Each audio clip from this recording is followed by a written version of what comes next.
on through. Those multi-target Infernos are still alive. Come on!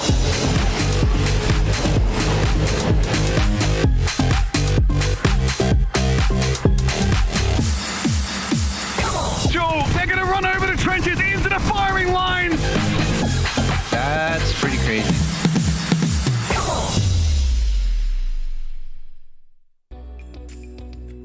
Welcome to day 3 and the final day of the ESL Mobile Open. Over the last 3 days, we've got to see some great gameplay over a host of titles from some of the best European players and teams that have been able to play on these games. My name is Sam Tech-All-Right, and I am going to be your host, keeping you company through the course of today. I've obviously been with you for the last 2 days. I'm joined by someone who's also been keeping you company. D-Man is here, and also John Allen jumps in for some PUBG Mobile action. Welcome, gents.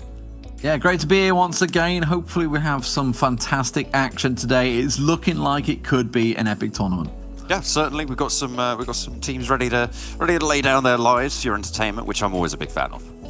Going to be a lot of fun, I'm sure. I especially like the format, which we'll get into in a little bit. But let's take a look at your schedule first. Like I mentioned, we've had 4 titles going over the last 3 days. We started with Asphalt 9, jumped into some auto chess as well on Friday. On Saturday, you got to see Clash of Clans. That was yesterday. And of course today, PUBG Mobile. Now, if we look at Clash of Clans and auto chess, D-Man, we had an upset. We had the favorites winning from both those titles. We've actually had some really interesting gameplay. Expecting the same today? Absolutely. We got a relatively similar point system as well as auto chess, and that led to a really fantastic finish. I'm hoping we get to see something similar from PUBG Mobile today with the way this point system set out. Yesterday with Clash of Clans, the World Championship qualifiers, the first seed for that, they got to play and they actually took the victory convincingly. Really dominating performance from them. You got to cast all of that. You should have been impressed. Absolutely, yeah. I mean, Clash of Clans yesterday, it was the eventual winner that we expected. However, we had some fantastic showings, 2 perfect games on the stream. It's very rare that you get them as it is, but to get 2 in one day was pretty special. I think instead of talking about it, maybe we should show everyone at home exactly what happened yesterday. Here is a quick recap of all the highlights from Clash of Clans. Yeah, and obviously it was a pretty solid performance all around from most of the teams. We started things off with the French team MCES taking down Euronics in the quarterfinals. It was a close run game, but MCES, former runners-up in the World Championships last year, proving their dominance with some strong players like Tryhard and Remio. The next matchup was ESEU versus Zepto. ESEU were expected to take this one, but the German powerhouse of Zepto really came out strong. Some great attacks from them. I think they got 3 3-stars as well, so it was a really strong performance. Next quarterfinal, Last Dance up against Resistance. Now, Resistance is made up of a bunch of players also from Existence, their sister team, which are one of the World Championship teams from the previous year. And now, of course, we move on to the Beast. The Indian upstarts effectively taking on Alternate ATAX, the #1 seed at the World Championships this year. And, of course, this was a perfect 15-star game from Alternate ATAX. You can't beat it when somebody pulls out the perfect game. We moved on to the semi-finals, and MCES were up against the German team of Zepto, but the French came out on top in a very close game. It was a 13-12 finish in the end, but MCES did make it through to the final. They said themselves this was effectively their World Championships. Then Resistance came up against Alternate ATAX. Resistance, they had a great quarterfinals, but they fell a little short when they reached the semi-finals, and ATAX got through. Then we moved on to the King of the Castle show match. The Queen Walkers, newly qualified for the World Championships, up against Darkest Musan, the current King of the Castle champions, and they proved just that. A perfect game, came out on top, dominating. And then the finals, Alternate ATAX against MCES. Alternate ATAX came out on top, eventual champions, 13-12, a solid performance overall. That was your Clash of Clans action, but let's move into PUBG Mobile because that's what we're going to be focusing on today. And of course, all of these teams, this is the culmination of a season of play. They've qualified to be here, 16 spots, and we're going to shake things up because the format of this competition makes for some really interesting games. Absolutely, and it's quite unique. It's not something that we've really seen too much before. Obviously, you guys have seen it a little bit earlier in the weekend with the auto chess, but the fact that you have to pass 60 points first and then win is a really, really big shake-up. Obviously, this is the point system that a lot of PUBG Mobile fans will be used to, that, you know, obviously applying to multiple different international tournaments at this stage, and so that'll be familiar. But this threshold gameplay style is going to really put a spanner in the works. Yeah, and in auto chess, it led to having a potential four-way winner, effectively. 4 people vying for that prize once we got there. We started off with 2. We thought it was going to happen in the 5th game. Didn't. It moved on to that 6th matchup, and it was an epic finish that we had there. So we can only hope we have something similar, you know, coming down to one of those final circles, and there's a potential of like 2, 3, 4 teams that are got a chance to take the prize overall. It really leads to an interesting finish, because obviously you can go consistently facing points and win a championship. You don't need to go for that big win, but this time you have to have that win once you've got that 60 points. It's going to be pretty good. It is important just to explain, if you're a little bit confused, basically all our teams to start are going to be playing for points the way they're used to. Once they hit the 60-point threshold, they are in contention to be named the winners. However, in order to win, they have to get a chicken dinner. So if you're over 60 points, the first team to the chicken dinner is our winner. And of course, they take home 10,000 euros. Definitely worth getting in there and getting really aggressive once you hit the point threshold. Absolutely. It's something that is, as we said before, pretty unique, and in fact might lead to some emergent new styles of gameplay depending on how these teams want to approach this, right? It's like D-Man was saying just then. You're not playing in the style that you're normally going to be used to, potentially. Maybe if you're sat on that 55-point margin, you just need 5 points. Maybe you try and just hide from everyone, get to zone 5, and then heal out in the blue or something like that, just to get those 5 points in so you can go for the win next time around. It's going to be so interesting to see how these teams are going to be going for that top spot, that 10k euros. So much money on the line. You think that the early games are going to be a little bit different to what we're used to? So a lot of teams may be playing it safe, because now if you can finish in the top 3, top 4, just stay alive, you're going to get the points you need to get one step closer to the 60-point threshold. Or is it going to be jumping in, getting really aggressive, trying to get as many kills on the board to get even more points? In my mind, I see it as an opportunity for teams to start out playing the way that they usually do, feel out the lobby just a little bit, get those rotational paths locked down, you know, make sure that they're all secure in their drop spots, because they're going to be trying to get to that 60-point threshold. And this is the gameplay style that everybody is used to, getting as many points in a game as possible, because nobody really is going to feasibly be able to get 60 points in that first game. But I don't think anyone's ever done that. It would be nigh on impossible. You got to kill the whole lobby, so yeah, not going to happen. Exactly. Yeah, I mean, it's mathematically possible, just very, very, very improbable. We'll have to phone up the Hitchhiker's Guide to the Galaxy for that one, the infinite improbability drive necessary to be able to get that on board. But it's very unlikely. So what we're going to see at the start, I imagine, is normal gameplay. What these teams are used to, what we're used to seeing. But as we hit game 4, game 5, game 6, potentially, if no one's been able to win it out by then, that's where we're going to start to see things shake up. Let's take a look at those teams now. 16 teams have qualified to be here, and they're going to be battling it out for that 10,000 euros. Now, what's interesting is a lot of the teams here are we're not that familiar with them. They're new to us, and they're new probably to you at home. You've maybe seen them through the qualifiers. Who are the ones we should be keeping an eye out on, though? Well, for me, I think the name that stands out among the rest is really team unique, and there's several reasons for that. One, it's a long-standing organization that has played in multiple different tournaments, but the roster has changed over the years. It is not the roster that went to Berlin for the PMCO finals last year. It is not that same roster. It is a roster that placed 5th in their region in the recent tournaments coming through. Didn't quite manage to qualify to the next stage, the MEA League, but still, they had a decent performance, and they had a good showing. And that's what I'm going to be looking for, right? The experience that maybe they've been able to gain from that transferred over to this. Also looking towards some of the high qualifiers, Clash certainly did very well. Polar Aces in there, obviously all having some high results. The Demon Squad as well, also performing very well throughout the qualifiers. We'll see whether they've got the consistency. That could be a big part of it. Obviously, when you do get a lot of these teams that not taking part, obviously haven't reached the global championship level. They're not at that level. They're good teams, but often you'll find when we're in this sort of challengers sort of area, we'll have teams that will pop off, but perhaps won't be consistent across multiple games. So that's what I'm going to be looking for. Obviously, that's where you're going to be looking to get those 60 points, and then they're going to pop off and get that win. All right, we should get to see the entire map pool because obviously we should get to 4 games before we start hitting that 60-point threshold. So it is going to be really important that you're good in every single map, much like a normal PUBG Mobile competition. But it'll be exciting for us as well because we'll see them across all 4 different ones. Exactly. That's a big part of it. Like you'll often have teams that are effectively specialized. They'll always perform well on X map.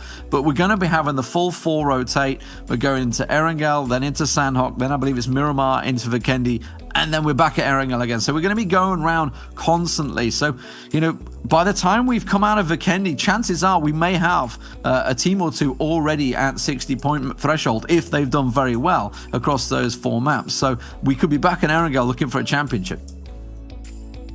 Yeah, absolutely. And to sort of run this down, in general, towards the top spots, you do see teams with an average of around, say, 15 to 20 points per game. And if you're hitting that 15-point margin, that's going to be 60 points on game 4, right, in terms of the averages that these teams are going to be looking for. Now, the question is, does the format shake things up? Do they maybe drop some down or go and try and do something crazy?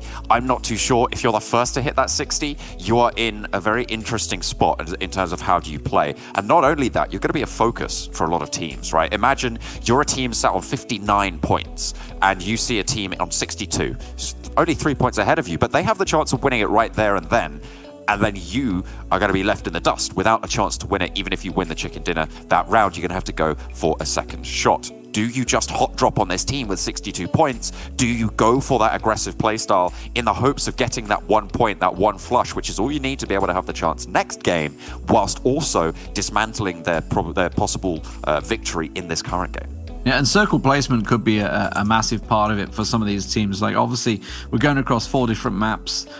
This lobby probably hasn't played together as a full 16 team, so we're probably going to get a lot of clashes early on. And the problem is that because we're going Erangel into Sandhawk thing, we're probably going to continually get these clashes dropping for the same spots and then trying to get to the same circles. It could be very messy, but it could be certainly very entertaining for us. It's going to be entertaining for us. It's going to be entertaining for you. The teams will get messy. I have no doubt we're going to see hot drops. We're going to see really early gunfights once everyone starts hitting that 60-point threshold. I think it is going to be jam-packed, full of action, and lots of players popping off. We're going to get to our first map and all of that action right after this.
Welcome back, ladies and gentlemen, to the ESL Mobile Open. It is time for PUBG Mobile. We've gone through some epic tournaments with Asphalt, Auto Chess, and of course Clash of Clans yesterday, and now John Allen is here to join me for today's what could be very entertaining action. It's a little unusual, the system of winning this tournament.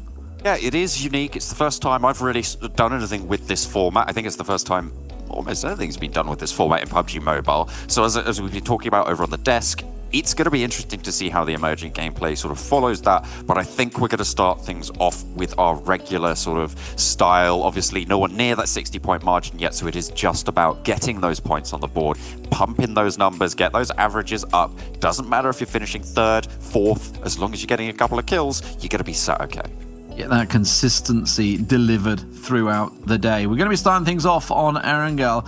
Now, do we expect anything different here? I don't know. I mean, obviously, the biggest part for me is that these teams, while they may know each other as teams, they may not know each other's drop points. This is something that obviously, if you're coming into, say, a big tournament normally, that you'd have had a couple of practices together, everyone's kind of figured each other out, sized up where we're going. Are we going to suddenly see like 3-4 teams trying to drop in Pachinki? Maybe. We'll see if they have those drop spots learned. Obviously, they have been playing in the play-ins tournaments, and maybe they're a little bit familiar with that. We'll have to wait and see, though, as this is probably quite a new lobby for some of our squads. So we're just waiting for the plane to load up. They set themselves out, of course. Circle settings could be a big part in this. Will it go down to the dreaded Sosnovka? Will they be able to rotate that way? Or will it be a harsh plane path, which we've seen quite a few times, actually? One of those dirty cutting plane paths that go across sort of Milta Power and Sosnovka, and then it circles up in Georgipol somewhere. So we'll see where this one goes. Still a 40-second countdown. Any favorites? We talked about, obviously, in the start of the show, that Team Unique certainly coming to this one as one of the big ones. Demon Squad, not D-Man Squad, it's Demon Squad.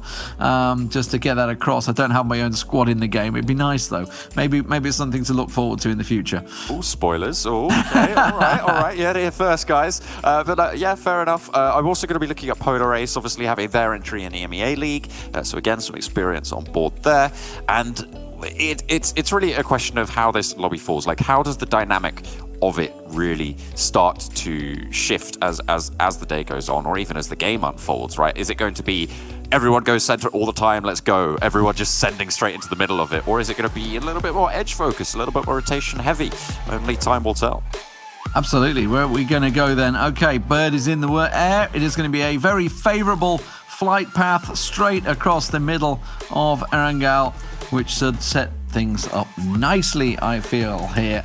All right, then. Come on, then, John. Where's your favorite place to drop on Erangel?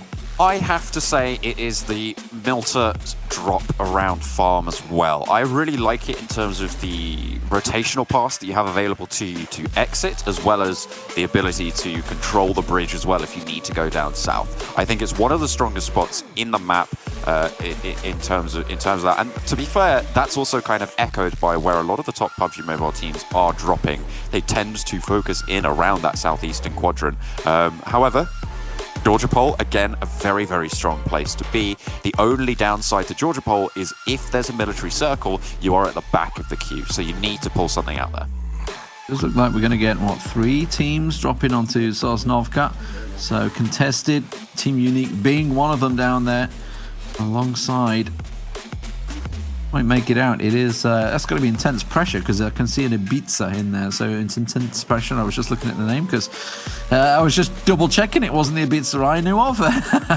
Thought maybe he was on mobile as well. But G25 going to be going for the Gatka spread. Looks like there's going to be 2 going over towards Georgipol South, as we look to see. I mean, dropping Milta is a long drop from that flight path. I don't expect to see. Maybe it looks like Ria maybe going to try and go for vehicles and rotate that way. It is a pretty central circle, so it's a forgiving one for just about anywhere on the map. Yeah, it should be okay, and this is a good way to start things off, right? It's going to mean that the drop spots can start to get a little bit more locked in. People can start to get a little more comfortable with their surroundings, with what's going on, without the pressure of the circle. But as far from a comfortable spot in Rozhok as 3 teams, I think, are over here trying Good to lord. challenge it out. Interesting. There's not enough loot for 2, let alone 3. That is going to be very tight, and we're going to be seeing some very low loot fights, which is why we can see already NL pushing on toward Vindex. Vindex is already going to get knocked down there. Caught out from the side by Dream. And it's going to be a nice start for N1. That will be the first kill confirmed. Number 1 CIS. Nicely found. They managed to get one of those. X does get knocked, but got plenty of players just waiting in the wings to try and pick up the pieces on this fight. I would recommend in this situation, if you're on the edge, if you're in a garage even, just get in that vehicle and just go somewhere else. Because quite frankly, you do not want to be challenging out this early. There's plenty of room down to the southwest. Maybe they don't know that, but they should have been scouting that on the drop to try and go just a little bit south of ruins. There's some compounds they can find. And again, just kills popping off in Rozhok. Demon Squad also one of the teams there. It's just, it surprised me that nobody decided to pull away from this one and just drop elsewhere, because you can see, I mean, he's got a T1 helmet, nothing else, no vest, very little armor. I don't think he even had a backpack yet. It's just, it's such a low loot fight. And well, yes, I mean, you get a kill, it's a point, that's great, but there's a chance that you also go out in 16th place, which is not great. It really isn't. 0 points obviously earned for 16th place and all the way up, I believe, to 12th. I have to double check that on the scoring. But still, you want to be making it past these early stages. The benefit, of course, is that you get kill points on board. If you're taking only fights, you can accrue, you know, maybe you can accrue up to 3 points, actually, before you just lose all your team members and go down. So there is potential for a little bit of a consolation prize, but 3 is not going to be enough to see you into those safe positions that we're looking for. And while we watch this action happen, there's also quite a few spreads. Clash have gone for the standard drop over towards Prison and getting themselves everything they need around shelter. XL actually went all the way over to Milta Power, so they did transition that way. Unique ended up dropping into Novo. Obviously, we saw them all challenging in Sosnovka. That left intense pretty much the rest of military, with BB going around the satellite area. Over on the western side, G25 dropped all around the quarry and Gatka. Nice easy spread for them, while 2 teams challenge out in Sosnovka. Georgia Pole south at the moment. That's going to be Pain, and it's HL that's over there as well. Another pickup there. Is that Godsend coming in? Okay, fair enough. Didn't realise they were going to be having an entry. I think it's just Will. It's not Godsend. The team is not here, as far as I'm aware. Yeah, that does look to be the case. But Godsend, really very strong team over at EMEA, so that's good to see they have an entry coming in. Yeah, Demon Squad trying to line it up. You can see Bears took a hit, but still so very little. You know, just 30 bullets in a Dream. Not a great deal for him. Meanwhile, we can see Raya. Oh, that's not going to work out for him. They push out. Nice push there from XML to come out of the room. Working out well. That's going to be Boschka going down. That's Raya Gaming that will fall. Taken 2 kills actually. They've lost 2 of their members already, so now they need to play on the back foot. Currently, they're in the compounds just to the south of Pachinki, near that shark fin on the coast, on the south side of the main island here. They look to be just trying to hide away. It's fair enough, you know. They have now lost 2. They need to play it a little bit more sneaky. In general, there's quite a lot of dispersion going on. There's a team over in Milta Power, spread across towards Milta as well, and many Milta to boot. Team Unique over in Novo, and Bad Boys seem to have sat themselves on the military base. So no one really contesting anymore. And this is interesting, right? It's only Rozhok that has been this center of the action, and maybe everybody, you know, just got pulled in the aggro on that position. But we'll see if that spreads out if we get to another Erenco. Yeah, I mean, it's one of the sort of center markers. It does look like there's a team moved into the school area as well. That's Evo over that way. So these guys can fight it out. You know, while it's going to be a low loot fight, somebody has to come out on top, because sooner or later, there's going to be another team that's going to join the party. You can see Bear trying to line up the nade. Don't think he's really going to have the angle on that one. Does look like it's gone wide of NF there. TNF, sorry, for number 1, CIS. Demon Squad. It's a standoff, and nobody really coming out on top. There was 3 teams here originally. One of them's bugged out and got the heck out of there. these two teams, they're just in a full lockdown. Just like us. Absolutely. It's, you know, fair enough. They're role-playing. They're role-playing real life right now in the east side of Rostock. Maintaining their distance, certainly going to be good for them for now. The push hasn't come through just yet. But the question is, where does the circle go next, right? Because it is going to start to shrink, and at some point you're going to have to move. And the rotational paths available to you really rely on that eastern path. So the fact that Demon Squad at the moment have the outside track here, they have the outside position, gives them a little bit more versatility. The question is, do they have the vehicles to make that happen? Do they have the players to make that happen, actually? A lot of damage being sent that way. Yeah, Ninja Morocco trying to get back up the hill. I had to hit the dirt fast, but look at his flank coming out from Dream. This is absolutely perfect. Gonna nail down Ninja Morocco. Should be able to get the shutdown as well. Gets the knock in, and look at the movement coming straight in from number one CIS. TNF pushes straight up around the side. Dream, I think he failed his nade there, actually. Gonna try and bail out of that one. Meanwhile, you can see Bear locked and loaded straight in towards Dream. He actually went for the second floor. He split the difference. One above, one down low. Dream's gonna push on. Goodness me, this guy has no breaks. He's just all send all day. Takes a lot of damage for it, but he has a teammate up on high to be able to finish off that kill. Damage, not really able to do anything as two of his teammates knocked. Not really able to leverage the position. Oh, hang on a minute, I take that back. Did try and get the knock in there.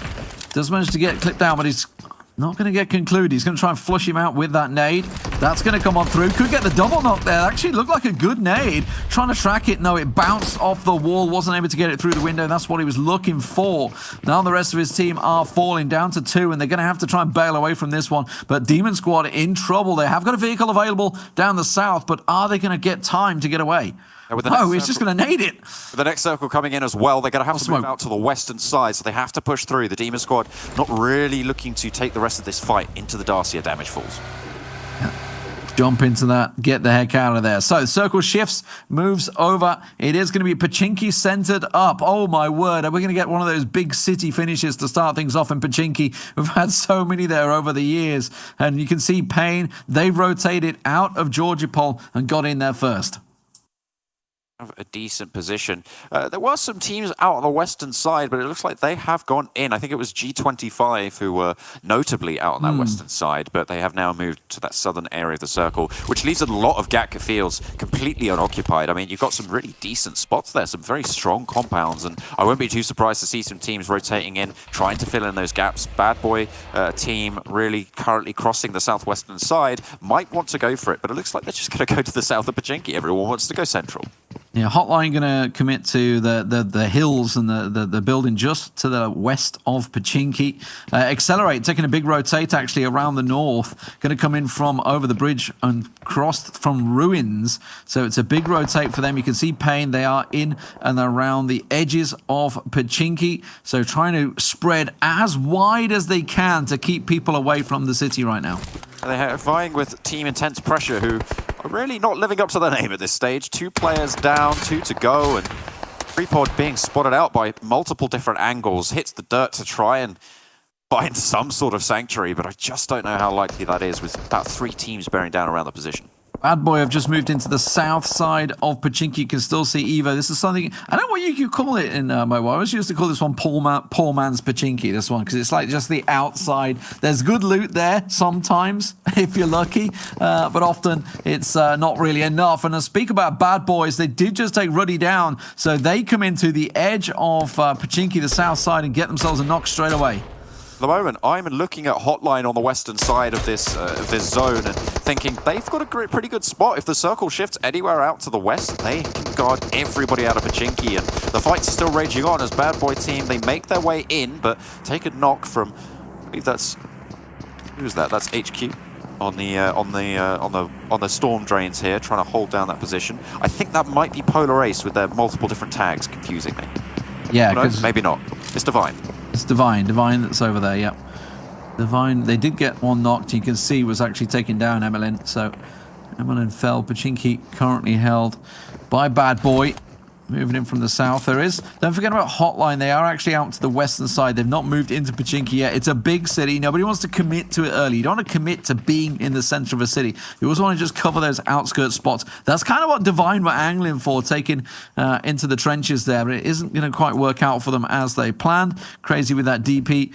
looking for the angle. Circle slowly shrinking in. There is just one team that's still coming in from the north side. And of course, that is the Demon Squad guys that evacuated Rozhok. They are on for a long rotate around the north, and they're going to end up coming in over the cube building towards the ruins.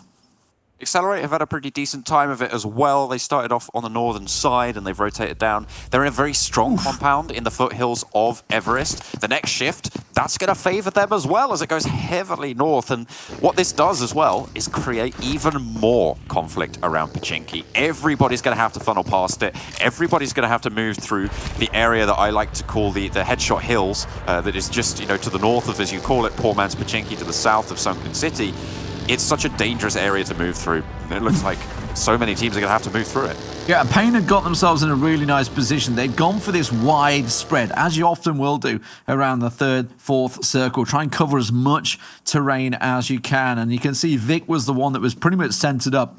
But as you say, the Headshot Hills, it is a horrible, horrible area to be in. There's so many little nooks and crannies that you could just come over the brow of this hill and find a full four-man squad staring at you. It's just really tricky territory, tricky to drive in, tricky to defend, and tricky to fight for. Obviously for someone like number 1 CS, they're still okay. They're still in Rozhok. I still think they're going to be lacking on loot, if I'm honest, with 3 teams in Rozhok. Yes, they got some kills, but I still think it's going to be a little bit short for them. They do have a team coming into them, XM. Not too sure. What's the tag for XM? Not sure, actually. I was just scrolling through. I think it might be Excellent, if I'm not mistaken. Yeah, because there's Accelerate. I assumed they Accelerate, but they're on the western side, so I wasn't quite sure who was holding the tag. XM. We will figure it out because it's just a process Panda. of elimination. Panda with a tag called XM.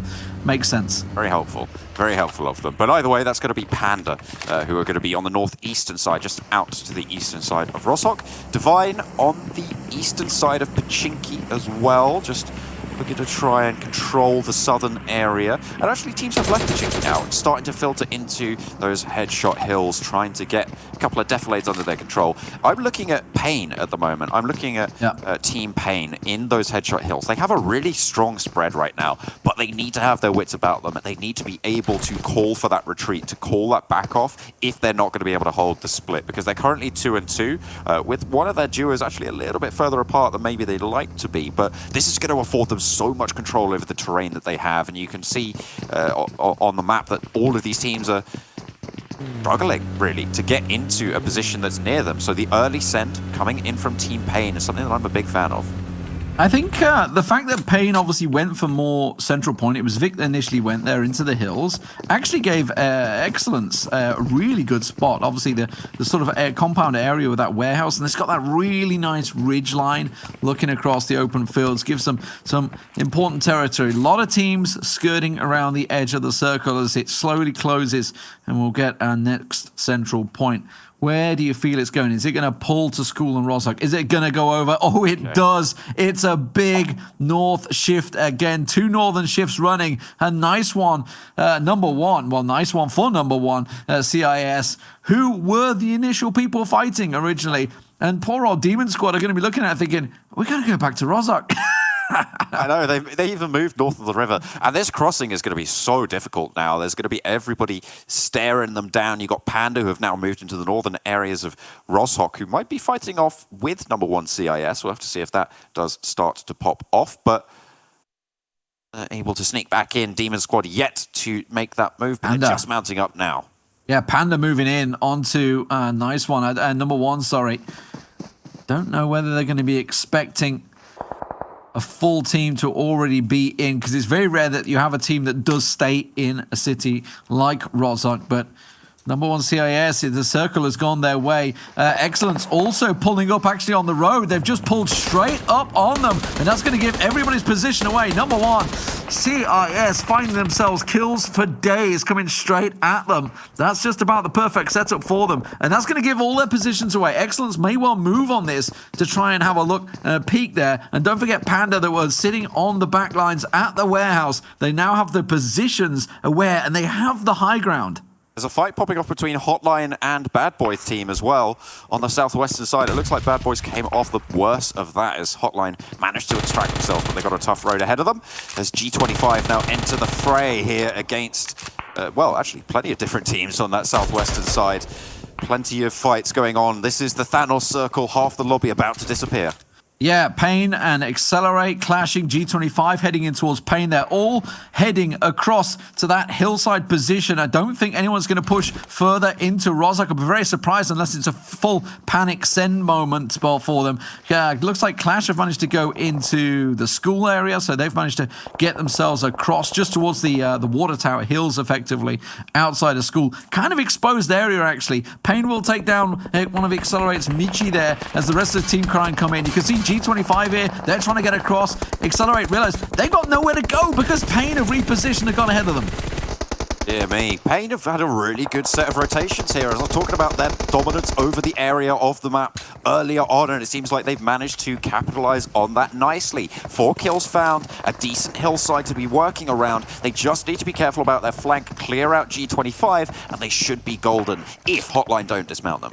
On G25, pull in, and that's going to be Accelerate gone. They are out of the lobby. Lubomir still for Pain, left behind as Unique try and look to gun everybody down that passes on by, but that's just a little bit of gatekeeping. They are on the edge of the circle. G25 have made it inside, and you can see just how much that team is hurting. Look at Vic. Is Vic trying to get into nade range? I think he's trying to push up. He's just playing with the ridge line. They do have a player who's all the way out in the blue as well, so that flank might come into operation depending on how fast they can get Ubomir back into the fight. But time will tell how successful they are. Nades being thrown in. Vic just playing out in the open plains. No, he has the cover of his teammates. Nicely done. Very aggressive, but smartly so. That's what you want to be seeing. And I'm really impressed with this play so far from Team Pain. Ubermir's coming in as well. It's driving in behind them. We'll see whether he can get past 4 Pain. So he's managed to get back in there. Demon Squad, you can see, have got into the warehouse of Rozhok, and the circle will shift to the hillside where we're seeing Pain, where we're seeing them all clashing right now. This is looking great for Pain, actually, over on the west. There's nobody behind them. They just need to worry about what's on their sides. Very, very happy, as I said. It's a good spot, but all of those teams in Rozhok committed to the settlement too early. It's something that we talk about quite a lot, D-Man, in PUBG Mobile. There's a lot of teams who just go into the settlement in the middle of the circle, and then it gets shifted away from. Yep. In those situations, you're going to have to break away from that. With so many teams at your side, it's so difficult to make that push. And not only that, there's dead ground in front of you, so the teams who are already outside that settlement are going to find it so easy to just pop those heads. Helmets will not save you in those spots, and it just brings you to a point where you just have to go for these fights and rack up as many points as you can. Stereo here in some Dolby Digital there as four members of number 1 esports trying and push up there. Number 1 CAS. I'm giving them about 4 different names so far, but they are number 1, that's for sure. And they've held Rozhok nicely. The loot is coming towards them, right? They're holding still in just on the edge of the circle, that house. It's the only one in Rozhok that is. Everybody else has to push in towards them right now. You can see Demon Squad up on high. EXO close on by. Excellence in all sorts of trouble. Bad Boys even committed to Rozhok, unbelievably. They started out down on Sosnovka and they committed to this one. That's a great nade, by the way, in towards Dream. Goodness me, that might just be able to get something cheeky if it's bobbled its way through. Not quite able to pop off in the way they like, and they do get the res for number 1 CIS. Now, Demon Squad are looking for that retribution from earlier on. D-Man will see if they're able to get it as the push continues.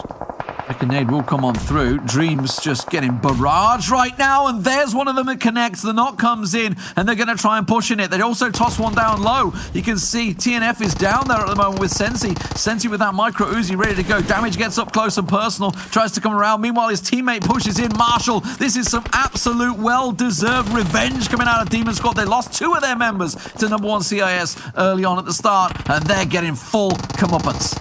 Goodness me, Demon Squad are continuing their push, but Damage holding around the door frame now, looks to push in with the backup of his teammate, but no!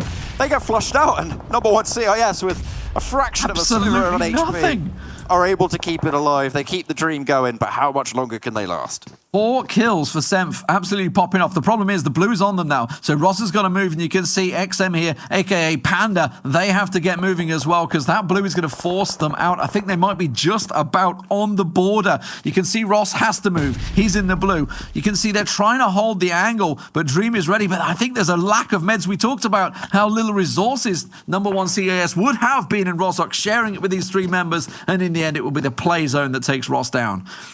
Oh, that's unfortunate. 8 teams remain now, 27 players. We are into the final 8. The circle shifts pretty central, and for the first time, Pain will have to push straight on through Hotline, who are the team who managed to move in under their watchful gaze. The question is, can they hold off QLash on this big 2-2 split? You can see Team 16 on the minimap in the top right-hand area of your screen. That is QLash. They are in currently a 2-2 split on the top of the Roshok Water Tower hill, as well as having a position out wide. It's very strong, and not many teams are going to be able to push them from it without them knowing, without them being able to regroup. The question is, will they take that initiative and get that regrouping going in, or will they be caught unawares? I'm hoping that they're going to be able to pull it off. Well, Pain reposition, they push in. It's going to be hard for them. Number 1 CIS get themselves a beautiful smoke cloud across the road to try and push. TNF's going to be the first one going across in that Dacia. Will get himself across in the position. Panda also using the same smoke cloud to get ahead, and you can see that Katao just trying to peek across there. It's the play zone actually that gets the knock on Dream, but Divine has sat the other side, sat ready and waiting. They've managed to rotate around. Revenant cleaning up at the moment as they cross over the road, and Senth nothing he can do. Senth! Oh, it wasn't Senth that got him actually, it was QLash. Goodness me, how on earth did he manage to make that spray happen? The drop shot was beautiful coming in. It was actually, yeah, it was Senfi who was able to get that knock. You can see it just there at the kill feed. As he makes a bold cross and it pays off, but the center of the circle, really where my attention is right now, is G25 trying to dismount Pain, but if there's one thing we've learned about this squad is that they will not go down without a fight. Reflex from the ridgeline, holding strong. Clash are being so aggressive, but it's Pain that are in all sorts of trouble at the moment. They picked up a lot of kills. Reflex continuing on. G25, they saw them pushing in early. Looks like Reflex just trying to hold position. Nightmare very much pinned behind the wall, but it's Clash that are actually taking a massive, massive slice of this circle. They've pushed around, being aggressive on everybody coming out of Rozhok, completely taking control of the hill on the north and the south side. They have real good real estate coverage right now. Certainly do. That ridgeline doing wonders for them at this stage. Enfi has managed to stake his way all the way in for number 1 CIS. But this nade could prove fatal if he drops it in the right spot. Bobbles down around the vehicles, but no knocks. Hotline have been quiet throughout this one. And as you say, just a nade or two should be enough to take them down. I'm surprised that these cars are giving so much coverage. The molly in the end will come down. Johnny's burning. Oh no, it's a double molly knock. And now they can push on down. Reflex gets the knock as well on Madcap. And now you can see they're in all sorts of trouble. Octavian down low. It's just a matter of flushing them out, but they peaked too much. And that's a knock revenge. Vic will get Senf down as well. That's number 1 CIS coming out of Rozhok. They go down. Clash at the moment are taking full control of the circle as Pain try and finish off Hotline. And the fantastic thing for Pain is that they have this ridgeline to cover them for these reses. But there's no one really on the opposite side to stop them. The push comes through from Hotline though. There's 2 down. This is possible for Captain here. If he can get across to the right point, it should be able to work out for him because Pain were in all sorts of trouble. I think they're done and dusted. And now Hotline will push up. It was Divine, I believe, that took them out in the back on that ridgeline. And you can see Clash make the move. They've got still 4 alive down low. It's looking great for them because it is Divine on the ridgeline. They have to move. They have to give up their cover. Oh, nice knock found for Hotline again. Divine down to 1 player, 4 kills only, but they've made it to top 3. That's some good consistent point scoring for them. Everyone at this stage will be happy with this game's performance to try and make it towards that 60-point threshold. QLash, though, nades over the top to try and get a tickle of damage. Not so lucky. As they're just playing with the smoke, trying to find his moment to go. Hotline have a great angle on Divine. They're done and flushed, and now it's a head-to-head. A 4 versus 3, if I'm not mistaken. Make that a 3v3, sorry. Both teams lost one. But the high ground in Hotline's form, I was about to say, will give them that dangerous silhouette in ridgeline that makes it so easy to pop ahead, and that's exactly what happened. Smoke goes out. They want to push the ridge. might just be able to do so. They don't have to move just yet, but as soon as Hotline get into nade range, that is pretty much curtains for QLash. You can see the cover they're using very, very small, and the positions can be isolated. This push, pretty smart. Yeah, getting around, it's going to be Octavian with the Groza to try and keep them at bay. It has a high damaging gun. You can see he's full out with level 3 gear as well, trying to do what he can. Gets one down, can't get the second. Azza comes in with a knock. It's going to be Hakoni that tries to get around the side. He's going to play with that smoke, but he's facing both of them, and in the end, it's going to be Hotline that come out on top. Such a nice hold on the ridgeline. 9 kills to finish things off there. What a great finish for Hotline. Very, very strong. They were able to sneak into Headshot Hills around the watchful gaze of Team Pain. And under their guardianship, they were able to push on forwards, take control of that hillside that was so strong for Pain. And they absolutely dominated from there on out. But there were some very good splits during that game. I was very impressed with some of those rotations coming through. A very nice way to kick things off here for the Mobile Open. High kills, Pain with 12 kills in there. Obviously, we saw Hotline with the 9 kills as well. It was number 1 CIS, of course, that were also in there. They got themselves 10 kills on the board as well, while holding Rozhok throughout the entire game. We're going to go to break. When we come back, we'll break down the points and see how that game turned out, and then we move on to Sanhok.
First map here for the ESL Mobile Open PUBG mobile competition is done and dusted. First question, D-Man, John.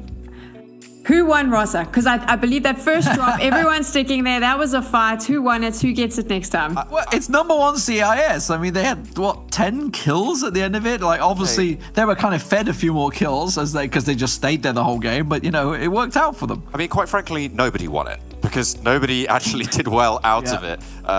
It was a far too long fight, right? It didn't need to be that long. It was a question of really just, I think, posturing to keep Rozok for the next map.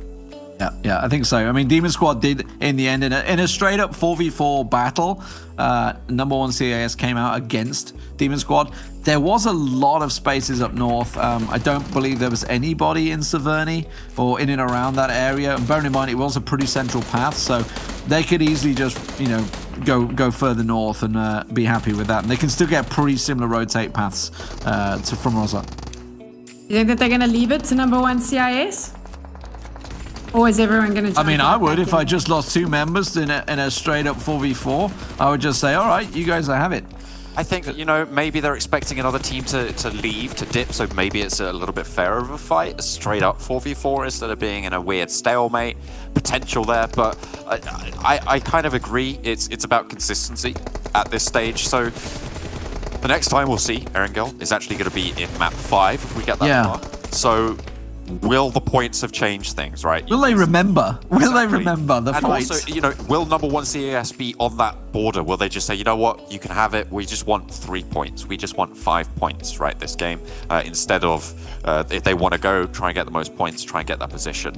It's going to be interesting to see how that unfolds because these drop spots will only really come back into effect after we've crossed that 60-point threshold.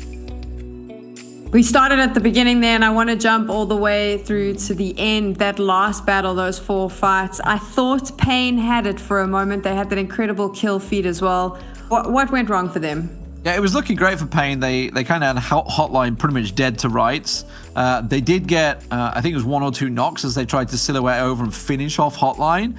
And as they withdrew, we talked about it, and obviously John was talking about, you know, the fact that they can just withdraw back to that hill line, get the revives on. Well, Divine came in from the side and got the backstab effectively, and that wiped them out. And that's what freed up Hotline to ironically go on and win it because they were dead then. Yeah, I think I think you've hit the nail on the head with that one. I think that, you know, Hotline were on the ropes 100%, and they should have really died. Those 2 nades, I think, that fell short of the cars.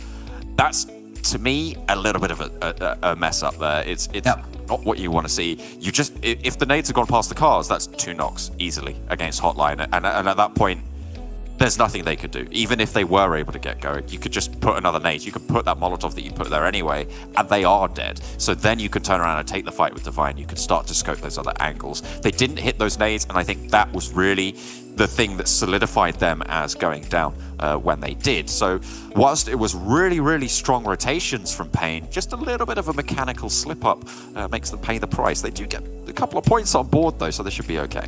I was surprised to see that the head-to-head at the end. I'm pretty sure that's what Sam's about to ask us. I was surprised because they got a nice little smoke field down. I think Hotline got a revive just before Kulash managed to push that hillside.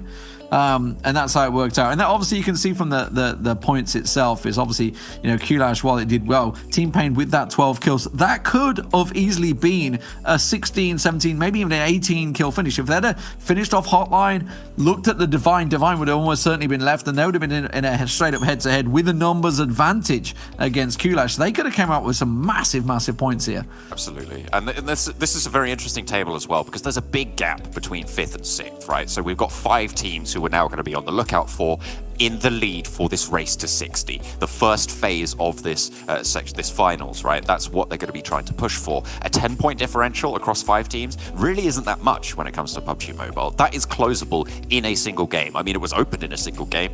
It can turn all on its head. We'll have to see how they perform in the next map.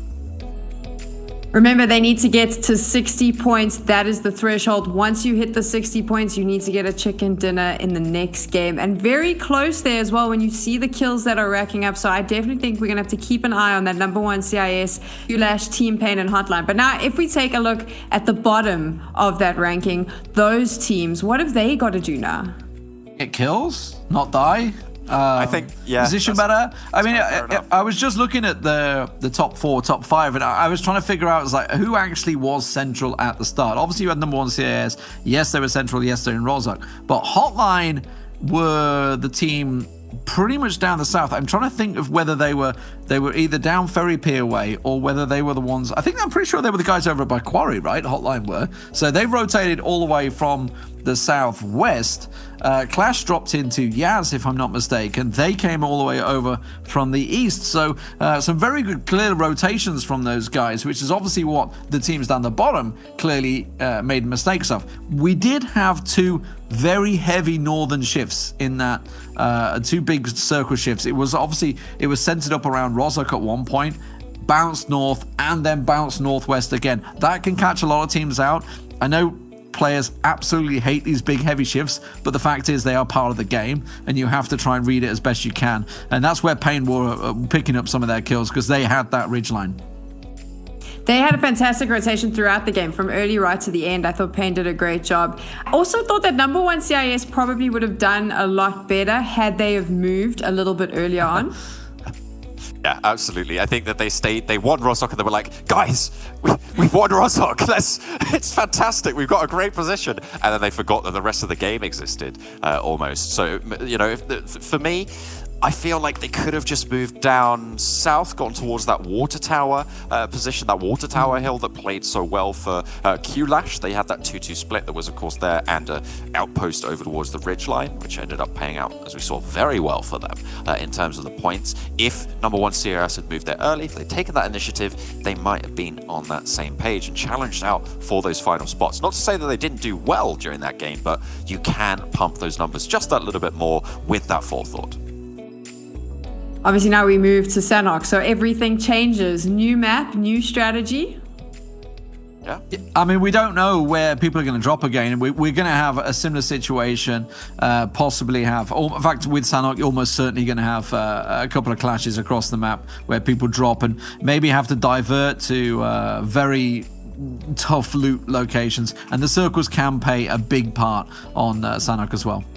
Yeah, definitely. And I think that the sort of team that does well here is actually going to be a team like number 1 CIS, a team that is good in those fights, that works as a unit and works well.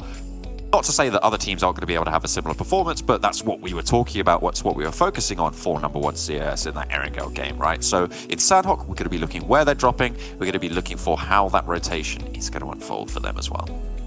Exactly like you said. I mean, even though they didn't move, I still remember writing it down. I thought that they played really well as a team. They knew where to position themselves to get the best out of fights. They knew how to save themselves when they maybe weren't in the greatest position. So could benefit them a little bit more here. Yeah, for sure. And hopefully they're going to be able to get some more points on board, challenge out for that 60-point threshold that we're all sort of looking at. It's in the back of our minds. We won't see another Sanhok again until the end of that format rotation. So if they are lucky, they might not even have to play it again if they were able to win out on Erangel. But it's more than likely we are going to see a second Sanhok as well. So this first chicken dinner might just be a good indicator of who is strong on Sanhok and the teams that we're going to be watching out for if we make it to a map 6. The Q-Lash was obviously the top seed coming into this. I thought that they had a really good game up till the end there. I thought that they looked impressive. What can they do though? Because I mean, more kills, is that what they need to do? Because I thought that they weren't really as hungry for shooting their heads and they should have been.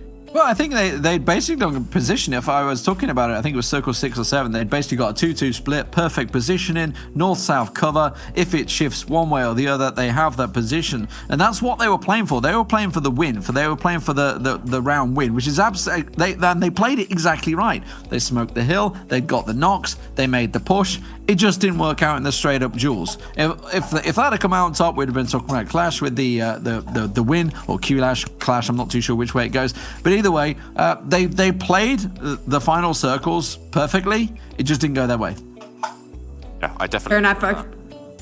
Didn't go their way, but maybe it will. No problem. We're going to take a quick break, and when we return, we'll share a bit more before we get into Sanhok.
What is the best part about playing PUBG Mobile?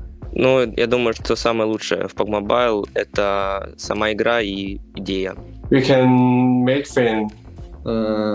我觉得是就整个游戏吧，我感觉我反正很喜欢，就是我平常也很喜欢打游戏，然后就这一类的 FPS 类的游戏我就挺喜欢。PUBG Mobile'in en iyi yanı yani iyi dostlar edinmek, kendini gösterebilmek diyebiliriz. Bir mobil oyuna göre çok fazla bir hype olduğunu düşünebiliriz. More fun. Making friends, being able to play with them, to also video call them with them, like call them whenever we want to play, to just like spend time. Геймплей. Очень интересный геймплей. Which weapon do you like the most and why? Ну, мне нравится М416 больше всего, потому что я умею с нее стрелять как можно лучше и контролить отдачу на дальней дистанции. M4A1。我觉得应该是 M4和 AKM， 因为这两把枪都就是很简单使用，而且还杀伤力也高。En sevdiğim silah M4 yani M4. Çünkü sekmiyor. Recoil'i kolay olduğundan kaynaklı. XQF Paraboy. He's very consistent with his skills in the tournament. Like he takes his every title, every time. M416, no recoil. The M4, because it's as effective as long range, mid range, or close range. М416, наверное, самое универсальное оружие, которое может быть как и на дальней дистанции, так и на ближний бой. Who do you think is the best PUBG mobile player in the world right now and why? Oldboy. Я думаю, самый лучший игрок это пока что Oldboy, по моему мнению, потому что он выиграл Star Challenge, он хорошо себя показывает на крупных турнирах и очень много играет. His name is RQG9. He from Thailand. 我觉得现在应该是一起浪城 C 还有就是 Footballist 的手盖。Carillo. Çünkü PML'de çok güzel oyun oynadığından kaynaklı. Oldboy, because of his achievements from the start. In the world, I would say Paraboy is the best player because he's just like insane. Для меня, наверное, это Oldboy. Это выходец из моей страны. На долгом этапе он показывает достаточно хорошие результаты. Вот, и я думаю, в новой команде они будут еще лучше. Вот, я думаю, мы посмотрим на это на пэке. Вот, и на долгом этапе показывает очень хорошие результаты. И, как говорится, 2 года уже актуален. Some very interesting questions. And John, you've been covering PUBG Mobile for the last 2 years. Who do you think is the best player at the moment? Well, it's kind of difficult to say. Well, actually, no, it's not. Paraboy is very much, pretty much considered to be the best player in the world, and we're going to be able to see him obviously later on this year, taking on the rest of the teams in the Global Championship, which is going to be great fun. We'll be looking forward to that one. Stacking up, I believe he's playing in that. I have to double check that actually. Now you got me worried, but no, definitely he's considered as probably one of the best mechanical players in the game, and actually backs it up with the numbers. The rest of his team doing fantastically well, playing around that and actually stacking up to him as well. If you look outside of China, then you're looking really at the twins Luxy and Zuxi over on Bigatron Red Aliens. I think that they are very much a force to be reckoned with. Very, very strong as a duo. So maybe I would say it's a toss-up. We'll have to wait and see though. Well, I'm not too sure. But either way, who's the best player of this tournament? Well, we will find out because we're moving on to Sanhok next. Obviously, we've already had Hotline taking the victory once. We'll see whether they can continue their dominance. We had about 3 teams on 20 points as well, 20 points plus. Now, remember, the threshold for the tournament is 60 points. But that's not just to win it. You have to then win the next game. Well, I mean, any game after that, but once you've passed 60 points, then the next game you have to win and win and win and win. Let's find out who will come out on champion. You could hit 60 points and not pick up a win, therefore you will not take it. Then some team, some young upstart, 3 matches later might hit that 60 points and then pick up the win, and they've took it while you've probably got, 100 plus points. Doesn't matter. If you don't get that win, you don't take the prize. And that's what it's all about. We're moving on to Sanhok, ladies and gentlemen. The bird is in the air, and it is going to be a gentle flight path heading across from the southwest to the northeast. A simple path for Sanhok where you can pretty much drop anywhere you like. Will we get any clashes at good old boot camp? Maybe. We'll have to wait and see. We saw the Rozhok fights going off the last game, so we'll have to consider our options this time around. Obviously, we've got Pain there dropping out pretty centrally, as well as Q-Lash as well. Dropping out seems to be going down towards Quarry. That's 2 of the teams that we are going to be looking out for. Number 1 CAS team heading off to the northwestern island there, maybe towards the mountains, towards the temple on the top of the hill, or maybe even Hartin. But perhaps, no, they are just going to go for the split on the east side of that northwestern island. A pretty decent spot, but difficult rotations. Might have to go up a little bit further north with only 1 team dropping boot camp, so we're not going to see that pop off just yet. And it looks pretty sparse, but Bad Boys taking a fight there on the northern side near Pain. Surprised to see nobody go into just the eastern side of Quarry. I know there's a lot of loot to be had in and around those buildings, sort of around there. It was a couple of teams used to favor that position, but it makes for easy transitions, more importantly, in gatekeeping. But you can see there's a couple of teams choosing, and that is going to be Demon Squad and Clash. Kulash down at Kampong that will be clashing. I can't see too many others. That looks like the most likely position. It is a large compound, but again, Demon Squad involved in yet another early city brawl. I mean, who'd have thunk, right? The second time in a row. It is unfortunate. The question is, do they stick around in this one for as long as they did in the previous one? We saw how detrimental it was to their performance, only ending up with 1 point last round. But not quite learning their lesson, it seems. They continue to take the fight. Kulash do open things up. They were second place in the previous matchup, but they are looking like they're getting slowly surrounded here. Nice work from El Chapo to get control of the outer wall. Oh, Marshall taking some hits as he tries to make the cross there from MZ. Doesn't manage to get the frags though, but these guys are going to be fighting. You can see no armor whatsoever for MZ. It's basically grab what you can and knuckle down and fight. What you can find. They just want to chill out at this stage. The circle rotations are not as pressuring as they are on Erangel or really any other map. The size of the map is just so small, you can get anywhere on foot. That's most likely how you see these rotations going through. The amount of foliage there is going to be able to cover those as well, so you can take your time just a little bit more. Early fights, as long as you're not full sending, not as detrimental as on other maps, but the question is, do you take a knock? Do you find a point? Because that's going to be crucial to your success over the rest of Sandhawk. Time and time again, what we see is teams with 4 players winning this out. If you can get 4 players to the last 5 teams alive, it's more than likely you're going to be able to win it. But that is easier said than done. A nice nade just tickles. How does he manage to pick up there, Azza? That's his second. He's chucked out there, but Clash does manage to get one down. El Chapo, we talked about him on the walls, but they've pushed the walls. They've pushed the outer edge, and Bear is slowly but surely getting surrounded. You can see he's got no armor on, but Trezan, that is a big hit on him. He's going to have to force away. And while we're talking about a lack of armor, there was also a lack of medics that they've been able to find as well. First aids will be at a premium right now. Dear, yeah, they're certainly going to be flying off the shelves as Bear takes a knee. This is really not the outcome that Demon Squad wanted, and to be honest, this is exactly the outcome that Kulash were looking for. After a really strong game last time around, getting early points on the cards is going to be phenomenal for them. Marshall just holding the angle, but Trezan will finish Bear off. Demon Squad lost 2 players early on. Last time around, Marshall will get one, goes for the flush as well and finishes off Trezan. So Clash will lose 1. Azza does try and respond in kind, but they managed to get around there with the QBZ. Ninja Morocco and Marshall grouping together to keep them away. You can see MZ ready to push out with the micro Uzi as Clash do try and go for it, but it is going to be Demon Squad that fall once again. Ninja Morocco goes down. It leaves Marshall all alone now. Oh, no. On that nade. Oh, he's bounced back. Oh, careful, teammate. That nade's bounced right back at him. I think that was a smoke, actually, that ended up... Yeah. Just trying to cover the windows, cut off those sight lines, but up they go. The micro Uzi has to get reloaded, and that is all she wrote. That's Demon Squad having yet another not great performance.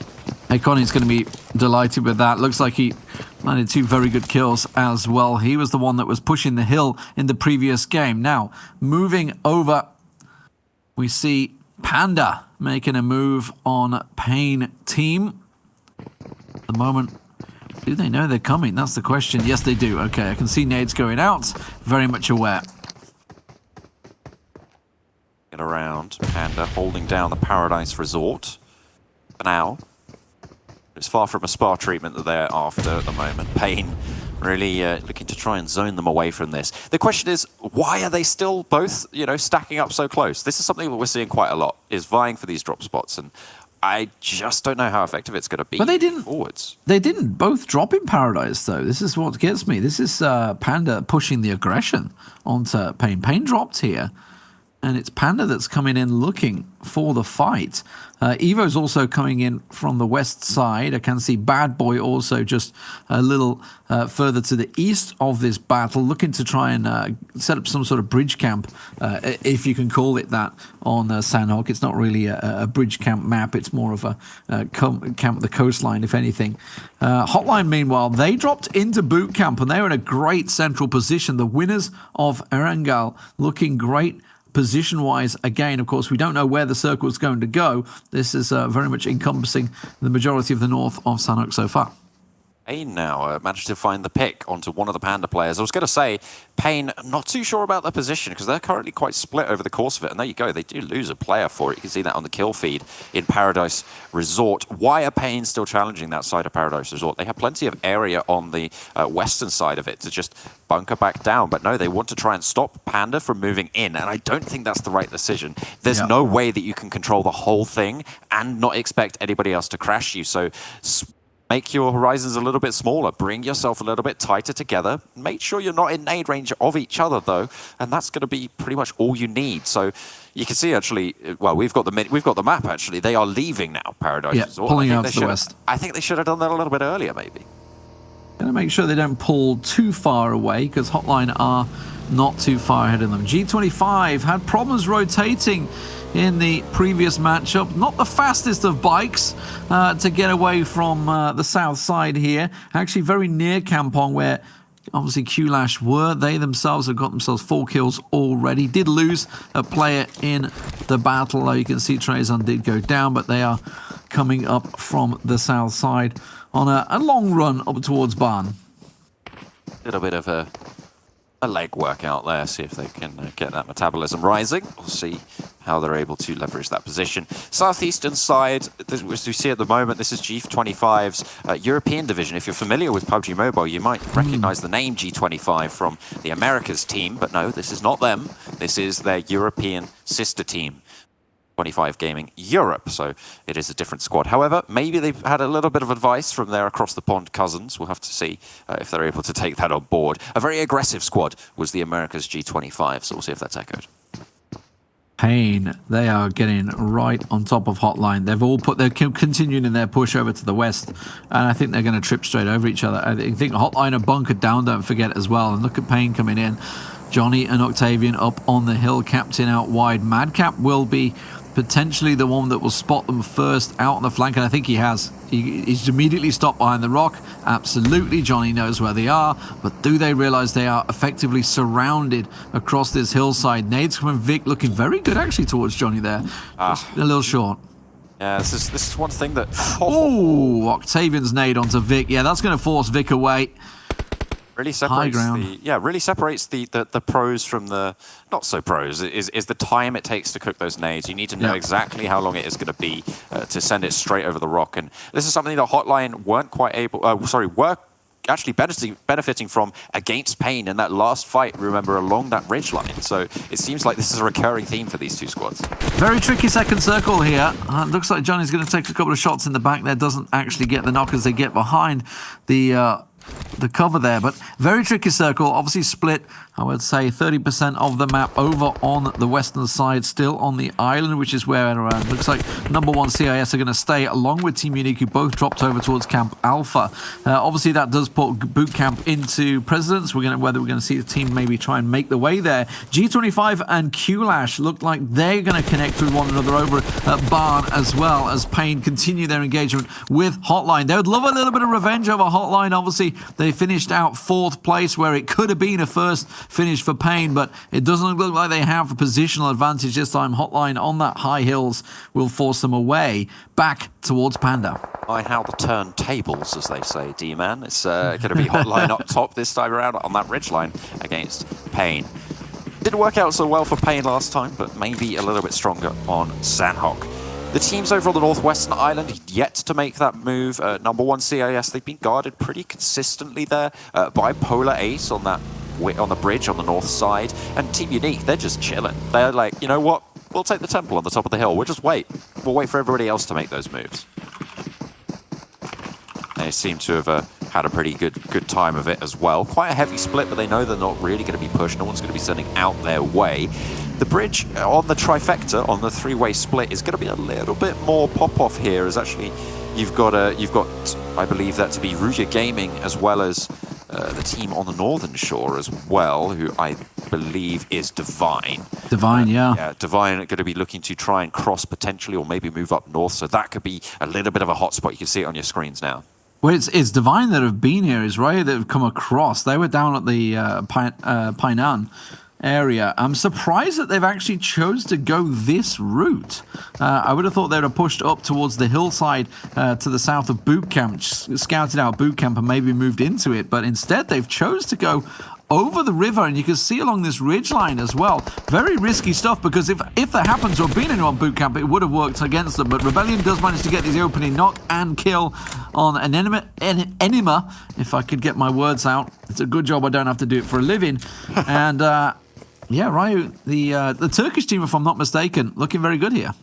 They managed to move across. They're very lucky that there's no one really on the cliffs near boot camp or on the compounds to the eastern side of the river that they were holding. Otherwise, they might have just been shot down straight away. That's going to give them so much power moving into this fight, and that freedom to move means that they might just be able to wipe Divine here if they don't make a smart rotation and move off. That is Divine moving north potentially, but even if they do, where are they going to go? Into Unique? Hopefully not for them. Into number 1 CIS, it's going to be tricky. Next circle, pretty close to popping as well. We'll see where they have to go. Yeah, and if you look at the circle, you can see the G25 continued their north-eastern rotation.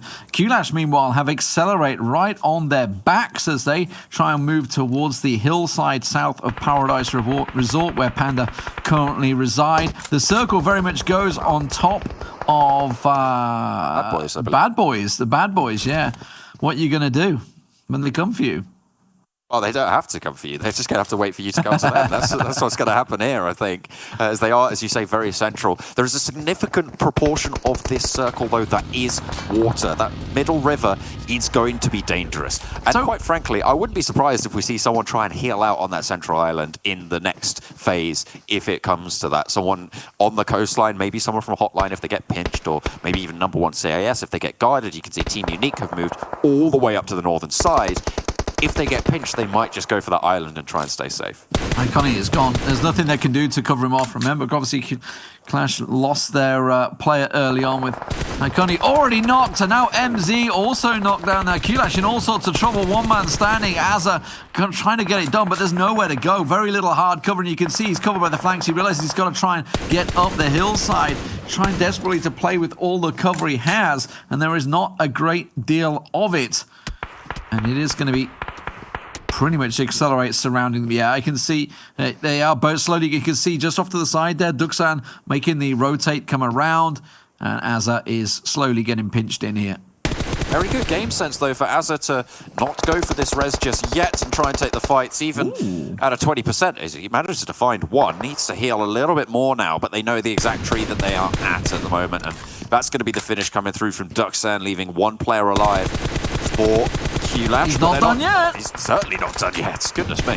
Getting some good work off Azza here. He knows exactly the positions they're trying to land him on. Meanwhile, Hotline, by the way, they made a move and they just got eliminated, if I'm not mistaken. Hotline making that push in towards Bad Boys just went badly wrong for them. So Hotline, the winners of the previous matchup, already out. Kulash, they were second place. They are looking to be going down. They're done. Azza finished off. Accelerate takes him down. And now Panda at Paradise Resort, they're looking to gatekeep Accelerate here, who are moving in towards them. Be pretty tricky to do so, but Bannock has plenty of cover, plenty of foliage to be working with.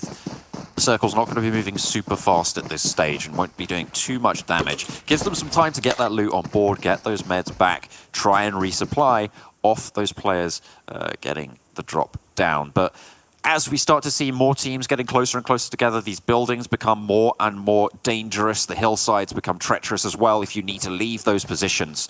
Teams yet to leave the western side. Actually, you've got Divine, who have managed to keep hold of their compound on the western side, as well as number 1 CIS, still on that northwestern island, but yet to make that move out east. Whiffing his chances there. He is. I don't think he was hoping to get a bit more from that one for Panda. They're forced to back away, give his position away on Accelerate there. I think it was actually It was Polar Aces, I think, that actually took down Hotline. I may have been mistaken because I can see they're the team that are next to Bad Boy.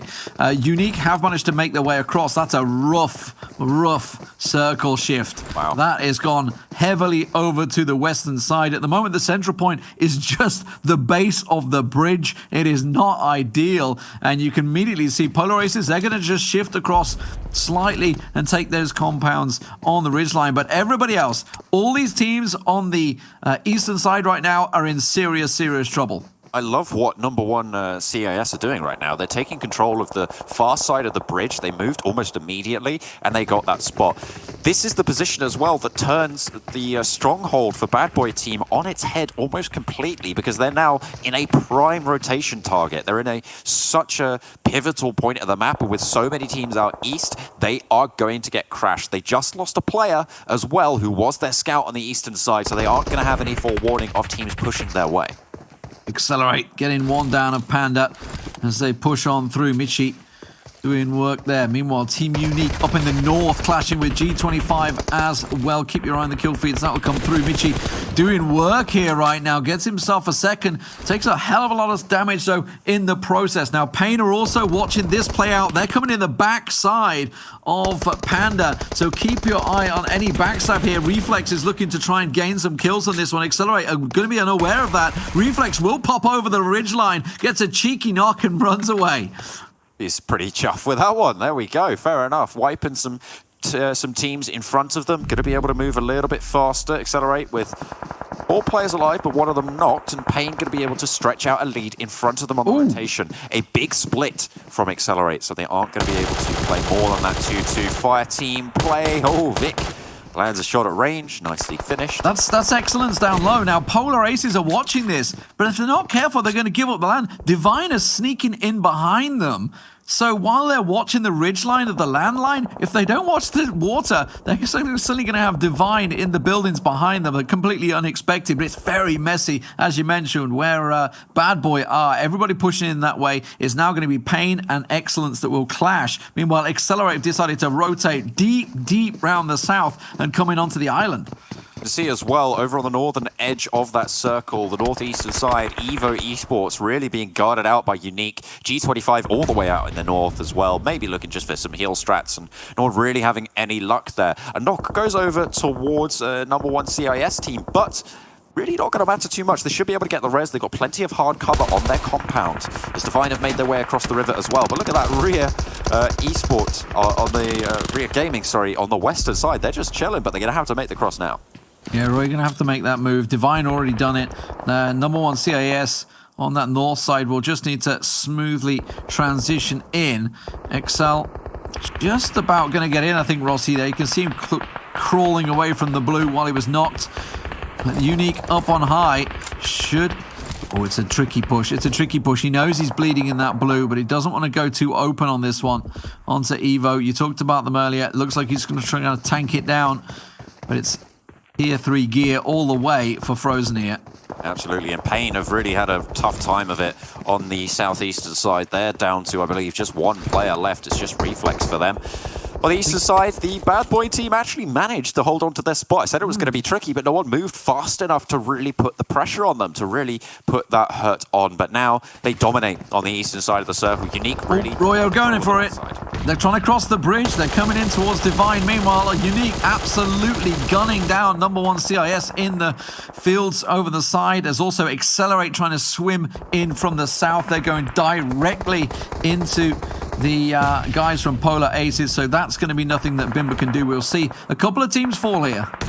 Potentially so. The nade not quite finding. No clip there on the back. TNF downed, but has a little bit of terrain cover. Finally, G25 gets spotted out, and that's Pain as well, getting eliminated. We're down to 8 teams, so we're shredding through them like butter. Divine guarding out the bridge on the western side. They only have to move a little bit further as the next circle is so cruel. Yeah, that's a harsh circle. No hard cover for anyone really, other than just using the ridge lines outside of the bridge. It fits well for the guys of Polar Aces still on that south side. They have the south to themselves. Divine and Ruya are fighting it out at the bridge on the west side. Unique and Knight, number 1 CIS still here. Semp is going to go down. Just survives from the blue there, but you can see Mine has the position for him covered, and it will be number 1 CIS going out. They are going to take that dive and go down, I believe, in 7th position there. Not great, but that will be backed up by their first game's performance, so they'll be just okay. And this is a very big departure from the teams that we saw in the last game's final cycle, right? So this is maybe indicative of what this tournament is going to be like. Maybe a lot of back and forth with some even scores on the boards. It's good to see. Been a tough circle, there's no doubt about it. We had a couple of hard shifts in there, which has caught a few off guard. Those obviously initial teams also fighting for it. I got to feel that Hotline are going to be pretty hard done by. The team that dropped into boot camp should be in a great position in the circle like this. Divine just trying to tank it out, but a Unique are picking up kill after kill after kill right now. They are coming in from the north side. Also, you can see Polar Aces making that push. They actually have a really nice ridge lane against Unique here. Yeah, they are going to leverage it as well. Nicely done, and that's Unique wiped.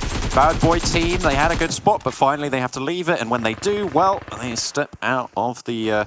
wasn't even a frying pan. They step out of the cupboard and onto the stove, really. It's a risky push. It's a risky push, but they're going to find Divine, and now it takes it down to 2 against Bad Boy, and they know exactly where Bad Boy are, just sitting in that smoke. Knight, the last man standing, in a 3v1 push, and you can see them pushing across there. It is going to be the Polar Aces pouring the damage down. They are a long way. They're going to flank around, looks like the hillside, and try and flush him out here while one keeps him busy. Knight gets a peek, try and gets the spray down, gets the knot on one. They know where he is, but they can't quite get the angle, and he's going to get another knock. Is it possible in a 3v1 Knight comes out on top? No, it's not going to happen. Will finish the job, and it's the Polar Aces that will take game 2 on Sanhok. Look at that, quite a heavy kill count as well. They managed to get 14 kills on board there, D-Man. So a very, very strong win for them coming through, almost hitting that 30-point barrier in a single game. So they'll be jumping way up there in the tables. A very nice finish for them.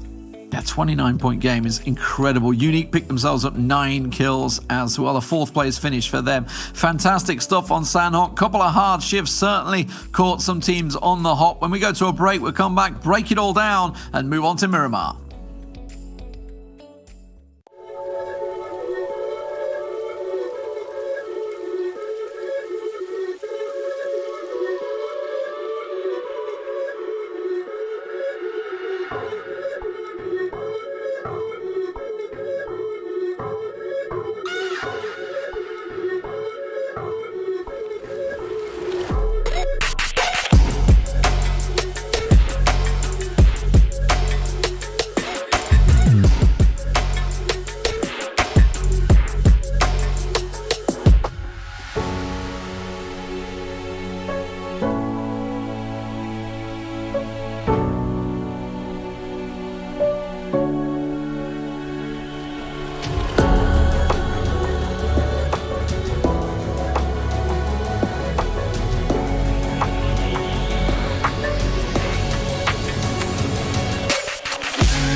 Welcome back to the ESL Mobile Open. We've just finished up on Sandhawk, and how exciting. We took the scoreboard and we just flipped it over, didn't we? Yeah, pretty much. I mean, obviously, everyone that performed, Hotline, looked like they were in a great position. They completely got smashed early on. Kulash, while it started off great for them with the 4 kills, they also run into trouble. So everybody that was really in a great spot over on Erangel has fell flat, which is going to open the scoreboard right back up again, isn't it? Absolutely. I mean, it's what I like to call a pancake scoreboard, because you got one great side done and then you just flip it all over and do the other side. It's the perfect way to cook breakfast, but unfortunately, it's not the best way to win a tournament if you're one of these teams. Talking about winning tournaments, let's talk about winning that map. I was secretly hoping that Knight would be able to pull off that 3-1 in the final. They're really impressive. I thought good play from Bad Boys the whole way around. They did get lucky with their rotations. They were in good spots, but played it really well. Got some kills on the board as well, and he almost took it, almost not quite. Yeah, but I do love the aggression that Polar Aces showed there. They were sort of sitting quietly, or just to the south of Bad Boy, actually. Bad Boy held the crossroads, and they were in the compound just slightly south of it. It wasn't even a compound, it's just a split 2 houses. And then they immediately start to get aggressive. They realized the circle was going to go their way. So they took that aggressive move, took hold of the beachfront just south of the river, made sure that nobody could push in from that riverside. They covered that off. That forced Divine to go onto that bridge. So they were well aware that Divine and I think it was Roya that came across that bridge line. So then they go aggressive. Okay, we want to clear out the west side, flush out the bridge, which is what you're seeing right now on the screen. And then they immediately knew where the smoke was. They'd already hit Nox. They knew about Bad Boy because they came against them in circle 2. So they knew exactly where Bad Boy was. Their positioning throughout, I think that whole fight was very well played for the Polar Aces. I would agree with that, and I also want to give a shout out to Ruya, who you did briefly mention there, on that push towards the northwestern island. I think they did that very well. The only caveat to that is, if they didn't scout the eastern side of the river, that would have been folly. I'm assuming that they did, because they went for that push in a situation where, if it hadn't have been scouted, if they hadn't had the information that it was clear, they should have been shut down almost immediately as soon as they took a shot. But of course, if they had that information on board, if they'd done that work, if they'd done that prep, then that push was very, very smart, because there's no way that you expect a team to be on that ridgeline, to be pushing across from the south side, if you're in the compound on the southeastern edge of the zone. So I really liked that push. It was just unfortunate that they weren't able to sort of fully push through and flush it all out. You see, now, I disagree. Oh, you disagree? I think, because Roya were in Painan, right? And Sure. I think it was a really strange push to go north over the river, especially with the way the circle went. They knew and scouted the entire hill south of boot camp was free, so they could have easily moved into that, transition in there. They're well aware that nobody sticks around in boot camp, so they could have easily moved into boot camp and basically followed the path effectively where Hotline were, because obviously that's where Hotline dropped. Yes, Hotline ran straight in, but they would have put them in a nice position to basically be coming in from the south side. And obviously we already saw from the team that won it, the Polar Aces, they then were scouting the water, so they could have easily come up and caught them off and maybe took the win. Maybe, I suppose. There's a lot of ifs, buts, and maybes. I'll give you that. I take your point there. I'm thinking more about the specific sort of interaction with it. Yes, you want to clear that compound. But I do agree that the eastern island was where the circle finished, right? So having a position there going to be a little bit easier for you. But if you are looking to try and move up to the northern island, then I think that the way they did it was very, very strong. We've spoken about the circle a lot, and it is my favorite thing about PUBG Mobile. Obviously, that 17th player, this circle for Sandhawk, really had to kind of force teams to change it up a little bit, potentially get a bit more aggressive, maybe more so than they would have liked, because of where the positioning happened. Yeah, for sure. I think that it was a very difficult circle to play around for a lot of these teams. We touched on it briefly during the cast when the circle shifted, and it was right on that river with the huge sort of lake in the middle of that river was in play. It's such a difficult zone to be playing around, because the majority of the zone is basically dead ground. Even if you are on that western side, it's not likely to go there. So whilst you can bide your time, maybe get up a few placement points, you're not really going to have too much of a shout when it comes to getting those big points and hitting out towards that 60.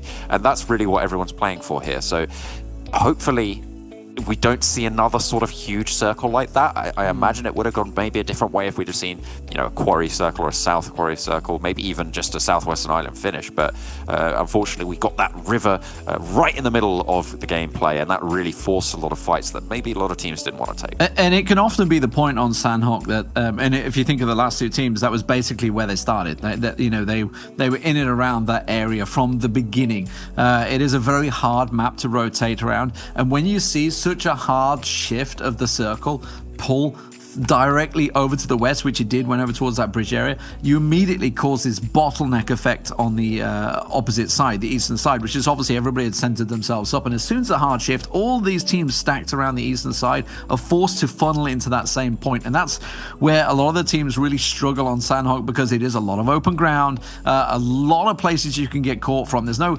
simple rotate compound. You can't rotate around the outside. Like G25 tried it. They tried to go around the north. EXO tried it as well. They kept running into Unique, who already sat there, because every time you try these big sweeping rotates that you can often get away with on the larger maps, you're simply running into the back of someone and they're set up, they're entrenched, and that's what catches you out. So that's why some teams often will struggle on the rotates of Sandhawk if it's a hard shift.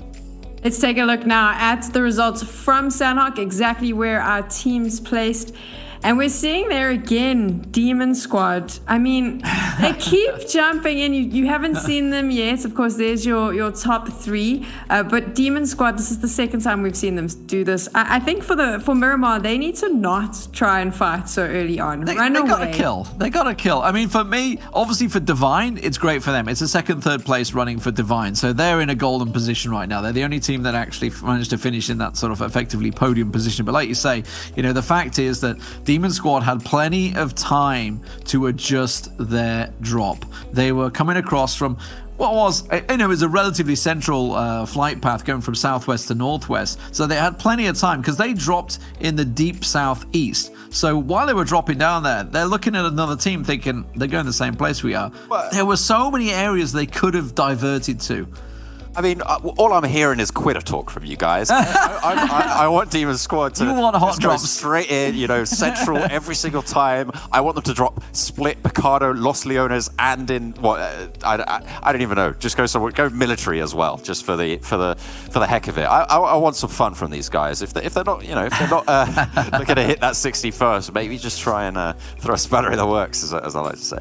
I mean, we saw it obviously from Qlash. Sorry, I don't go across a bit. But from Qlash, obviously, while they did get the 4 kills, it delays you so long in that initial hot drop engagement that you're just completely out of position. It put them deep in the south. They'd finished the engagement. They were obviously low on meds, low on armor. They can only get what they can from that area. So hot dropping doesn't really help anyone, even the team that comes out on top in, effectively losing. Perfect scenario for Qlash would be to come out with 4. They came out with 3, which is just about as good as you're going to get in a hot drop situation. But still, it puts you in such a detrimental position overall in that hot drop scenario. It just doesn't favor either team.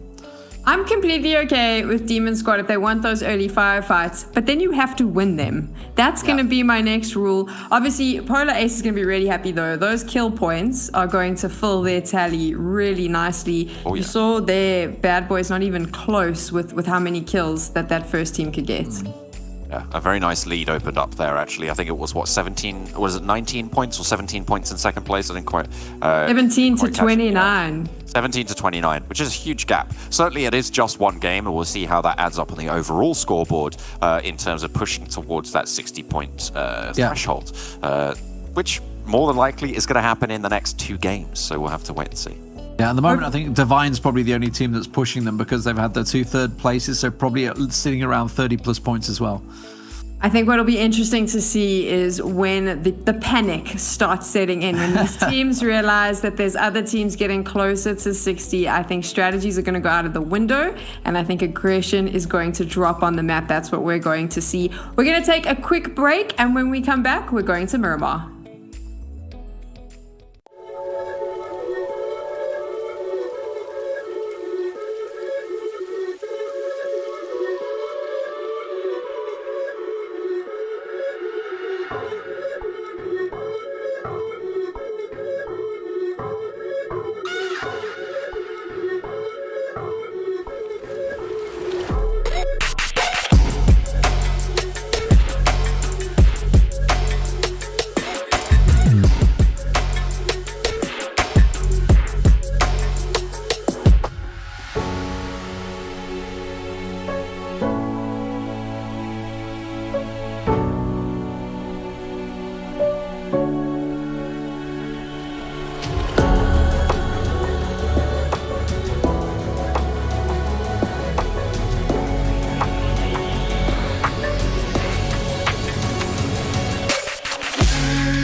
I'm here now with Kid from Polar Ace, and we're going to find out a little bit more about his PUBG Mobile career as well as his preparation for this tournament. So Kid, tell me, how did you start playing PUBG Mobile?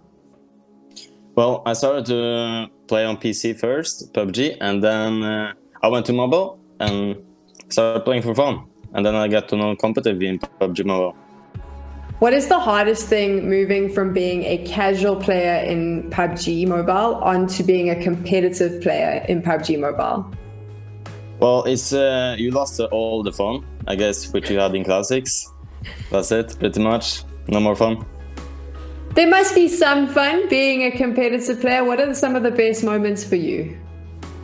That's achievements, I guess, and winning money. Winning money, fair enough, I hear you. So tell me now a little bit about your team. Who do you think is the best player in the team right now? Right now, it's really hard to say, all of us. There's All nobody of you. which is better. Yes, there's nobody which is better than each other here. Everyone is the same. That's an easy way to not get into trouble with your teammates, right? That's right. If you're taking a look now at the ESL Mobile Open, what do you think your team's biggest challenge will be in the competition? There won't be any competition for us. That's confident. That's confident speak. So my next question was going to be, who do you think the toughest player to face at the ESL Mobile Open will be? Are you telling me you don't think any of these players, the other players, are going to be able to beat you? Well, we just could say that's gonna be from Clash team. That's gonna be MZ. His name is. That's the biggest player. But you're not scared about him. You think that you've got this? Oh yeah, go big or go home. I like this attitude. That's the spirit. So how excited are you about participating in the ESL Mobile Open? It's completely new for us, especially me, since we never participated in ESL. But I hope everything goes fine. And that's it pretty much. I think it will go good. What has your team been doing to prepare for the competition? Well, we have been playing scrims and tournaments, and we've been trying to get to learn the enemies team. So we know exactly what we're expecting from them. And if you are to win, like you said, you're going big. If you win this competition, what's next for your teammates and you? Well, that's gonna be something new. We will see after we won, I guess. And that's gonna be probably PMCO, which will start in January, February. So you're ready to compete. Thank you so much for chatting to us. Good luck for the competition. I'm loving the big energy, and I hope that you do well. Thank you so much. Well, we'll see whether the Polar Aces can make it to the PMCO, of course. But at the moment, they picked themselves a very strong victory. 29 points on Sanhok, John. We move on to Miramar now, though. A very, very different map, probably from the smallest to the biggest. Yeah, for sure. It's a little bit more rotation dependent. There's a lot of sticking points, a lot of places where it's pretty tricky to navigate. So you've got to have your wits about you because those DMRs start to come into play. Those long-range scopes are going to start to be locked onto the rails on the top of the rifles and just be plinking away. There's plenty of valleys, plenty of hillsides that you can be playing around. More focus over on that terrain gameplay style, less towards that compound style, unless you get those urban endings, which it has been known to happen, as they do have quite sprawling presences on Miramar. Yeah, some of the large cities that do sit in Miramar, but there's going to be very interesting to see how this one plays out. Obviously, as I mentioned, rotations can be key. We saw some fantastic rotations on Erangel from the likes of Hotline and Kulash, who obviously were involved in a bit of a clash in themselves early on.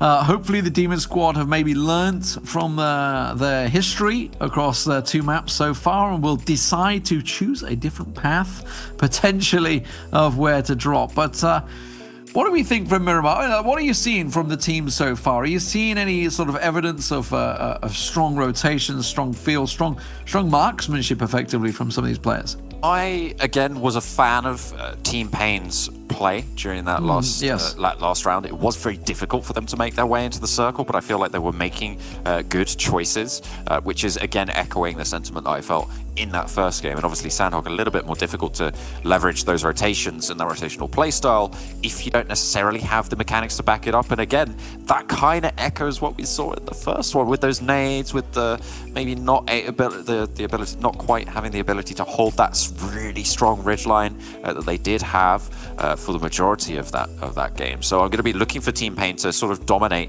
a little bit more here on Miramar, rack up a lot more points, and see if they can continue that streak after not the greatest of Sanox. And Miramar, one of those maps that does favor strong rotations. Obviously, teams can come out on top whether you center up early or whether you decide to play edge. It's one of those maps that can be pretty forgiving if you do have to reposition and take one of those big sweeping rotates around the outside edge of the circle. We will see, though, as the bird gets in the air. It is going to be a relatively safe drop. It's for the eastern side teams. I can get my east and west the correct way around. The compass has always been tricky for me in my life. But the western edges, say the Monte Nuevos, the El Pozos, it's going to be a pretty long drop. They're going to have to be looking to get into vehicles, which will cause a few issues. Don't know whether we have anyone that wants to go for Valle del Mar, but that's the longest drop out there. It wouldn't be too out of the question if you drop down early, get some vehicles on the road on the south side of the map. Then maybe that's excusable. But of course, that's only because it is early on the drop. If this playing path was exactly the same, just the other direction, then it would be probably unwise to make that commitment to go out so wide. But we'll have to wait and see. At the moment, the only team that's looking like they might be looking to do that is Ruya Gaming. Yeah, meanwhile, Bad Boys seem quite happy. They decided to go for the instant drop around Porto Parecio. Trying to see whether they can get anyone around there. Not too many stopping in and around Los Leones. Looks like Accelerate may well go there unless they're going to continue on over to Chumacera. We also have our winners from the last game as well. In and around there, the Polar Aces. Meanwhile, the rest teams are going further north. The favoured centre Picardo spot looks like it's going over to Evo. Yeah, gonna be pretty uncontested there. Not too many teams. Now the question that we were asking before is where are Demon Squad? Maybe change it up as we were looking for. I think that it might be them on Hacienda, if I'm not mistaken. Testing for that spot. So yes, it is. It is. They are. Yeah, they're Marshall's there. Yeah. Contested. This is a miracle. It is in fact Demon Squad drop where they are not hot dropped, and it is in a very strong position to be fair, especially given this next circle. It does look like. Yeah, you've got a lot of ground on the south side that's going to be relatively difficult to pass. So on the south side of where Demon Squad are, that's difficult to pass around Graveyard, around Power Grid. So the fact that they're north of that already, going to play to their benefit. Yeah, and it's actually worked out because it does look like Pain have had to divert. In fact, there's quite a bit of diverting going on there because I can see Divine have dropped near them. I think that's where Pain were looking to go. I can look at it, Enio's position. He was very close to Divine. G25 also. And these are all on the ground now. This is a very clustered area in and around water treatment. And north of Hacienda, you can see once again it's Clash actually involved, this time against number 1 CIS, who, both ironically clashed with Demon Squad over the last 2 maps. This time around, it is going to be number 1 CIS that will lose a player early. Don't think he even had a chance to get a weapon. My big question really is why are there so many teams in this cluster? Yeah. I was thinking the same. I was like, there's nothing here. Surely they're going for the long drop to Pozo, which G25 looked to be doing. Yeah, maybe they were looking to get vehicles and do that. Places like Impala, the majority of Los Leones is completely empty. Minas Generales is completely gone. Nobody even in Cruz de Valle, and it's just not there. It baffles me, quite frankly, that there are that many teams on the northwestern side, and in fact, that's going to probably make it very difficult for the teams in that area to make something happen. Pain are split within this group as well, so their rotations are going to be made all the harder, and everybody's going to start to pop off. Now, there are teams out on the southwest. There's only 3 of them, however, and they should be able to rotate relatively unchallenged against each other. What is happening? So, we've got the Polar Aces that are rotated to Chumacera. Now, Accelerate are rotating to Chumacera. Like, you both dropped over Los Leones. You would have seen each other going there. What on earth are they thinking of? It's Roya that they just passed on by, which you saw taking a couple of shots from the church set, but both Accelerate and Polar Aces have both gone into Shumasera. Now, it's a triple-tiered city, but the fact is that Polar Aces are there first. They should be able to just... I don't understand what Accelerate are doing here. Are they trying to get over to Valle del Mar? I think they're going for the west side rotate. This looks like a wide swing from them on this position, potentially moving up to the west or even up to Monte Nuevo, maybe even further west than that, and go west of El Pozo to try and swing past La Cabrera on the northern edge of this next circle. But even so, that's a very weird path to take so early into the round. You're going to be very light on loot if that is the path you're looking for. Yeah, and especially when the circle has popped that way, you just think, you know what? We're at Los Leones. It is a massive city, by far the biggest in the entire game. There is tons of loot there. Or should we try and go to the furthest point from the plane? Oh, and by the way, the circle's also the furthest point from there, Valle del Mar. Unless they're going Ladrilera up to Monte Nuevo, even still, they're going to be so low loot by the time the circle closes in. You can see it's already closing, the circle. It's like bonkers that they're trying to make this work out. I see you've taken the Brit on holiday approach to pronouncing Miramar names. It's very much, yeah. Forget the Spanish. There's no Spanish twang in there for me, I'm afraid. Well, it's Ladrilera, mate. Ladrilera. Oh dear. Getting Ladri and Ladrilera. I can't roll my R's. It doesn't work. To roll it there. You kind of do for that one. No. Single R's, you're fine. Ladrilera. There we go. We'll see if we can teach you yet, D-Man. There's time remaining in the day. But I've not cast much PUBG. That's the thing. Okay, I believe you, definitely. Southeastern side, Puerto Paraíso, which you mentioned earlier, was the instant drop coming out from Bad Boy team. And given that everyone's on the north side, this could play very well from them. I also mentioned that sort of band of ground that stretches from Power Grid out to the east side of Graveyard. That sort of area is very difficult to cross, but if everybody's already north of that, you avoid a lot of the crunching that tends to happen there. So maybe that's going to be a little bit easier to navigate, depending on how all the teams on that northwestern cluster decide to spread out to take the ground. Because at the moment, no one's headed out towards the northeast. No one in Cruz de Valle, no one in El Azahar, and Tierra Bronca a little bit further out of reach, but no one there either. It was unique that we're over towards El Azahar. They've decided to shuffle over early, as you expect. Demon Squad getting themselves that Crossroads warehouse compound really strong around Hacienda, trying to spread themselves as wide as they can, being that they are in and around the central circle. Perfect positioning for them this time, not getting challenged out. Picardo also being now evacuated by Evo, who had that to themselves. I still no clue what was going on between number one CIS. I guess La Cabrera was there where they wanted to go, but why they were engaged in the battle so early for the vehicles is beyond me. You know what? Let's see how it pans out. Let's see how this thing does happen, because this is a situation that I think I'm right in saying neither of us really seen before in terms of the spread, but it seems like everybody's managed to get away from it. Yeah. Everyone's managed to get away from tricky. Accelerate are only just arriving to start looting. Yes, this is true.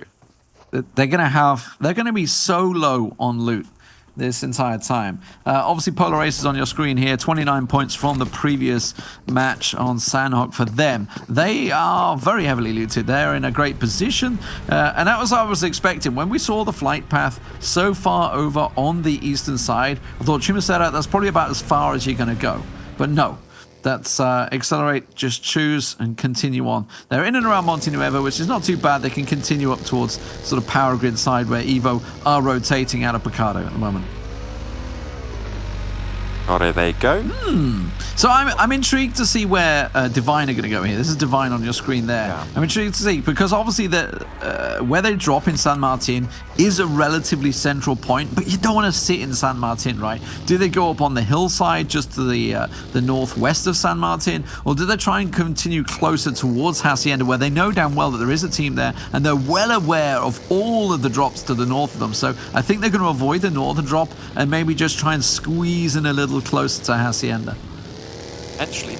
Demon squads, they are still 4 players strong, as far as I'm aware. I haven't seen the kill feed with their name. So this is, you know, untrodden territory for them right now. They do have Panda nearby, though. Panda's slowly coming down on that ridge line, effectively, south of water treatment.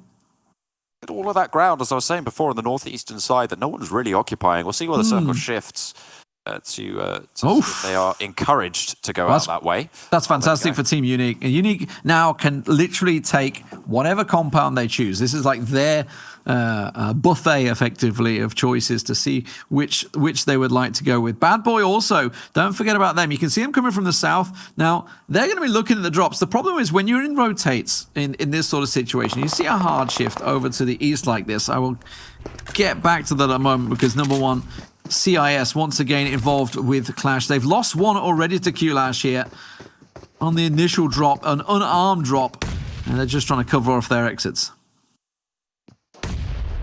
One CAS bombarding right now onto Q-Lash. They are holding down and actually finding only pick. No clip going in immediately. This is a strong play. This is a strong start to the fight for number one CAS. We said they'd fight as a unit. This is exactly what we're seeing on our screens. Really aggressive push, though, from MZ there with the micro Uzi. Dream trying to chase him down. It's a hope and a dream. He chases straight into Azza, who comes in with the perfect cover for them. Number one CIS falling left, right, and center. Senf, the last man, trying to hold down the cover fire, but the rest of his team have fallen. Trazen trying to get the flank around, but look at this. G25 coming in to get the ridge line. They're going to get the flank around. I wonder if they're going to try and lock off Q-Lash here and surround them. It does look like they're pushing into the hills. The start of it went well for number one CAS team, but...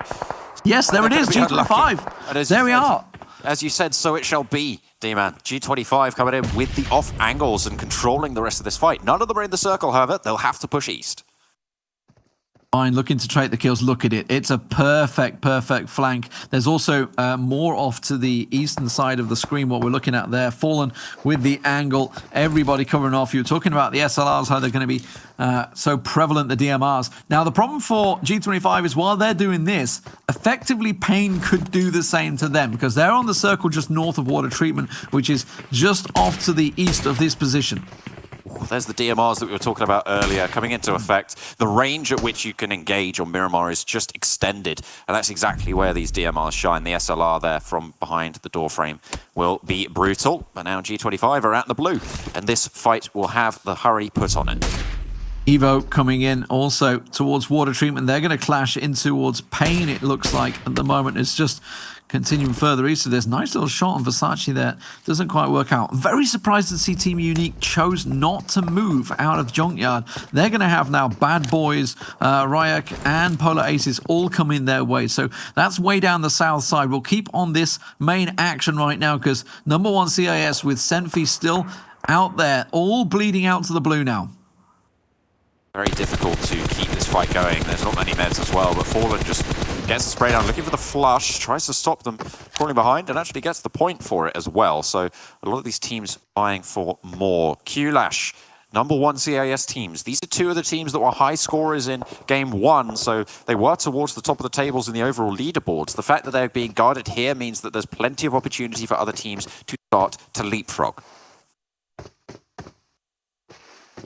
And just holding. You can see on the map really widespread from Team Unique being so aggressive with the amount of land they're taking. They've just moved, but oh my god, the circle pops to Cruza del Val. You mentioned it earlier, John, how much real estate was available up there. It's great for Pain. You can see they chose to go north of water treatment. They have now a choice of where to go. That is a rough circle for everyone involved.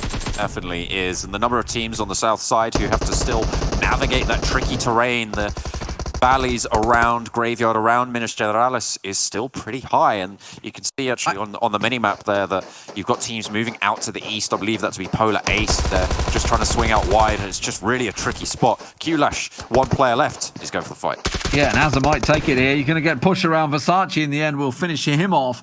I don't agree with what G25 did. I liked the initial positioning. They were out wide. They were just there to get the free kills and move on. Instead, they chose to commit into the warehouse. They chose to push a team in the warehouse. Very, very surprised that they chose to go for that. By the way, Semp is still alive out there. He's still there. So Q-Lash will fall And G25 going to get them back on the feet. Nightmare back up, and they should be able to heal off. Now, we are only in, Circle 3 blue, so it's not hitting too impactful, but it's cost them a lot of positioning. Meanwhile, everybody else is already centering up in Cruz del Val. Speaking of positioning, though, Pain, Team Pain, again, have found themselves a very, very good spot on that rotation. They were on the northwestern side. As soon as the circle popped, they move out. They move away towards the south of Torre Ahumada, which is exactly where they need to be, isolated from the rest of the action, making sure that they have those paths as well to move down if they need to towards Cruz del Valle, which is not someone that they want to commit to too early. So I really like, yet again, Team Pain's positioning. I'm a big fan. What can I say? I keep bringing it up, and quite frankly, I'm right to do so. I'll back myself.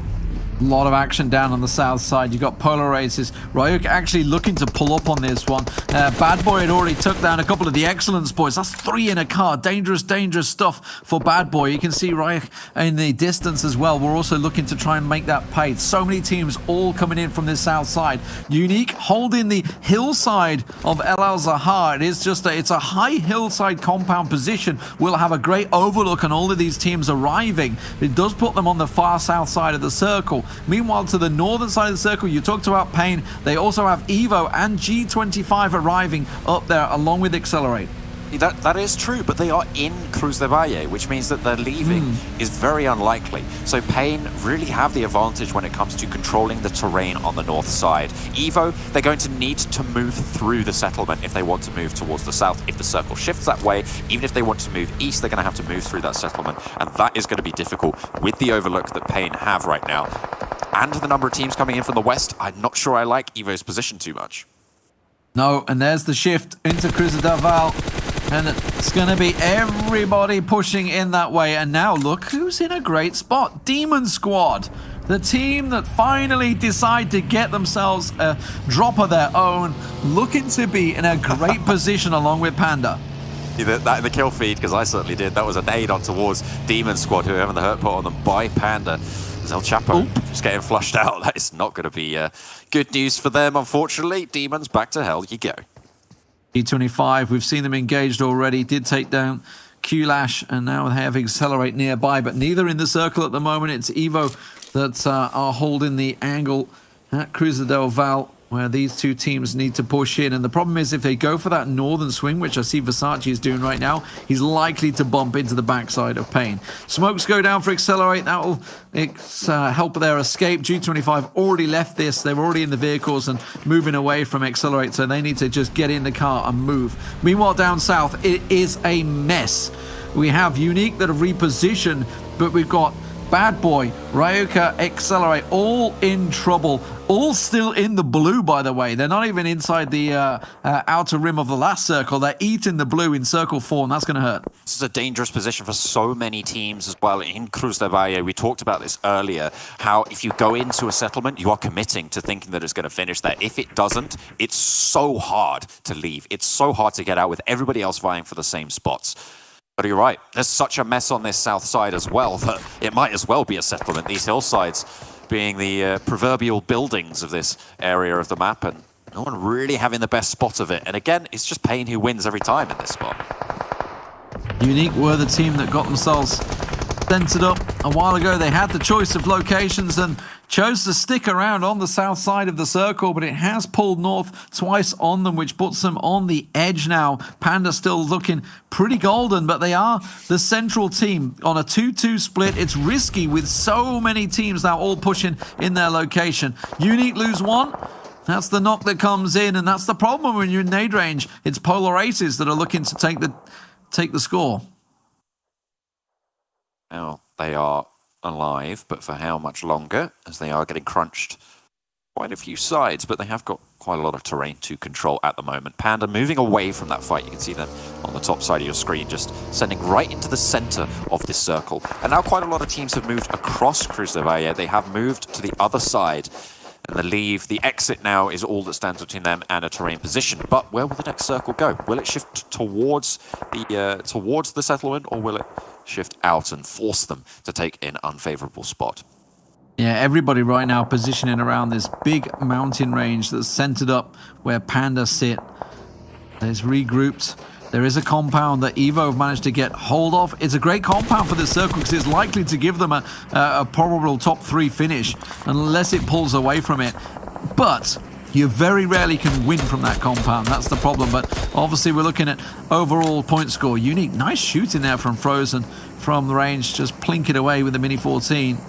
Making full use of it. Oh, look at that. Panda getting the drop right on top of them on the hill. That's just about perfect for them. As Accelerate goes down to Divine, the circle does shift. It's a split between the road, but it's still good for Panda. But all of these teams now are on the east. It's going to be such a problem to push in.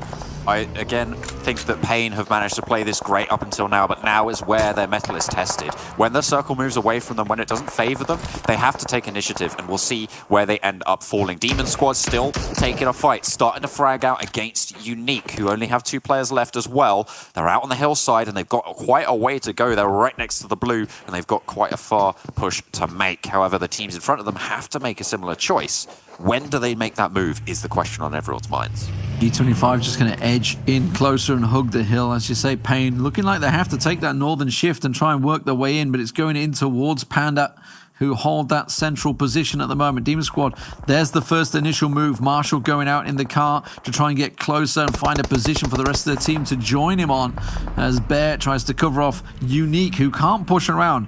Accelerate are going around the back, but unfortunately for them, they're going straight in towards Divine, who are holding the ditch position near the road at the moment, as Frozen starts to eat more and more damage from the blue.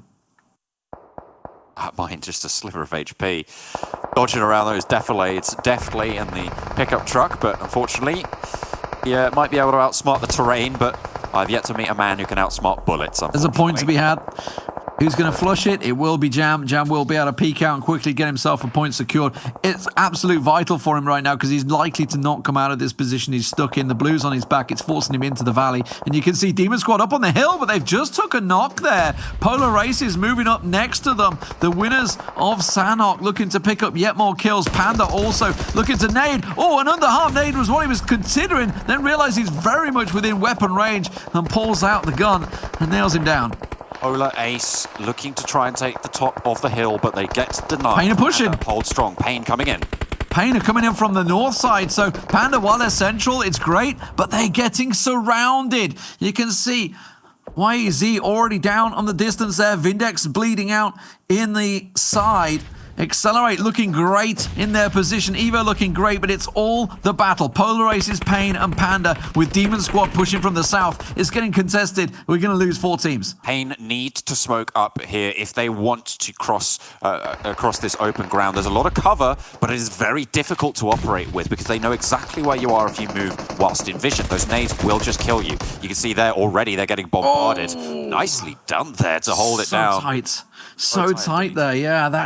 I was surprised that actually nobody pushed out and finished him off there. So damage the last man for Demon Squad as the rest of the team are in trouble. Tries to get the spray down, but no. The turn revenge kill comes in, and Panda looking strong here as they now look to try and push towards the rest. Polar Aces, looking towards Panda. The circle shift, oh my word. Divine on the south side are in prime position, but I don't know what the ground is like where they are.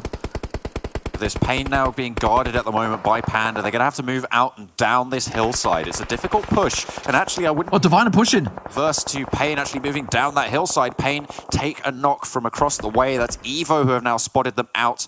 And all of a sudden, the top of this hill is becoming a death trap for all of these teams trapped here.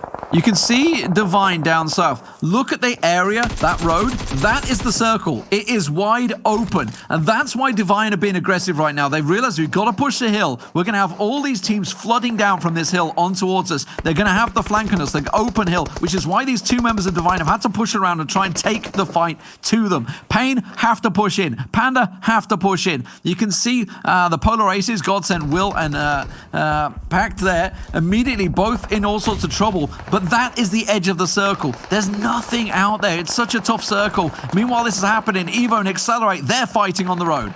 Now, Divine have been given a great spot on this south side to try and control all of these pushes. They have one of the very few places where you can go up and down this hillside freely. The mountaintop is very traversable for them. The question is, do they dismount, Accelerate? And they're doing exactly that. Nice attention swivel there. They are ready for this fight, and Divine are putting the hurt in. Yeah, it's a really nice 2-2 split for Divine. They're working well. Both Revenant and I can't see the name of the guy down south. They're both covering off the road push, which we just saw them doing against Accelerate, while the other two cover off the hill push from both Will and Pact. Payne trying to push in. Will does manage to get himself the heal off, but he needs to get his buddy back on his feet. But there's so many nades coming towards him at the moment that Divine are peppering them.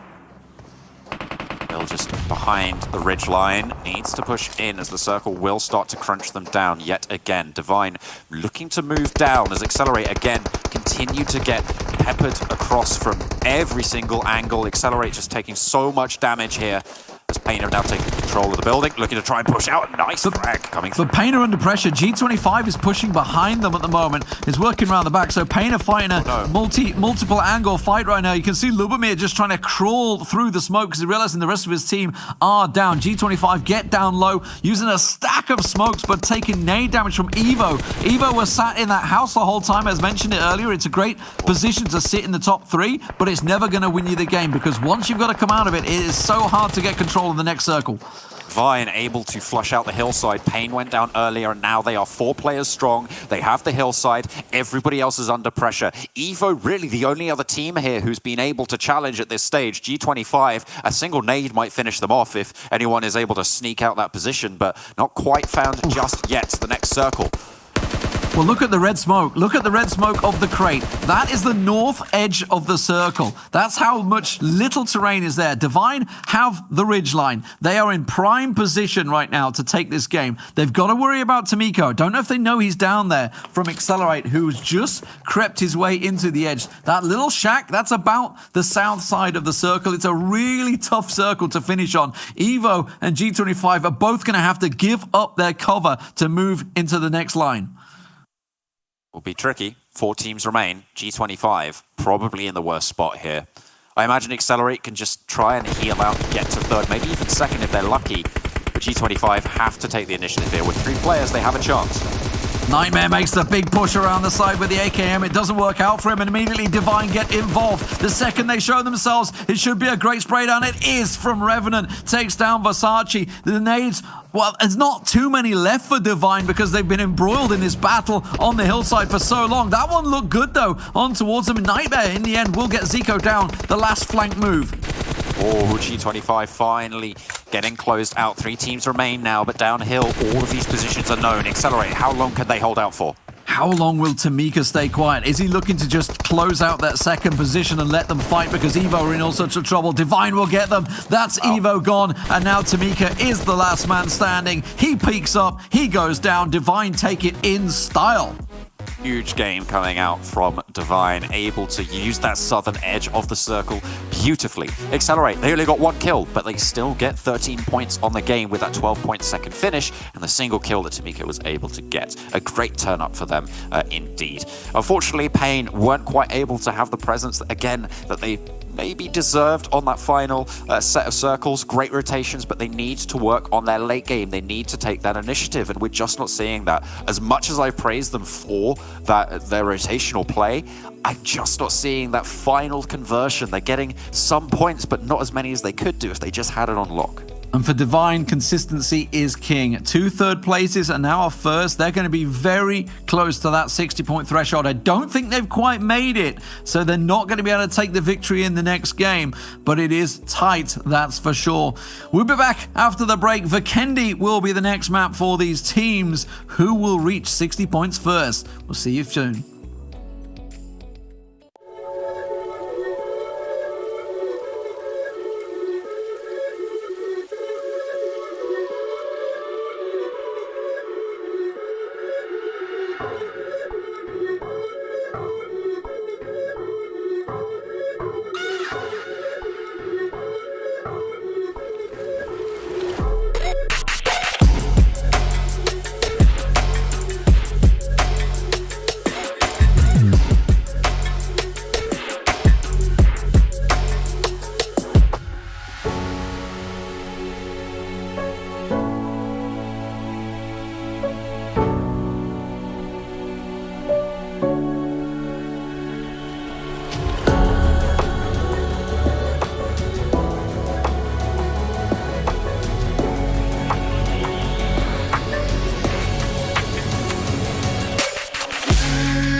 Miramar comes to an end, and now you can see that there are a couple of teams that are starting to push themselves up into the running. Divine, though, for me, right now in the lead there. Incredible chicken dinner from them. They've had good runs the whole way, definitely the most consistent.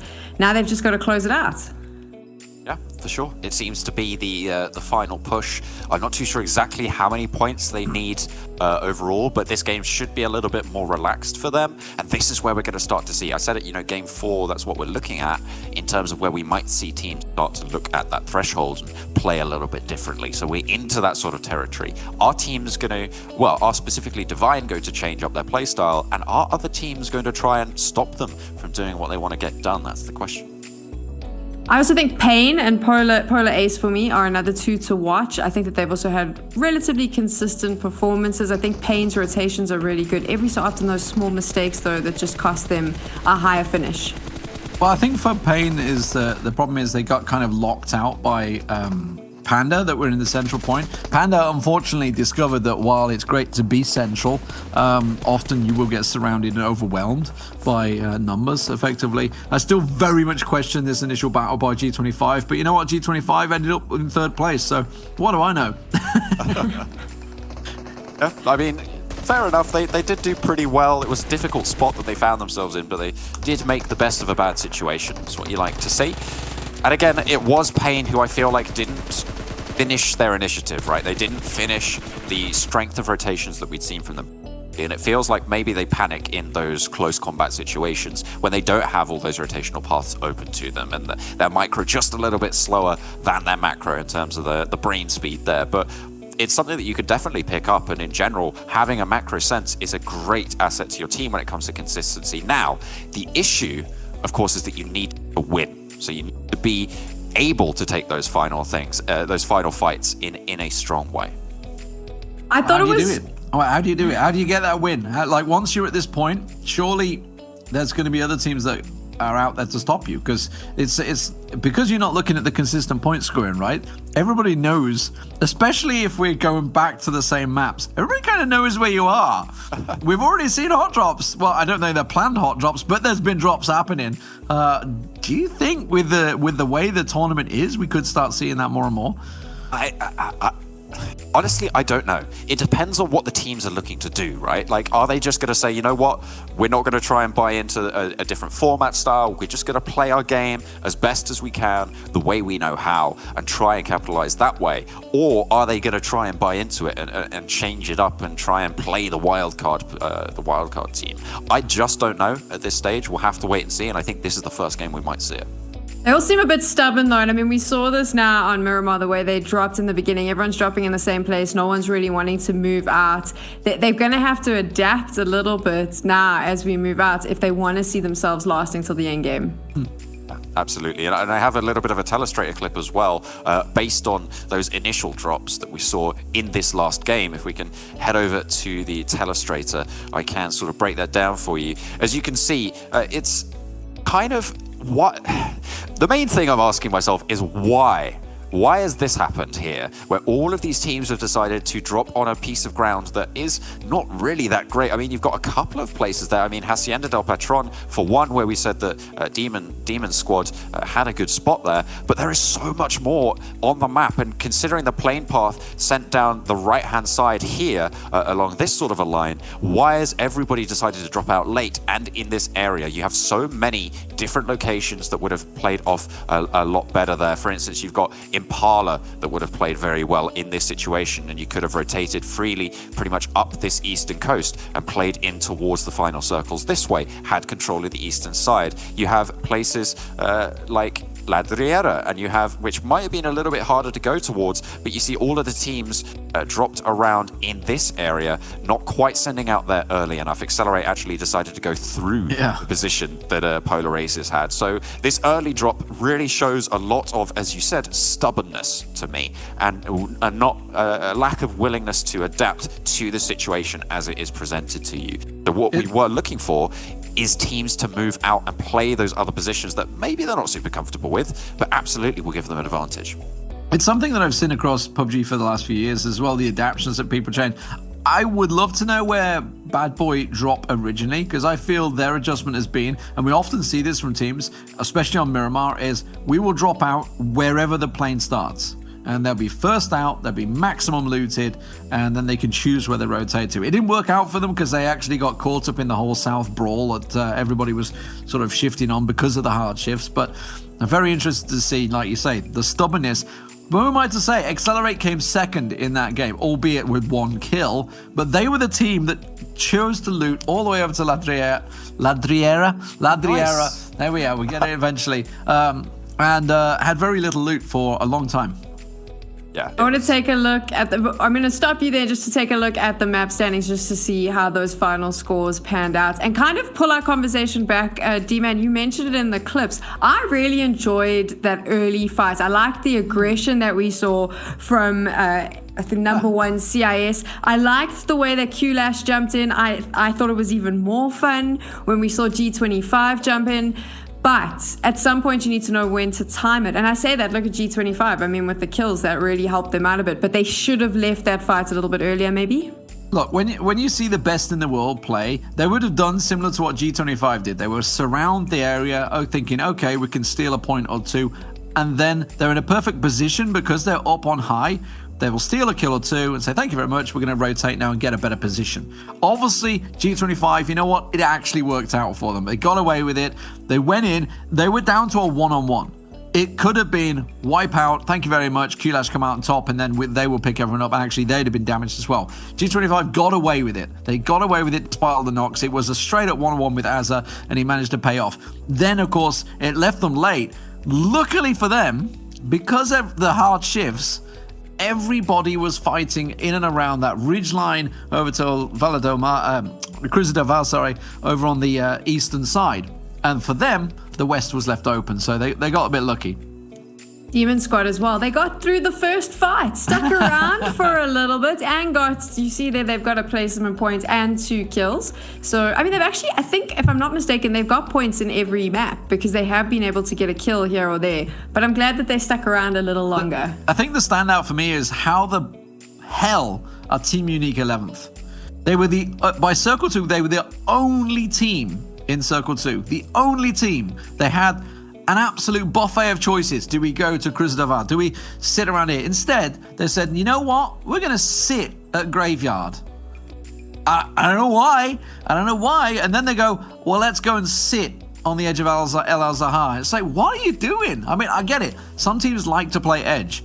But when you know that so many teams are going to be coming from that south side, I guess they were trying to pick up the kills and be aggressive. I don't know. But either way, everyone just rotated around them and said, thank you very much. We're going to kill you when you try and come across an open territory.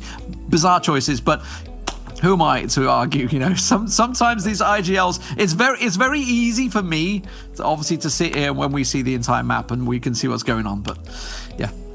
Let's take a look at the overall point standing now, and I'll say the easy thing for me to say, the 3 teams that I think that could potentially be in contention for this right now, obviously Divine, I think Polar Ace is going to be trying as well, and Pain is one, and you can see there, I called it, those 3 up at the top there. All 3 of them are in a position now to potentially hit that 60-point threshold in this next map, and of course, once you hit the 60-point threshold, you can then try and contest for that chicken dinner and the champion title.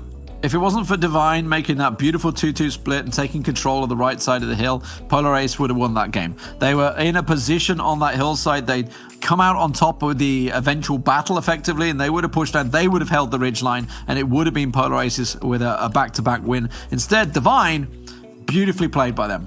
Yeah, they absolutely have been so consistent over these 3 games so far. I mean, after the first 2, the question I had was, you know, are they going to be able to actually finish it out with a chicken dinner? Will they be able to finish those games to be able to win once they pass that 60-point threshold? Well, we got our answer here on Miramar. They were able to use the terrain. They were able to play it perfectly, and that's what we saw. It came to fruition, right? And now they're on 55 points. They need 5 more, and then the next game they need to win it out. We'll see if they're able to do that, because the first game in which we could see a winner now is guaranteed to be map 5 at the earliest. If you're Polar Ace, you want to get them out of the running really fast. Go hunting early on. Figure out where you think they're going to drop. If you've done your research, you might know. I mean, yes, but also you've got to think, if you go down to them, you are going to give them 4 points. They only need 5 points to be able to make it through. So you give them 4 points, all they need to do, even if there's only one of them left alive, is just snake around and just not die. And it's Vikendi, that's very possible. I mean, it's a sabotage factor effectively. Like, if you're going to hot drop one another, you're kind of taking each other out of the running. Like, nobody really comes out on top in a hot drop, in my opinion, which is probably what these teams will look at. It's a rare scenario. The only time we're going to see it is when people don't know where they're dropping, which is exactly the scenario we will have on Vikendi. Which is what I'm looking forward to. That's what I want to see. Just putting it out there. We are going to take a break, and when we return, maybe I'll get what I want.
What is the one tip that you would give to some new players who are watching? Не бойтесь файтиться в игре. Не надо играть в крысу. Стреляйтесь и учитесь это делать, и делать это правильно. Ну, не надо нервничать и просто играть в игру. Söylemek istediğim tek şey kendilerinin bir tık daha çalışması ve kendilerini yukarılarda görebilmesi gerekiyor. Do not give up. Just practice hard and find a good team. Just never give up.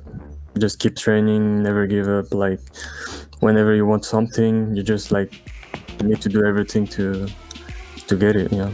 If they wanna be pro player, we must can play all of the weapon of all of the map. Where is the best place to drop on Orangel and why?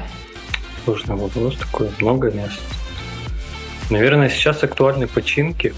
Очень много туда людей падает, потому что на контах лута не особо много, на сосновке много людей сидят. Наверное, это будут починки и новорепные.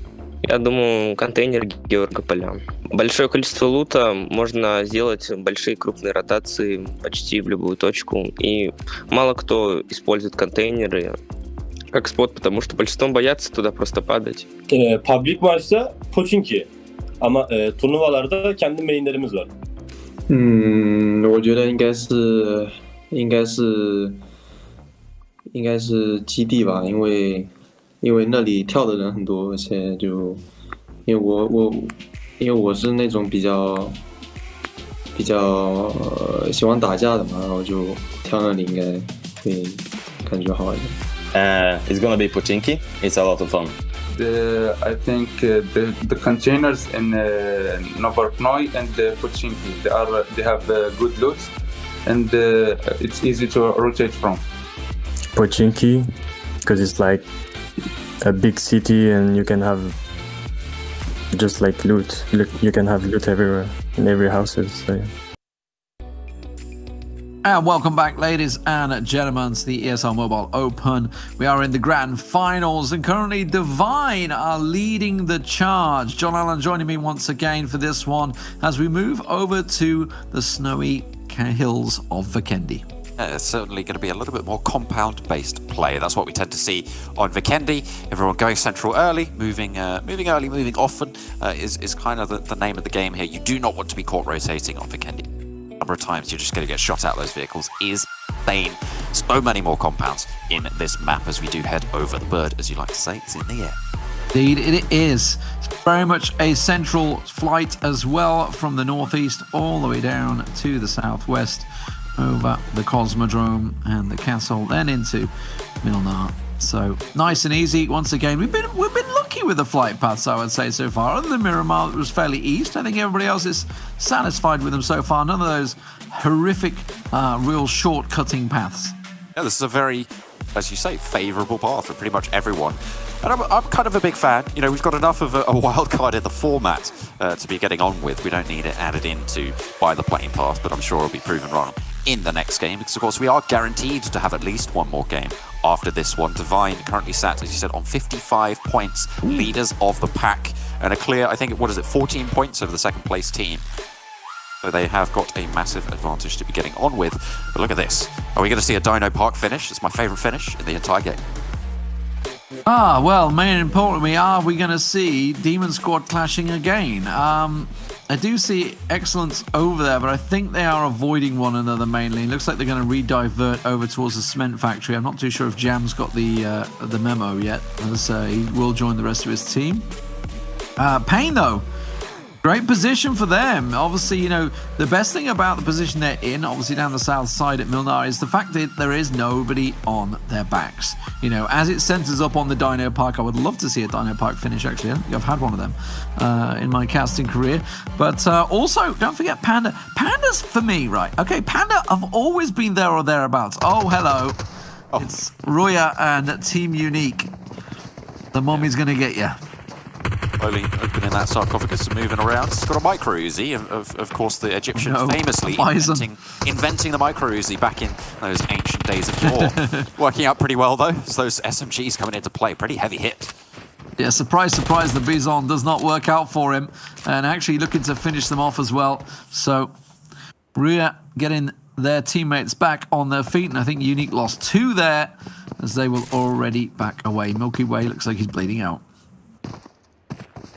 Down to 2, with Milky Way, as you say, bleeding out. So I don't think they're going to want to keep this one going. Maybe just try and salvage whatever points they can from this game. Their push up towards that 60-point threshold. What they can do. As you said, though, earlier, Pain, they're going to be very, very happy with this circle and this drop as well. They only need 5 points, as you mentioned. If they can get a kill or 2, that's going to pretty much seal the deal. They just need to send it closer to the circle. And of course, the more points they take, the less points people underneath them are going to have as well. So even if, you know, they only need 5 points, getting the chicken dinner would be phenomenal for them. Divine are up in the Cosmodrome, actually. Right. Yeah, they're up in the Cosmodrome. But in terms of rotates, it's not too bad. It is the first circle, obviously. It's a pretty big circle. I was talking about Jam. I don't know what Jam was thinking for excellence there. Decides to not go with the rest of his team, who did divert back down to Cement Factory, and surprise, surprise, the 4 members of Demon Squad find him. I mean, you did have Roz. They were playing a pretty heavy split at this stage. I think it was north side of Cement Factory, south side of Cement Factory.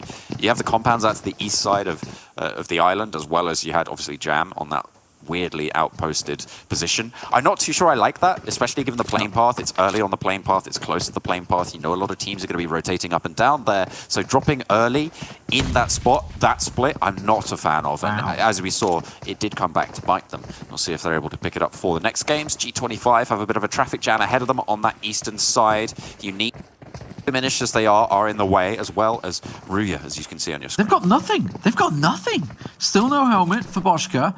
I didn't see who that was a moment ago, but they had no armor whatsoever. So Ruya, even though they were engaged in that early fight with Unique, have got absolutely very little loot. It's incredible. Versace here for G25, they are just further north, and Unique were trying to push into their direction. You can see them driving off the car, and they're going to have to try and divert around and skirt over the ice, I feel, as they get into Volnova. And they're going to be... Well, actually, he's geared out of his mind. He's got himself his G... How did that happen? How did Ruya, who took down 2 members of Unique, have no loot? And Unique, who got killed, he's got tier 3 vest, tier 3 helmet, he's got the G25, he's in a great G36, sorry, he's in a great position. He's got the G25 as well, D-Man, as he runs straight across the bridge, straight to their sidelines. Fortunately, not a lick of damage. Only a tiny little dab onto one of them, and they're going to be able to get away with it pretty much scot-free. Still, only 2 players, though. Thompson versus tier 3. Generally not going to work that well. No vest for Nightmare, by the way, who was taking on that fight, and only has the Thompson as well, so... some teams are lacking right now as they all look to start rotating. They're trying to pepper away. That's hopeful. That's hopeful. It certainly is. I mean, you love to see it. You know, that's the sort of optimism that wins games. You know, that's it's or loses your bullets and ammunition for no reason. But you know what? One of those may have connected, and it may have done 1/10 of the damage. And you know what? That's a booster. That's a booster that has to be invested later on, and I'll call that worth. So people are starting to center up as best they can. G25 here trying to catch the rotates. Not too sure how it's going to work out. Pain and number 1 CIS. They are both relatively central at the moment, so fighting for position here. They have Bad Boy just north of them as well, outside the Dunnet Park. Bad Boy are in a pretty heavy split at the moment, though, so they aren't at full force. The question is anyone going to spot that out? Is anyone going to take that fight? At the moment, it's Panda, who, as you said, are pretty near that location on the north side, and those 2 teams underneath them might start to look to push up if they get a little bit scared of this fight that they might just be about to engage in east to west. You can see just on the minimap on the northeastern side, just a sliver of a grey circle. That is, in fact, the other squad just waiting out around that location.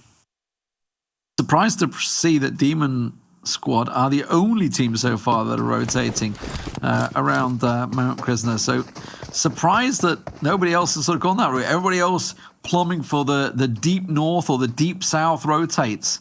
At the moment, you see Denf there tracking Valentine and Payne. Probably thinking it's the same team, actually, the way he's tracking it, and probably not realizing they're 2 separate teams there.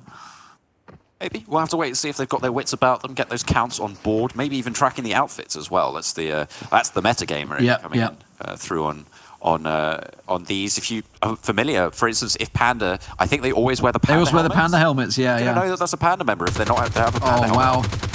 Might not be so. The Bad Boy is in the logs.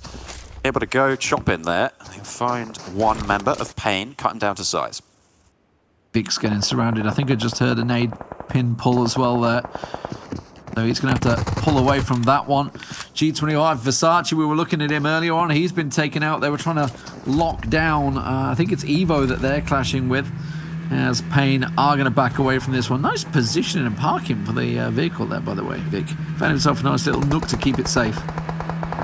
be able to sneak away with that. Not a lot of people further inland, and actually the coast is heavily occupied, which is where the fights we were looking at are starting to take place. Demon Squad have made their way down now. Only 2 players really on the northern side and 2 teams outside on the eastern side. Sorry, 2 teams on the northern side, 2 teams out to the eastern side.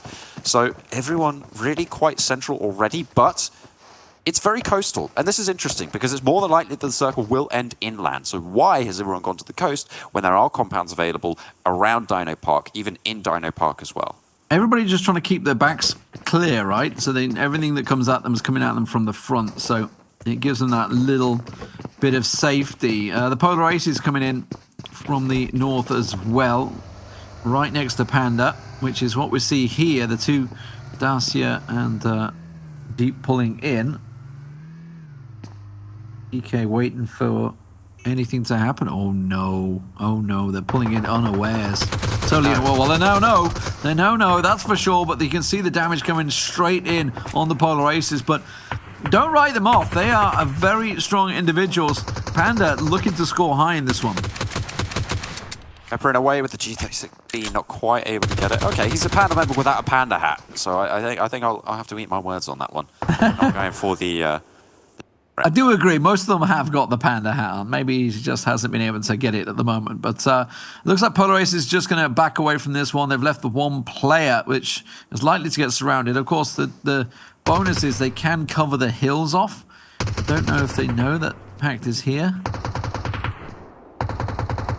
Ked is just chilling behind a wall, guarding out the edge. And this is the thing on Vikendi. You don't need to be taking these fights early. You mean, you look at the position that they're in currently, and it's kind of, they can just chill, right? They're on the western side. They will probably have to move in the next circle or 2, potentially, depending on the shift, but it shouldn't be too dramatic. And actually, they're in this next circle as well. As it pops there, you can see very, very centrally. But again, this is where having one of those compounds out to the side of Dino Park would probably have come in very, very useful. And in fact, that's exactly where we're going to find ourselves for the teams like Excellence, for the team on the northeastern side as well, Divine, who again need 5 points this game to activate their, what are we going to call it? Activate what, their trap card? I don't think that's quite right. The win condition, I guess. Oh, okay, yeah. I guess what we could go with. I hate that phrase myself, but it's what we could go with. Kulash, by the way, down south at the winery, actually close to Evo, who've already clashed with G25 once. I think 2 members of G25 fell in that battle. You were talking about Divine as well. They were coming in at the back end of Excellence. And Ruya, who we saw very early on. I feel they've purposely been slow. I'm not too sure, but I got a feeling they've looted through Castle because they were low loot at one point. So I think they've been looking for more. Accelerate here in all sorts of trouble. You can see 1 knocked on the hill there from Bad Boy. Bad Boy, what they're going to do? Well, Knight, he sees them coming. But they pop behind the tree. He takes the spray just a little bit too late there.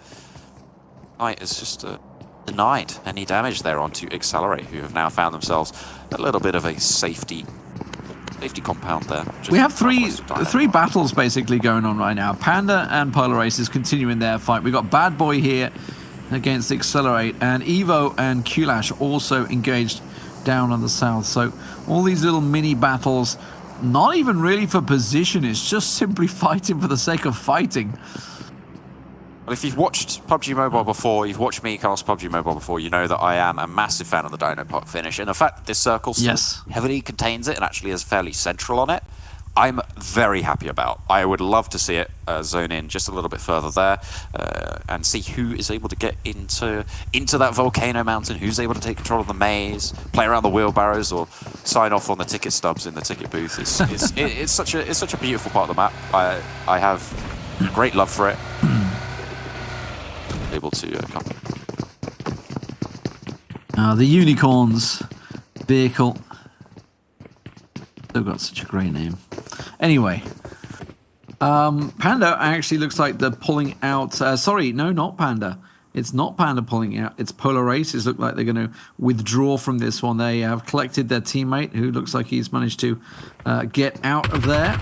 So they will pull away. Kulash very much got Evo pinned down in this compound. Everybody else trying to center up. Both Divine Looking in a great position, I might add. While everybody's engaged in this, Divine are just going about the business just to the northwest of Tovar, completely with nothing behind them. They were the last to arrive in the circle, and they can just slowly work their way in. Of course, it depends. We could have a hard shift now.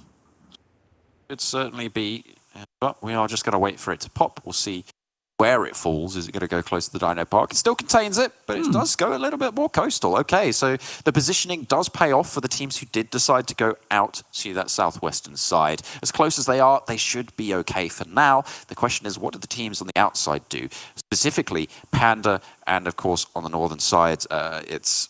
who they are, Polar Ace, that's the one. I keep forgetting. Without the tags, it's very confusing. Yep. But Polar Ace and Panda will have to move in just a little bit. Will they go into Mavatra? Will they try and skirt around, try and find a different spot? The teams on the southeastern side as well, QLash and Evo, they're going to have to move in, so we'll look for their compounds too. Yeah, Evo getting surrounded actually by QLash, so they need to make sure.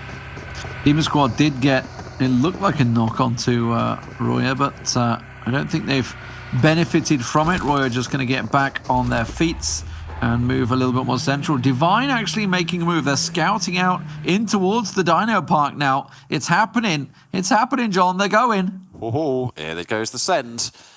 See if the team at the top does in fact take the best spot on the map. I think they might be, but they might be contested as well, as Ruya challenges.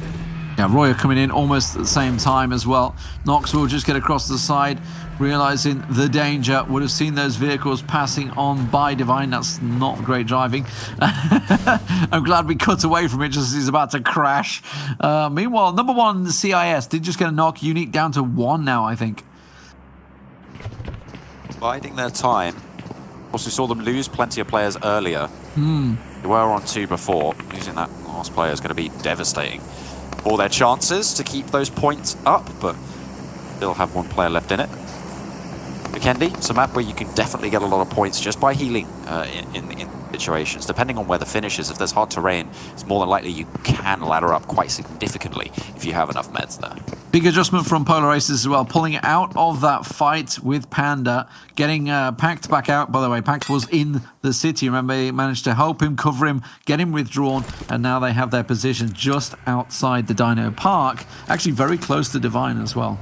Yeah, and they did actually end up swinging out east of Mavatra, which is one of those rotation routes I highlighted for potentially them being able to move in, and Panda moved down south to the west side of Mavatra. The question for me is which one was better, and in my mind I'm looking at the position that Polar Aces have as probably a stronger spot. You have less teams to contest with if you need to move on a harder shift, and for Panda they're right next to the coast, which means they can only really send out to the east. They can only really go one direction if they want to avoid a fight, and even then they're sending in pretty dangerous locations.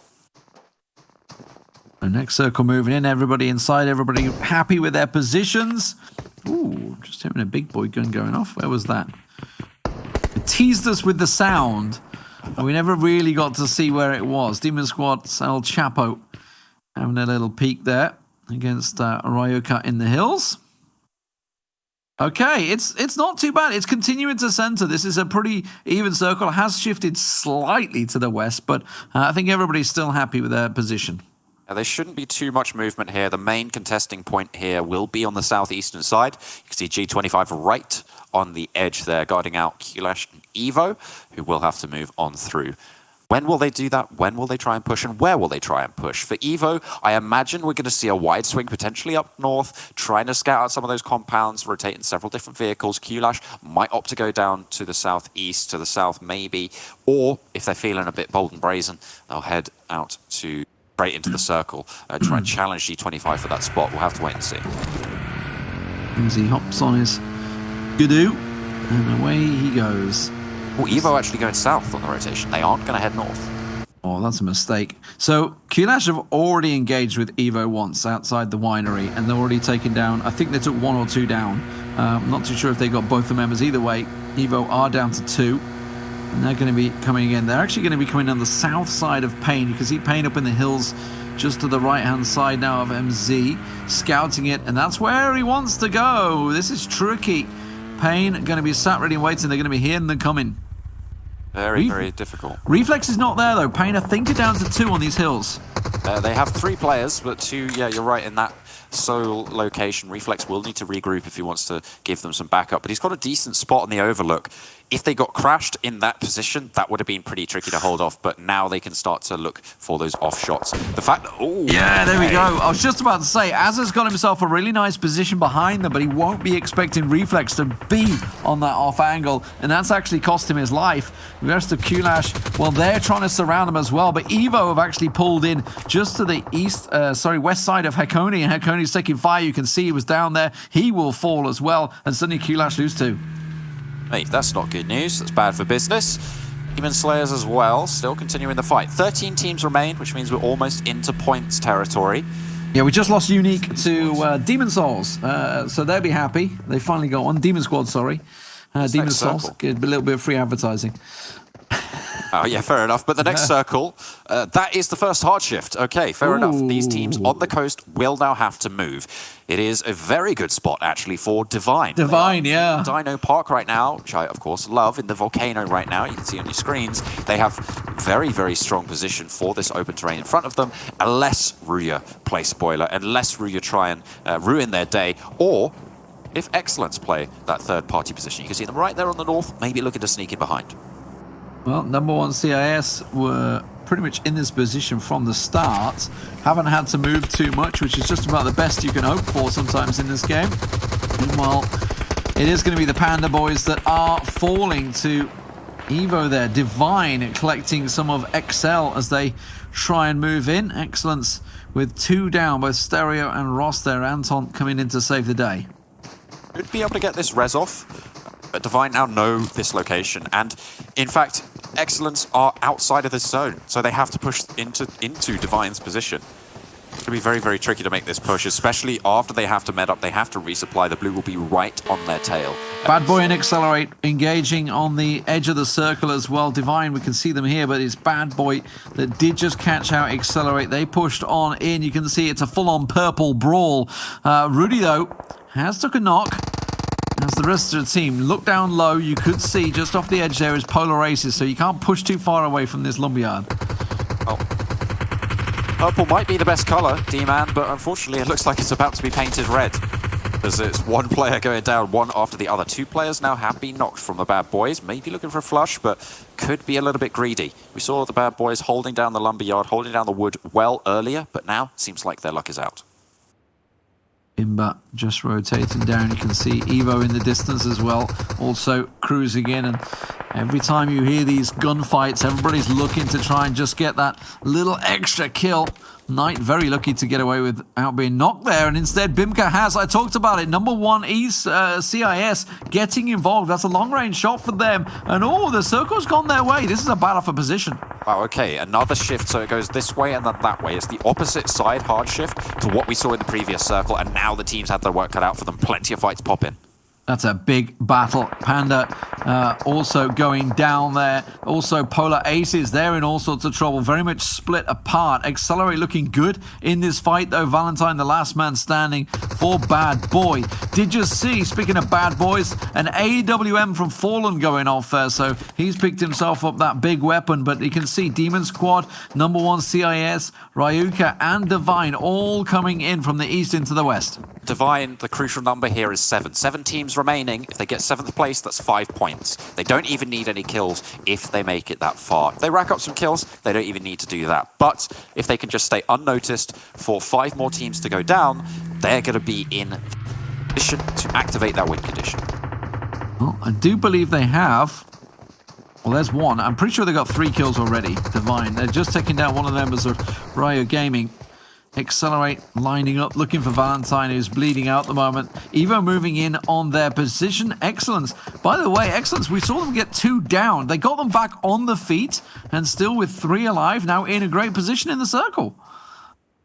Aiming to do pretty well. Okay, fair enough. They leapfrog around the position that Divine held in Dino Park, and now they can just chill, they can just vibe on the northern side. Of course, the western edge really starting to pop off, and actually, if Excellence move too much further south, they might just find out why it's such a dangerous area to be. AWM for Lazy there, but It's a little too tight to start using it now, I feel. I was just about to say, Divine, they've got to be careful about the sneaky snake that is there, but they've already just flushed him out, so they find out the Polar Aces player, which is actually fantastic, because that's almost taking your competition out as well. Ryu up on the high, though, do have a bit of an overlooked position on Divine, but they're just going to aim to blow up their vehicles. Now stop those rotations moving away, the vehicle being dispatched. Really good. You can see immediately the nades get pulled. See if the cook is right. Let's see if the nade can land. 8 teams remaining. Only one more team needs to drop for Divine to be able to get into that 60-point threshold. Ox has a good off angle for him. Enema actually taking shots is from Excellence in the distance there that are actually getting the cross shot on the backside of Divine. They actually already have that 60 points. With 2 kills, that will be enough. On the 8th place, they've already managed to do enough this game. The question is, how many more points can they sap from the rest of this lobby to stop anyone else from challenging at that 60 threshold?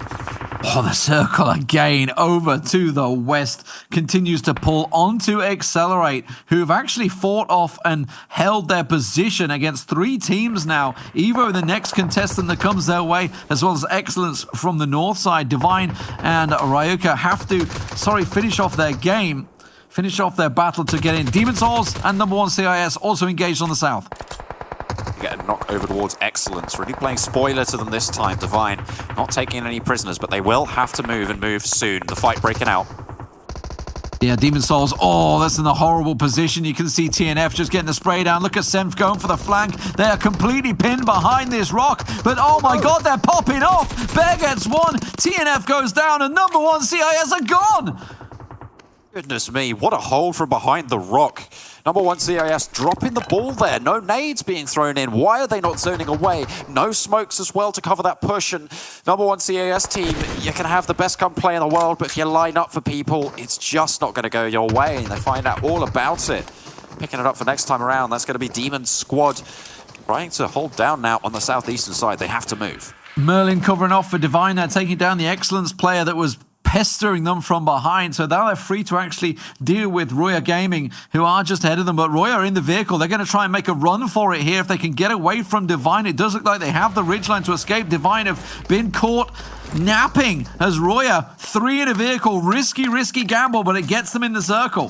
Can they hold off from behind as well? On foot, this rotation might go a little bit more unnoticed, but looks like they're taking a fight. That's immediately. They're just peppered down. Okay, the vehicle might have been risky, but it was riskier apparently to stand in the way of Divine. They've got the points now, that's for sure. Absolutely fantastic. So Divine passing the 60 threshold. Demon Squad down low. Evo down south. Accelerate still holding their ground in and around this lumberyard. And now it's Demon Squad that will have the high ground over Divine. They only have 2 players though, as Marshall will bleed out to the play zone. They hit the deck behind a couple of rocks. Evo will have to challenge with Accelerate. The circle, actually, only Bear is near it, and he's been playing super aggressive on this hillside. El Chapo very close. Divine having to move up there. Zenitsu's just trying to tank out El Chapo also. Look at that right on the edge. He's going to have a really nice flank position on Divine here. As soon as he peeks over the brow of that hill, he will be wide open. Enema, I think, is the one that's holding the angle to try and prevent him doing that. And still, they're just sneaking around. They have 7 kills, I think, on the boards already, so they're dominating here in this lobby. And again, stealing more points away. But Bear, he's been a wrecking ball so far for the Demon Squad. Oh my goodness me. Another knock over towards the players from Divine, and they're down to 2 now. 5 kills and counting for Bear. Looking great for him. Accelerate still with 4 alive, though. Evo with the 3 as Demon Squad and Divine take each other out. I was about to say he's exposed there, Chapo, but he got away with it somehow. No, he doesn't. Okay, will be executed. And now Bear, the last man standing for the Demon Squad. They have to deal with him to try and take control of this side because Accelerate and Evo already pushing out to try and get into this circle. Now, Bear is a pretty big juggernaut for the squad. As you said, 5 kills already racked up just on his account alone. And only 2 players from Divine. This is a doable 2v1, especially if there's third parties across the way. Hear that pan going off. It's saving him from Duxan there. Duxan with the cross shots, trying to put the pressure on. Look at this. Enema pushing through in the smoke. Bear pops out, gets another down. Oh, he's got Enema and finished him off. Down to nothing. 7 kills and counting for Bear. An MVP performance for sure. Goodness me, Bear is popping off this game. Demon Squad, they found their star player. He might even be able to outlast Accelerate, pop them up into second place. Oh no, wait, there's still 2 players from Accelerate not in the blue at the moment. Tamiko really does love to go for these heals at the moment. That's what we saw from them before. That pays off for them, but Evo now, they're looking to challenge. And this is surprising. This is a single player holding off 2 squads of 3. Lazy looking for the off angle on Bear there, but you can see they're in this tiny little ditch. Bimba over to the side, and you're talking about Tamika. Tamika is just tanking through that health. But look at this, tier 3 up to the 9s, fully geared, fully stacked. Here's Evo. 3 alive as well, sitting there lying in wait. Tamika will find them. Here, all those meds he's just used gone to naught as he will fall. And now we finally get into the last 9th circle. The center spot given. Where are they going to go? Bear needs to play this smart. He needs to leverage these 2 teams against each other. There's no way he wins a 1v5. There's no way he wins a 1v3, really, in these situations, unless he pops a godly nade, which, to be fair, isn't out of the question. Well, the blue's on him. He's got to move. Bimba's on the move as well. He sees the flank. He sees them all there. They're there to be had, but Lazy spins and finds him. Lazy gets the 1 down. You can see his teammate eating. Duxan's going down in the play zone, and it does look like it's likely to be a second place for Bimba. It's going to be Evo that will take it. Finally, we'll get him down, and it's going to be Duxan tanking the play zone. He's going to get the first aid off, but there's not a great deal left. Great win for Evo.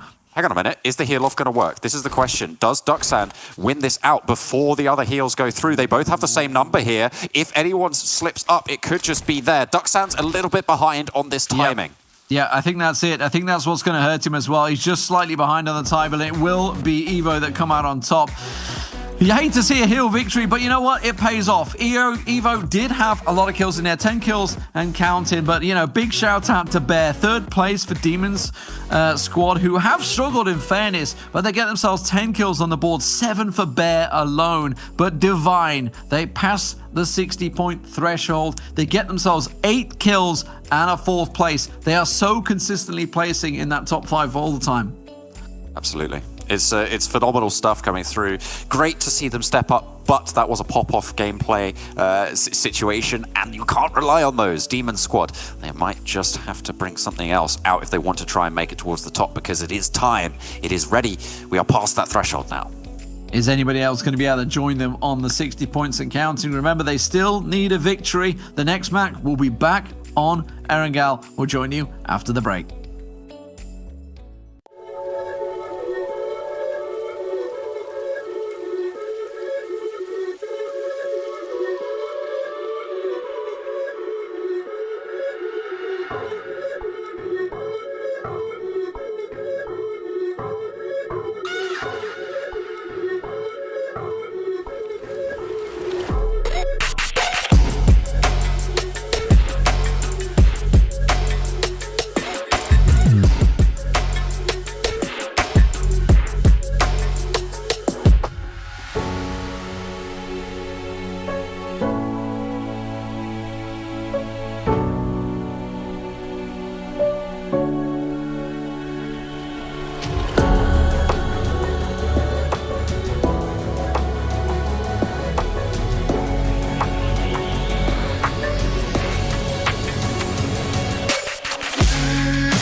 So Divine has done it. They hit that 60-point threshold, which means if they win a chicken dinner in the next game, they take the championship. We'll talk about that in a bit. What I really want to focus on, though, is Bear from Demon Squad and those giant shoulders of his. Oh, it's great that they finally turn up. You know, where's this team been? Like, where's Bear been? They've been involved in these battles from the off across multiple maps. So it's great to see that they finally get a chance to show what they can do. Absolutely. I mean, they have to reconstruct the door frames over in the Demon Squad gaming house, unfortunately, after that game. As you said, the shoulders just too wide. Can't fit through the doorways anymore. I think that they've shown what they're capable of, so now they need to step up. Focusing on Divine, though, they hit the 60-point threshold. Decent game from them, lots of kills. I wondered if they would back off a little bit after they knew they got those points, but they didn't. They still went in and were trying to get a top 3 finish. Yeah, I mean, it's fair enough. You've got to keep going, keep trucking, do what you can, get all those points on board. Because, of course, whilst Divine has, passed that threshold, they're trying to keep everybody else from getting there. So if you're not Divine, you are looking to get as many points on board. The more points go to Divine, they are taken away from the rest of the lobby, as I brought up during the game. So if they're able to get towards those top 3, get as many points away from the rest of the lobby, that just denies so much. And the fact as well that Demon Squad got so many points that game is also very, very good for a team like Divine, because it means that goes straight to the bottom of the leaderboards and boosts them up to a position where, sure, they've got more points now, but they're less likely to be able to cross that 60 threshold before the chicken dinner. You get frustrated, or for me, when I say frustrated, that's not really the right word, but I found that the pace completely changed at the start. They're far more passive on the drops than what we'd seen previously. And then obviously when we hit the final 7, you saw the quick flick into the more aggressive style. But it seemed like everyone was a little bit more passive, maybe a bit more careful at the start of Vikendi. Well, we did have Unique clashing early on against Roya. Roya coming out with decent amount of kills there as well, getting the 2 of the members to accelerate down. But that's just Vikendi in a nutshell. You know, it's all about trying to get the loot. It can be tough to get good loot on Vikendi sometimes, and obviously with the way the circle centralized up, I think it was like 4 or 5 circles in a row, that generally will lead to more passive play because people don't need to rotate. They don't need to get into those new positions. It's very easy for them to just stay and just slowly shrink in on one another. Let's take a look at the map rankings now. So this will give you an idea of how Vikendi went, where the teams finished, as well as their kill feeds, which is always nice because we get an idea of their kill points. Of course, for every kill, they get a point. And they're all now fighting to try hit that 60-point threshold. Evo Esports, though, getting a really nice finish there. They'll be happy. And Demon Squad, look at that with those points.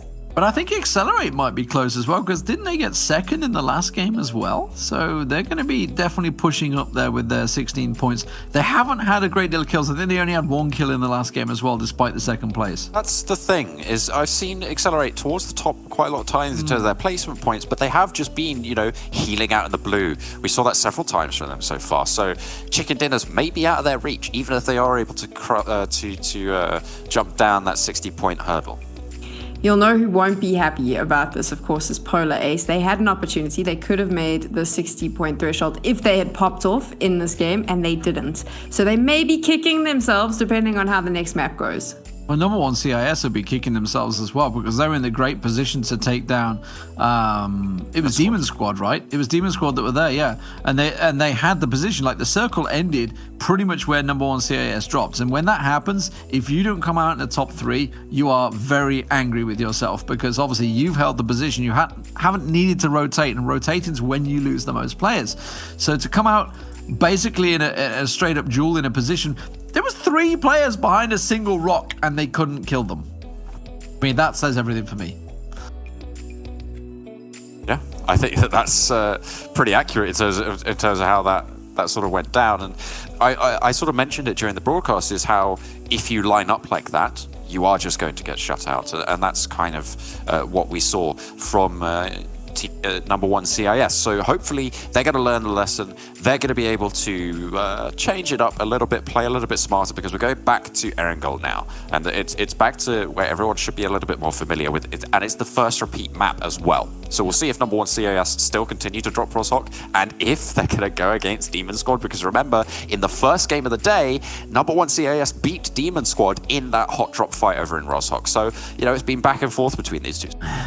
We are going to see who wins that, and I think this will be interesting with the repeat map. Do you think that they are still going to be contesting for those spots? Do you think everyone's kind of settled now, knows where they want to go and what they need to get done? And more impressively, does anyone challenge Divine now? Like, Divine are the only team that can win it, as far as I know. I mean, we'll see the overall global scores in a second, but I'm pretty sure they're the only team over 60. There may be one more, I suspect.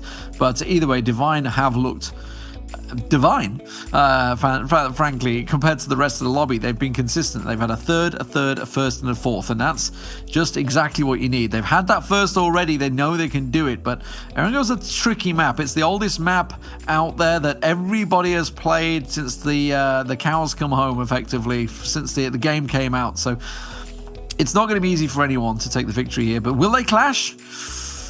I don't know if they're going to hot drop. I'm not sure. Let's take a look at the overall standings now. We'll get an idea of who's closer to the 60-point threshold. We'll get an idea of who's crossed it, if anyone other than Divine has. And this will also, I think this is going to determine how this map is played out. Is if you take a look there. So Divine, they've got it. Look at Evo, though, doing that big jump and Accelerate. Like you mentioned, they're all now in contention.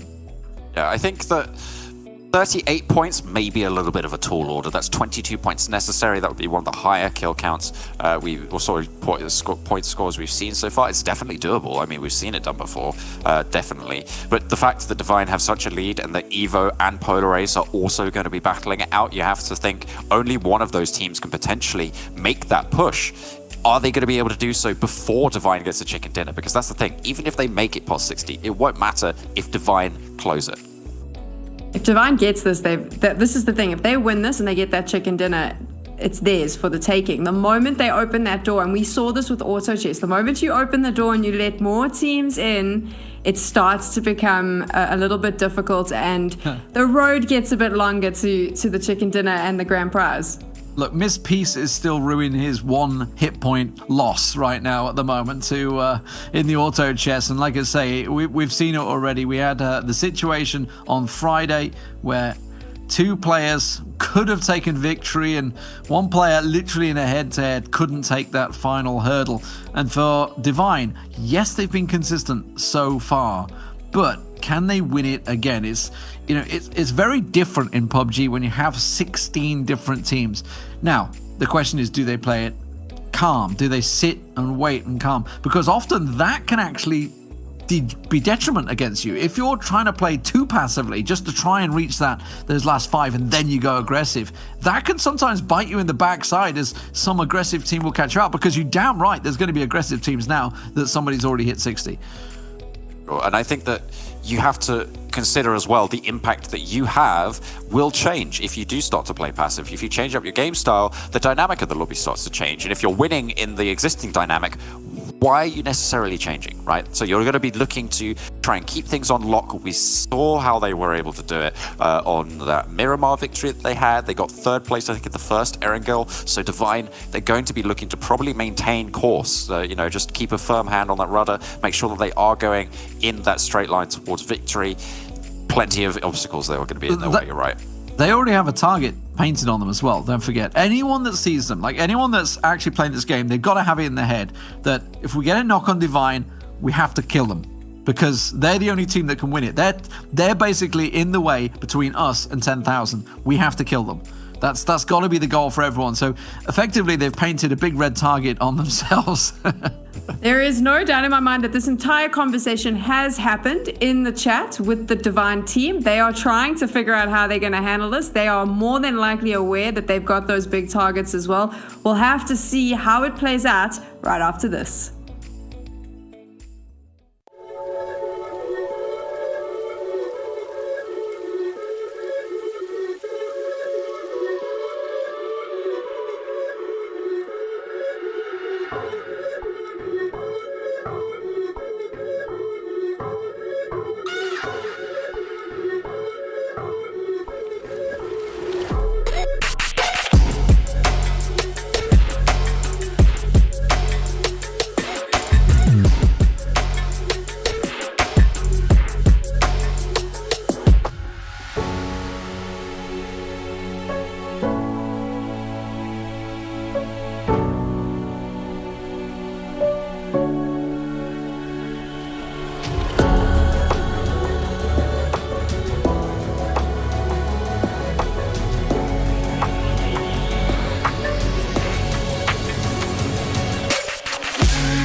I'm here with Morvid from EVO Esports, and we're going to chat a little bit about his team and, of course, his experience playing PUBG Mobile. So, Morvid, how did you get into the game? I mean, what got you started in PUBG Mobile? I started playing this PUBG Mobile since season 2. I heard it from a friend, told me about it, and then I downloaded it and started playing. But I didn't start playing like in competitive field since season 8, I think. But I just found it like you can play and make some money from it. That's why I played and I got involved in the competitive field. So now jumping into competition, what do you think is the hardest thing from going from casual to competitive? What's the hardest thing? I think it's nothing hard. It's just you have to work hard with your team. You know, you have to have like good teammates. Like you can communicate with them, play with them. That's it. And what's the best thing about playing competitively? It's competitive, just competitive. You know, you have to compete with the other teams. You know, you have to prove yourself that you are the best. That's it. Tell me a little bit about EVO Esports and your team as it currently stands. Who would you say is the best player in the team and why? I think first about my team, I think my team is perfect. It's from the IGL to the fraggers to the support, and the best player I think in my team, it's me. Why? I don't know. I consider myself as the best player in Europe and Middle East. Fair enough. I like the confidence. So looking now at the competition, which team would you say is the one that you need to beat? Who is the biggest challenge? The biggest challenge, I think, is two teams, Hotline and Team Unique. That's the best threat to us. You know. Why would you say they're a threat? Hotline, they already know them. They are my friends in the game. And the Team Unique, they already proved themselves in the other tournaments, previous tournaments like PMCO, I think. They are already known about for being strong, you know. They're good fighters. Who do you think is the toughest player to compete against here in the ESL Mobile Open? Player or a team? Specifically a player. A player, I think Hotline Captain and Hotline Octavian. They are good. Why else? Is there anything specific that you're a little bit worried about in terms of their play style? Because they play aggressive. As much as we play aggressive, they play the same as us. they push us. If they knock one of us in the middle of the game, they're gonna push us. That's why we are afraid. We're not afraid, just like in a competitive way. It's a little bit weird. How excited are you about participating in the ESL Mobile Open? Oh, I'm very excited. Me and my teams are ready. Are waiting like for the day of the finals. We are very, very ready and very waiting the finals. And how did you prepare for this event leading up to it? We play like scrims almost every day, like 2 screens for 3 hours duration, and we practice in other ways. We play like TDMs 4 against 4 with other teammates. That's how we practice for the grand finals. And what is special about this event specifically? It's at the end of the day, it's just the money, you know. It's all about the prize pool. $10,000 for 10,000 euros for the first place. That's what we are going for. Yeah, if you do win, what's next for your team? I think we are. I don't know. Maybe our team will be not another. We will not compete in another competition because already we have like 2 team members gonna go for other team. They're gonna sign up for other team for other tournaments. I don't know. Maybe we will if we got top 1 in the grand finals. Maybe we will continue play another tournaments like PMCO and other tournaments. Thank you so much for chatting to us, and good luck for the rest of the competition. Thank you. Thank you. Welcome back, ladies and gentlemen, to the ESL Mobile Open.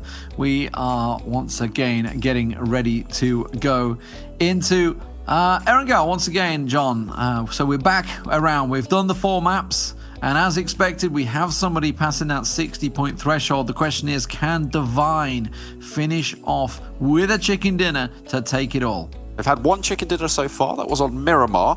They came 3rd place in the last Erangel, so they might be in with a shout. They've proven that they can close it out, but they need a little bit of luck as well on their side. We'll see how the circles fall. Of course, currently they're the only team over that 60-point threshold, and the next highest team, I think, on 43 points, which means that there's a 17-point game necessary for that team to be able to cross that threshold to join them with another chance. So Divine have at least 2 shots at this.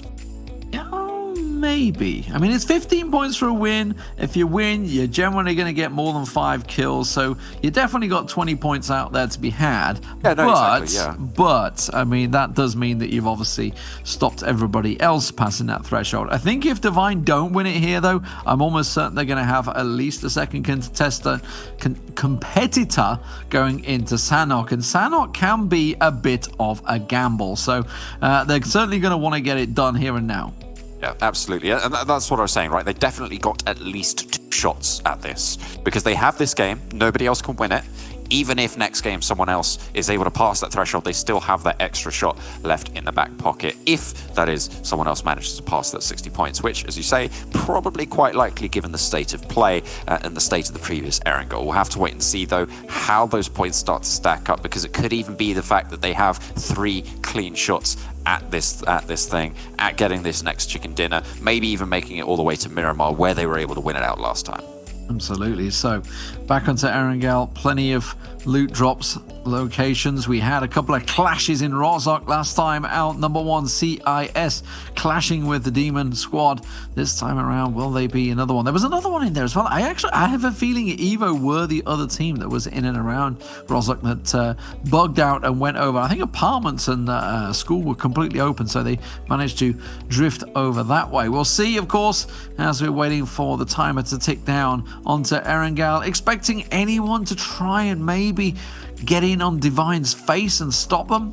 I don't expect any of the top teams. Actually, I'd take that back because they've already passed the threshold. So maybe we'll see one of those top teams actually going straight in and trying to stop Divine from making that push. The question is, are they aware of where they drop? Do they know what's going to happen in this next map? We'll have to wait and see if those hot drops can come through, but we'll have to wait too long.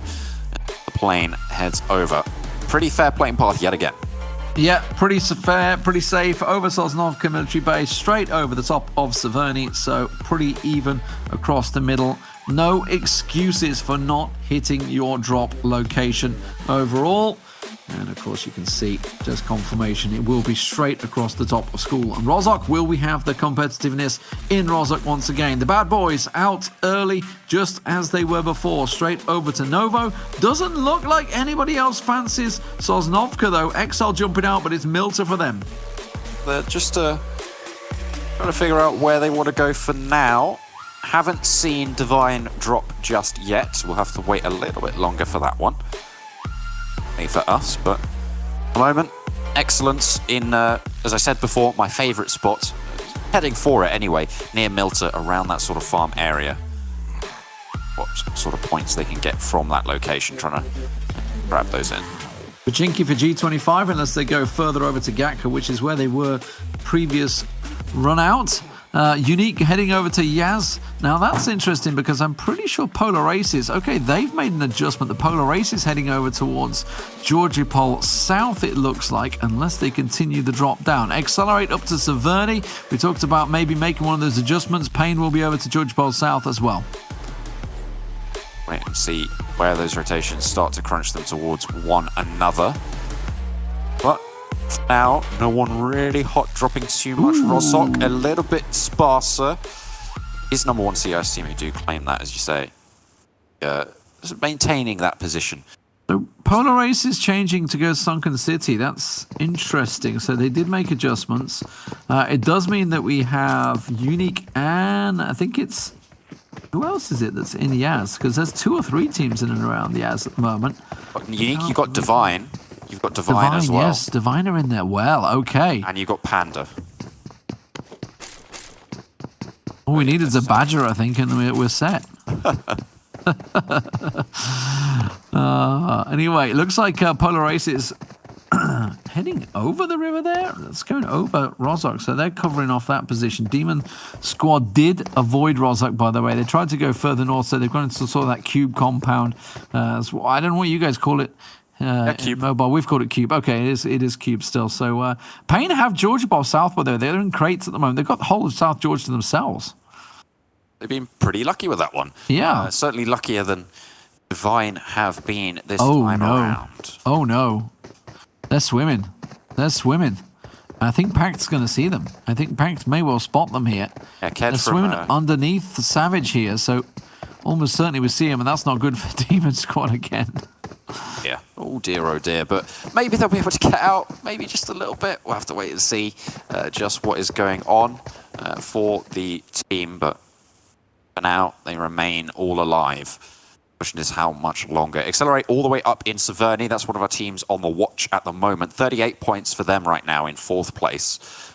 So they'll have to have a pretty strong game. 22 points if they want to break that barrier, but certainly doable. Evo up on 46, so they're going to not want to go down too early. Only 14 points needed for them. They're in 2nd place right now, and Polar Ace on 42 are going to be trying to hold out as well for a similar result on the boards, but in comes the fight, and it's Divine who take the first knock. Oh, Nima down in the fields outside Yaz, and flushed out as well by Team Unique, stealing that one away as they look towards the field. Panda, it's not where you want to be out in the fields like that. Very surprised that Nima actually chased that one out there. It is going to be a revenge frag coming in, and you can see it's going to be Unique that will lose one, and that's going to get pushed out by Panda.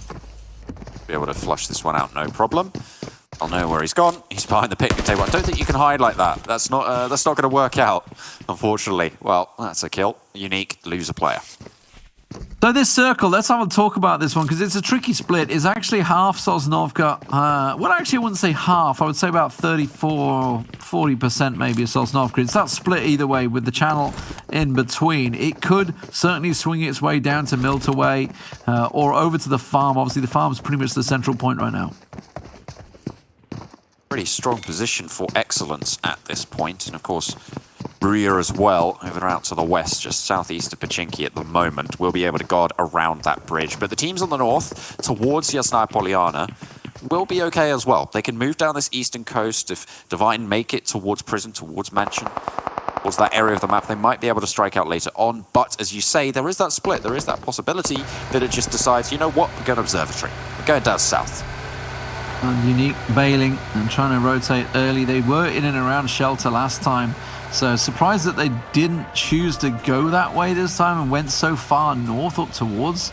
Yes, they're a very, very interesting choice, but vehicles being collected by Evo got themselves decent points in the last match, so looking in a good spot and around the 40-point margin, so a win here would put them over that 60-point threshold and then a chance to take victory. And number 1 CIS passing them by, taking a wide respectable route around the edge of the apartments. Still on out for now. No one really clashing too early. This is what we said we wanted to see. Less hot drops, more teams just surviving later and later into these games. That's what we wanted, and seems like that's what we're going to get, but maybe a couple of these players not going to be so lucky. All Polar Aces lose Ked on the river. That was the whim that you were talking about earlier with the Demon Squad. Yeah, well, I don't really know what Ked was doing that far north over the bridge. I guess he was looking a bit overconfident perhaps there, looking for Demon Squad, but either way, it's cost him his life. Meanwhile, Panda back into Yaz. It is a large city. It's certainly possible to split it. Ordinarily, it'd be east-west split, which is what we're seeing here as well, as Divine will path back through. They're looking for a vehicle and a way out the city. Shouldn't be too much of a tall order. Of course, they did lose Nima earlier on to an unfortunate pick there. It was a bit overzealous maybe to push out to chase the kill that they did have before. Okay, spots the explosion on the rooftop, immediately thinks twice about moving forwards. It seems like Panda have really got the wrong end of the stick on this. Yeah, still no vest for years. Instead, he's, like you say, they're still insistent that they are satting it around the shop, but they're not. We can see it. It's easy for us, of course. We have the benefit of hindsight. We know exactly where they're going, and I guess Divine is still chuckling to themselves, thinking, why are they naded? They just haven't managed to get the scouting out, which is unfortunate, but they are going to invest some utility, and those nades will come back maybe to bite them. The lack thereof is going to be pretty noticeable when it comes to the any sort of terrain finish, but luckily for them, they're still in the looting phase, and they're going to be just fine moving on forward. Accelerate, heading around the north fields of Yasnaya.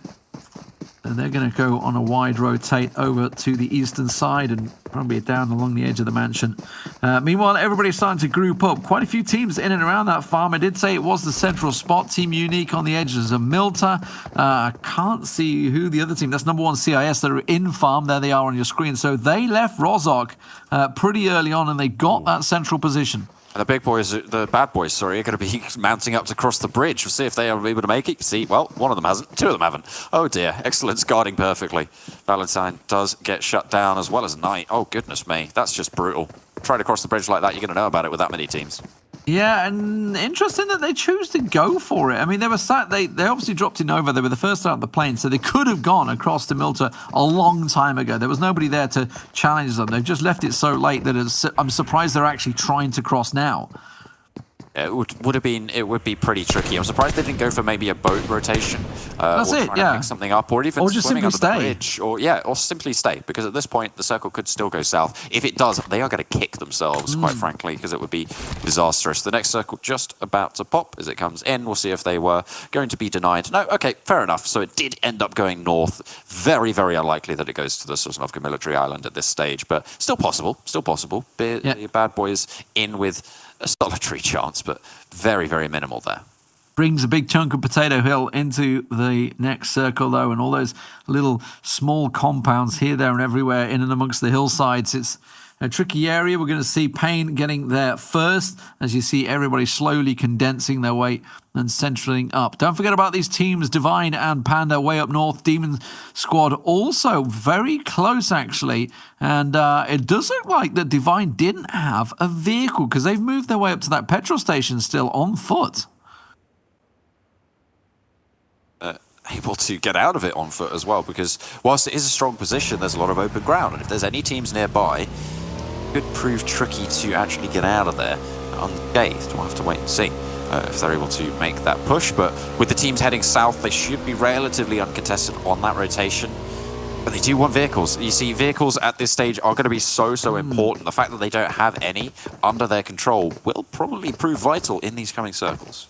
But look at that for Demon Squad. They're still looting. They've got such poor loot from the north side. Obviously, they wanted to drop Rozhok. They didn't get in Rozhok because it was taken. So they've chose to take those outer compound buildings around the north side of Rozhok. And you saw with Bear there, still on a level 1 vest and helmet, which is why they're still pulling up and looting. They're choosing to play on the edge.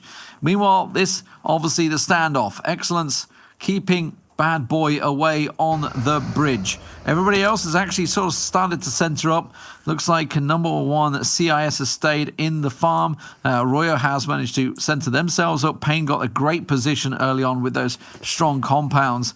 Evo also got themselves now in a better position. Unique slowly coming out of the shelter area. Accelerate, they took their long western rotate all the way down the south west of the side, and they're coming in across Lumber Mill at the moment around the edges of Milter. Divine, they're still stuck on foot up and around that petrol station. They have to decide where they want to go. Maybe try and get some vehicles from the east side of Rozhok, but unfortunately for them, Demon Squad have stayed very, very late. I'm interested as to why they're actually. I just said that they've got tier 1 vests and helmets. They're looting. They have to loot right now. They're looking for better loot. Even so, you'd think maybe they go down to school, maybe go down to apartments to try and pick that up, and instead what we're seeing is they got a car. Oh no! That. Oh, I no. see that. Okay, so Divine are in the edge of the blue. They've got it's got to be 3 in a vehicle, and I think they're going to pass straight on by Demon Squad. No, they're going north. They've seen them. Okay, they've realised they're there. Oh, they got a second vehicle. That's why. Okay, they're good then. Ah, okay, but they might not have recognised that they are there. That's the thing that you have to worry about. However, Demon Squad are in vehicles themselves, which means this rotation should be able to come through. Divine, this is still very early in the game. There's still only Zone 2, which means that they're going to be fine to stay out the blue for just a little bit longer. They'll be looted up from Yasnaya. Of course, plenty of loot in those. So they'll be just fine for now to make their way down as the next circle pretty close actually to coming through. Yeah, the Polar Aces still over on the west side by Pachinki. I haven't really mentioned them too much. They did, of course, lose Ked early on to Demon Squad. And now the circle centers once again in and around that farm area. So great for Roya Gaming. They have got a very central position. I'm surprised that no one took Potato Hill as a stronghold, and in fact, Demon Squad might opt to take it at this stage. It's a pretty strong position. You will have to rotate away from it in the coming circles, but still, it's a good stronghold, and you can actually scout out fairly well for the next set of movements that you're going to make. If you just send all the way into the center, it's a little bit too brazen for me. I think that you should be looking to take that position. I think Demon Squad are of a similar frame of mind. You can see them just tucking in. Well, you can't at the moment, but you can see they are going to just tuck in onto Potato Hill, get that scouting done, get that information on board as Divine exit the circle and enter into a fight. A knock onto Evo, but still another in there. Obviously, they are looking in a high points position at the moment. Panda looking to center up and in and around them. Nades coming in. It's Evo that are under pressure. That second nade. The mollies come in as well. That's going to put the pressure down. Second molly to come. I'm not too sure. Oh, he banked that really nicely, but it's very hard to catch someone when they're under the tower. Oh, so tricky. Panda still. They're putting the pressure on. All the burn is there. Oh, no. Oh, that's spread. Now that's going to be a quick double, but he's going to burn himself. Should be able to heal back through it. Meanwhile, his teammate Zico getting pressed. He gets Gis down, but now you can see the rest of the team. A simple nade will be enough. He's going to try and cook one and pop it out. That's really risky to do. Oh no, I think he failed. The nade's going to go down. He didn't get it off. Okay. Yeah, okay. I thought it was one of those. What was the perk called in many moons ago? I can't remember what it was called, but anyway. I can't remember. Yiz is going to get himself all the loot, and Panda will clear out Evo. And Evo, one of those teams contesting in the top of the table, so that's a disaster for them to go down in 13th place. That is really not what they wanted to be seeing. Unfortunately for them, they were so close. But that means that it's more likely that Divine are going to have yet another shot if they aren't able to close it out here. You can see they're still on 3 players alive right now. Yeah, but look at this rotate.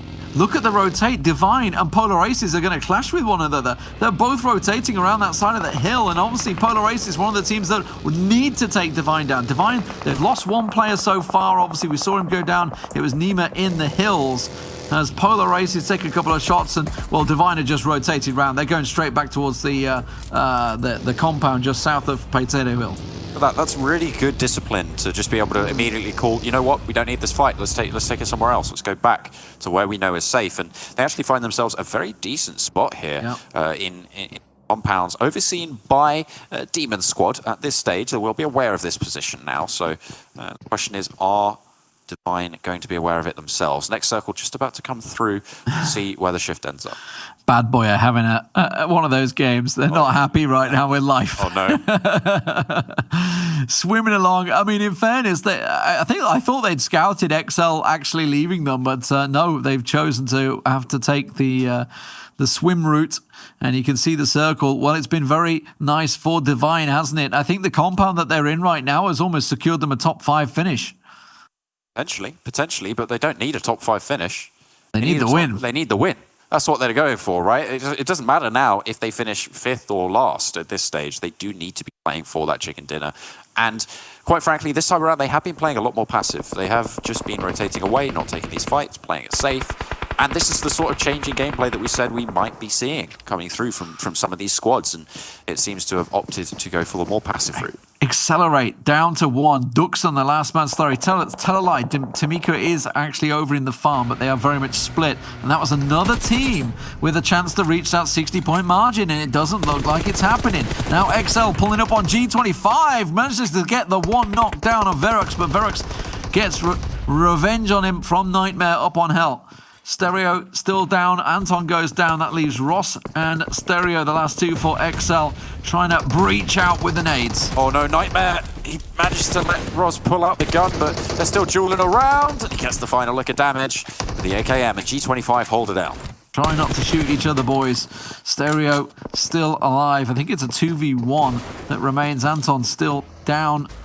Don't think he's going to be able to get him back on his feet. And, well, Stereo looks like he wants to just get the hell out of there in the end of the Dacia. I don't know where he's going to go, though, because there's not too many options open. Simply go for a shack. Trying to get away with their tail between their legs. It seems like they might just be allowed to do so. Stereo, as you say, the last straight to player Duxan. alive.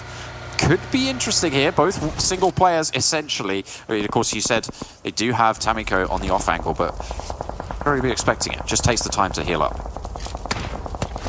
So, Bad Boy, they're on the beach. They're inside, on the land, but they've still got to get in the ground.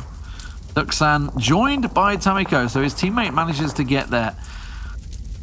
Everybody else just about inside. It's just Bad Boy that's going to get themselves off the coastline and mount their attack from the beachhead. Oh, Divine under pressure from Unique.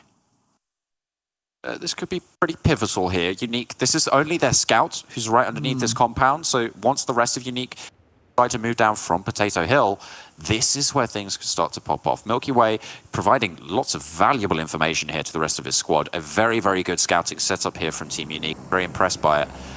Good to see that they are playing by principles and making sure that they have all the info they need. Immediately, as soon as those gunshots pop off, they know a couple more are going to be playing there. Ooh, Revenant takes a tickle. So, Circle moving in. Bad Boy in position. G25 already in the vehicles. Oh, Versace's actually rotating. He may well have just seen Bad Boy. I can see he's hopped out his vehicle already. I think they're just trying to reposition, ready for the circle shift, and they may well get surprised by Bad Boy coming in from the water. Yeah, caught unawares in this situation. Really, the two teams I'm looking at the moment, wow, okay, very hard shift. The two teams I'm looking at the moment, Divine and Polar Ace, they are both caught now outside the circle. Accelerate, really the other team with a chance here, but they're down to just that basically single outpost there in the center of the circle. Unique are sending straight down this valley, and actually they're going to go straight for a central position here. This is bold, but it could pay off. Oh, it's a run that they need to make with such a hard shift. They're going to be aware that chances are there's probably not too many people in and around this circle, so they're looking for a ditch at the moment or a compound. Oh, it's G25's compound. No, going straight into the Polar Aces, almost running each other over in the meantime. Meanwhile, Ruya also getting crashed. Panda going in towards them on the edge of farm, while Milky Way looking to try and keep them at bay. Vindex doing what he can to hold their shack. And how far can Divine slip through the cracks on this, right? There's lots of fights going off right now, but it is only Divine who can win the entire tournament off this game, and they're really untouched in this fight. Nice nades coming through as Ruya just dismantle number one CIS. You could see them trying to flee out the back, but immediately the nades are what counts. Ruya have lost one as well to Panda, meanwhile, that came in there. Speaking of more action, Pain coming in onto Tamika and accelerates compound. Remember, they were chasing that top spot position as well, as Duxan will go down. That leaves Tamika the last man standing for accelerate as Pain and the Pandas push on up. Mine have been making their move, but it's the Demon Squad who have been overseeing them the entire time. They're going to catch one player and see if they can get that knock. They have managed to find one, looking for a second potentially onto Revenant, and now it's just one player alive for Divine, and this looks unlikely that they're going to be able to get this chicken dinner on this game. One strong nade onto Panda would finish the job there. Divine will lose one, as you say. Revenant goes down, so that puts them down to 2, and they've split in a 1-1 split. Chicken dinner, as you mentioned, very unlikely. Bad boy, look at this. Duck comes up and gets himself the knock. Ruya also under pressure, but it's Team Unique starting to pop off a little bit here. Milky Way and Frozen do what they can as Demon Squad comes in from the east. Ruya looks to hold it off, but looks like they're not going to be so lucky. Panda just taking them down one by one, methodical, slow. That's what you need. 7 kills found by Panda, as Ruya now down to 1 player, just knocks alive. Going to try and toss out the nades, but wow. Okay, Panda, clean execution. Didn't lose a single man. That's about as good as you want, and now they have the entire eastern side of the circle to themselves, while everybody contests for themselves on the southwest. How long this shack is going to hold out for Merlin. 25 waiting in the wings, but poking out might just be the end of them. Next shift comes through. The circle will head all the way to Panda, who've had a pretty strong game so far. I think they're up to 8 kills now. That's a tough spot to hold, though. There's a lot of buildings in and around that sort of area, so really tough little compound to hold on to if they were to get crashed. But looking what's left, you know, there's not a lot of vehicles. Everybody's kind of on foot now because they've all sort of been obliterated effectively. Team Unique, well, you can see it's all ablaze. No tires. It's just a mess, and they're going to see if they can try and work their way across. It is going to be Vindex finished off by Marshall, but it instantly got knocked, actually. That nade may finish off. It was Reflex from Pain that got the knock on him as he tried to push in. Hey, 2 players from Demon Squad are going to be taking a knee. They're looking to try and get the res. El Chapo get Bear back up. Of course, this guy was a heavy hitter in the game that they were able to win. So close. So rude. Savage indeed.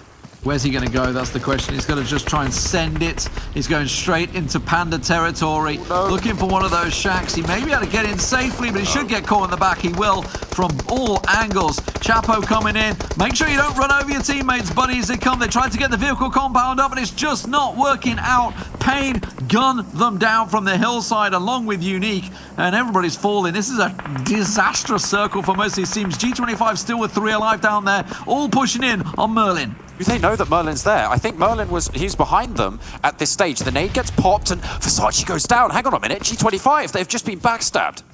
Yeah, trying to get the smoke down, trying to cover their exits. They don't really know where this has come from. And it's given Merlin a little bit of cover with that micro Uzi, but he can't push around. Nightmare's trying to push his position along with Fallen. So Merlin in a 2v1 as the flank moves around the left. There's no backup from Unique as well. They can't come into third party. This is all on Merlin.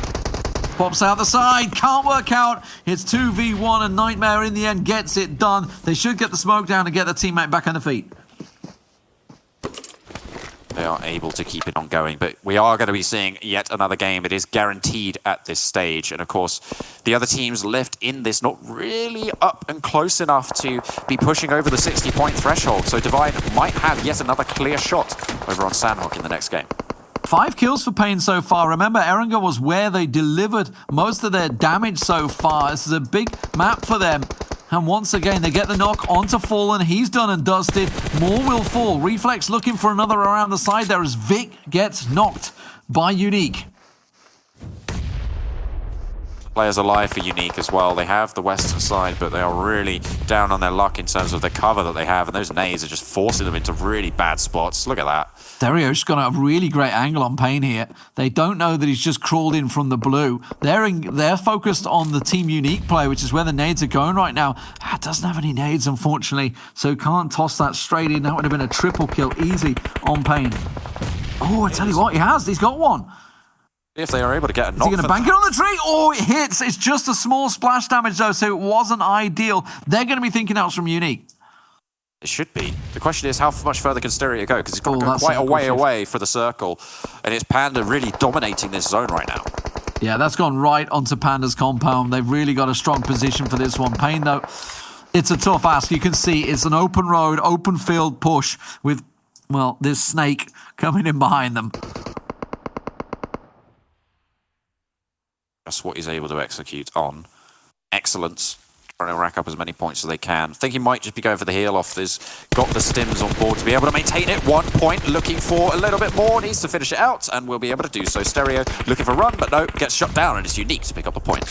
Yeah, Milky Way just closing another point in for Unique. They need all the points they can get. Payne themselves also looking to try and get into nade range on to Panda. Panda really looking like the team to beat here. They have majority of the circle set up. That looking like a good smoke, though, onto Yiz. He realizes it, has to bank away from it on the edge of the smoke. Peeks out, Payne, Vic goes down.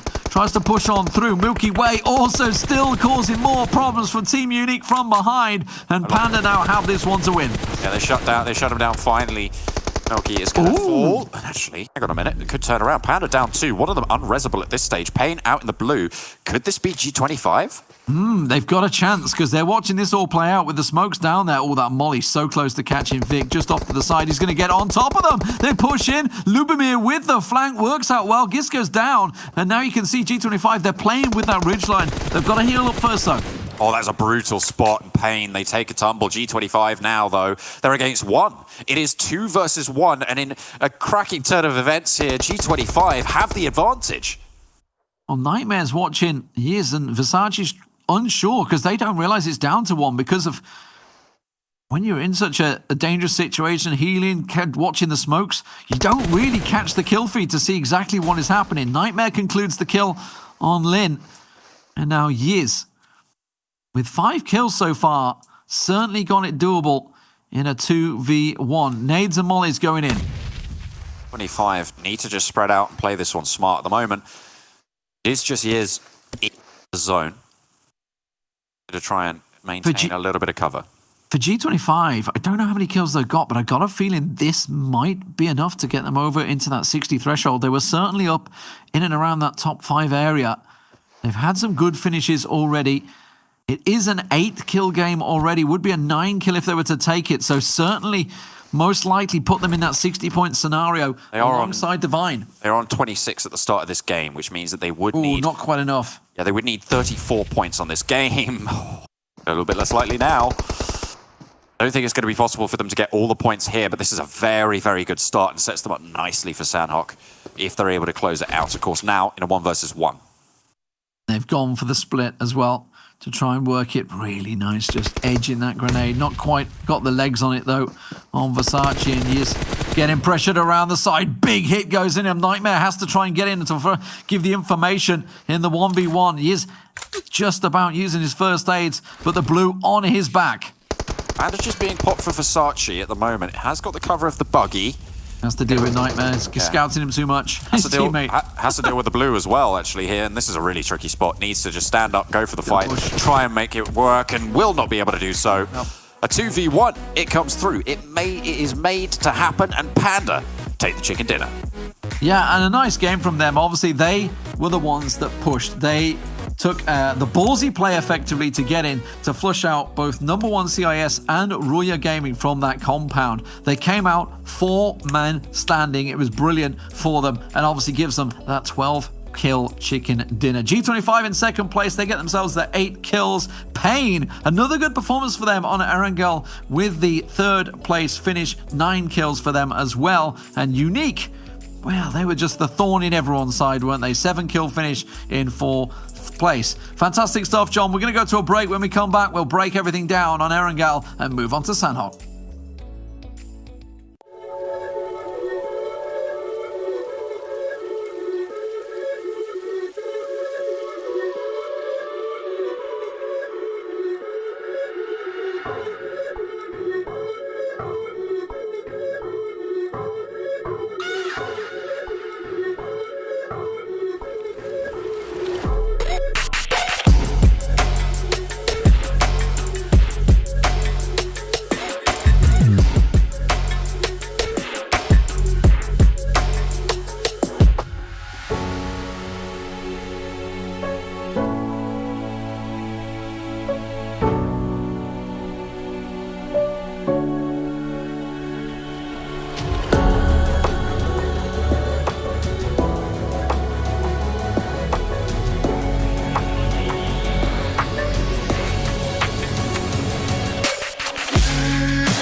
That was Divine's map to lose, and that is exactly what they did. Unfortunately, they were at the point where if they got a chicken dinner, they would win the competition. Their game strategy changed. They played extremely passively, 0 kills, and it just didn't pay off for them. Yeah, it was unfortunate. They changed up their playstyle, and this is what we said we didn't want to see, right? If you change that playstyle, you change the dynamic of the lobby that you are winning in, and then all of a sudden you don't win as much. So maybe they'll learn their lesson moving over to Sanhok, maybe not. We'll have to wait and see. And it was Panda that dropped with them in Yaz. It was Panda that got the one knock. Actually, Unique got the kill, right, when they're in the fields. So Unique and Panda all dropping into the same area of Yaz Knight. So whether that maybe knocked their confidence, they didn't really get the vehicles either, trying to get out of Yaz. It took them a very long time, maybe knocked them out of their initial rotation plan for the circle. And once that hard shift said, like you said, Sam, it was very passive play from them. When that hard shift happened, though, I think there was the majority of teams that were still standing had to very quickly change their playstyle because it forced everyone into the faces of the other teams, and then we got to see those firefights. It was a position where they needed to be more aggressive, and they weren't. They took the passive option on that fight, and of course, Demon's squad as well. They actually were able to spot out a rotation from Divine to try and shut it down.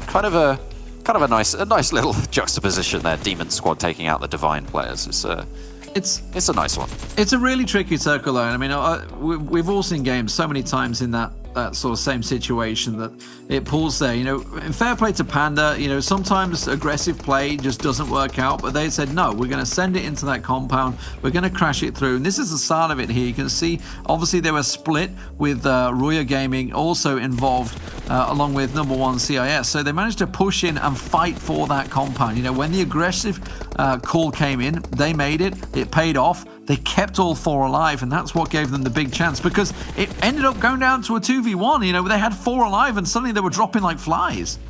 It was kind of spectacular, and I was a really big fan of this final play as well from the Panda player. Able to get those nades down. G25, I feel like if they'd have played it maybe a little bit faster, had maybe some more nades being thrown out towards the Panda player whilst the teammate was covering, maybe could have had a different result there and pushed themselves even closer towards that 60-point threshold. But still, they're very much in the running now, and we're going to be seeing who else is going to be joining Divine at the top of those tables, because of course it's still going to be Divine solo with the chance to win the entire tournament. G25, I think, will push themselves quite high. Evo Esports has got to be kicking themselves, though, going out so early in that map. They were very close to being able to hit the 60-point threshold. Yeah, 14 points, I think. On that Let's take a look at the map ranking now. This is where the teams finished on the map we just saw. In the game we just saw, it'll give us an idea as well of what type of kill feed we're looking at, what type of points they could be playing with as we move into the overall rankings. Wow, okay. 27 points earned from Panda there. 12 kill game. It's really, really strong for them. They'll be adding that up to their totals to see just how close they are. Of course, they were sat on 13 points on the overall rankings before this game came through, right near the bottom. So having that 27 points, that's going to bump them up to, what is that, 40 points total? 20 points needed to hit that 60 points. 25, however, with 20 points, that's going to see them up towards, 26 before? 46 points. So on a level with where Evo were at the start of this game. Yeah, I think Divine have got away with it. I think they've got away with it. They've got another chance when nobody else has hit that 60 marker. I may be wrong. Pain are very close to it. G25 very close to it. Unique, don't think they're going to be close because they've had a run nightmare of a day. So I think they've managed to skirt away with another free chance, albeit on Sanhok, a tough map to take a victory. Yeah, it's interesting. Or I was just going to say, it's interesting with Divine that they've had a top 4, top 5 finish almost the whole way through until this map. Then they only finished in 6th. They dropped right down. So for them, I think that the plan has to be moving into Sanhok. So just go back to what you were doing because that worked. Yeah, it has. You have to go back to what you were doing before, as you say. This is what we saw. The departure from that playstyle that did them so many favors earlier in the finals here. They departed from it, now they need to go back, try and figure out what's going on. To be fair though, it is Sanhok, and this is going to be kind of a crazy one. This is where we saw those tables really flipped on their head and changed around. So maybe we'll see that again. Maybe we'll see Divine just be able to sneak through the cracks, or are they going to go down earlier than they need to? Obviously, first place is the only place that matters for them. Let's take a look at those overall rankings now. So this will give us an idea of who is close to that threshold marker. And I would be worried if I was Divine. The more maps you play, the more chances you have of other teams getting in there and potentially taking your championship away from you. Yeah, if they don't get it done here, then they're absolutely going to have... There's a possibility for multiple teams to be in and around that 60 marker now, because we're going to see it from the overall ranking here. It's obviously Divine at the top of the table, but look at it. 53, 46, 46, 43, 42, 40. So anyone that has a decent game here, 15 points for the win, remember, and then you add the kills on top. Well, if you get a win, you're almost certainly going to be 20 points plus. There's more likely to be 2 to 3 teams going into Miramar if we get there. If Divine don't do it now, they're going to be contested. They did finish third on Sandhawk the last time we saw it. They've had, like I said, consistent the whole way through. I think that they could potentially get it, but if they're going to let their nerves get to them, that's where the problem is going to come in. Polar Ace, of course, getting their chicken dinner on Sandhawk, so maybe they're planning on popping off once again on this map. Like we said at the start of the show, we don't really know the teams that well, so we're not 100% sure what their map preferences are. And actually, that was interesting there that Team Pain have managed to sneak up into 53 points. They've had a really solid run. We praised their positionings earlier on. We praised their rotations. And now it seems like that's coming back to bear fruit. 53 points, but still not in with a chance of that chicken dinner. However, they are only looking for 7 to be able to guarantee themselves that chance next map if Divine don't close out here and now. It is Sandhawk though, so like anything can go, because we know how this map goes. It is a little bit crazy. That circle pops somewhere, everything could change, and again, it could be the pancake effect.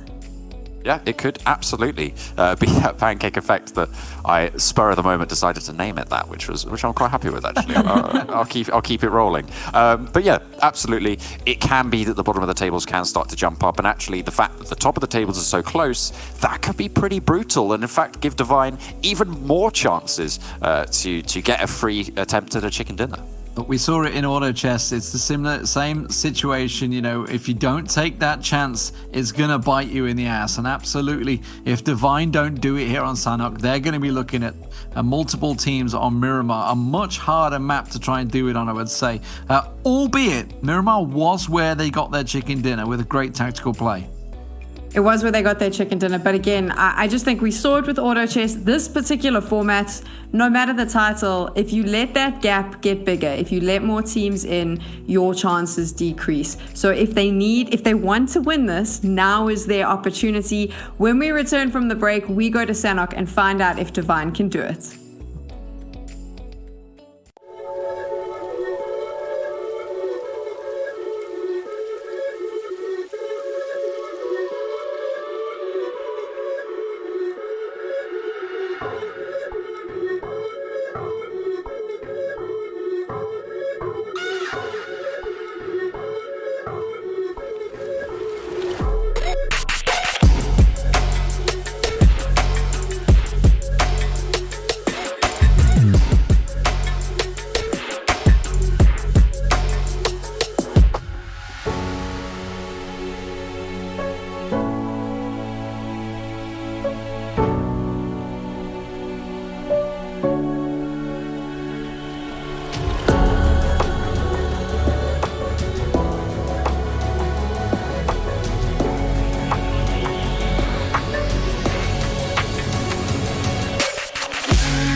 with Rebellion from Ruya Gaming, and we're going to find out a little bit more about him and his team. So I'd love to know, Rebellion, when did you start playing PUBG Mobile and what got you into the game?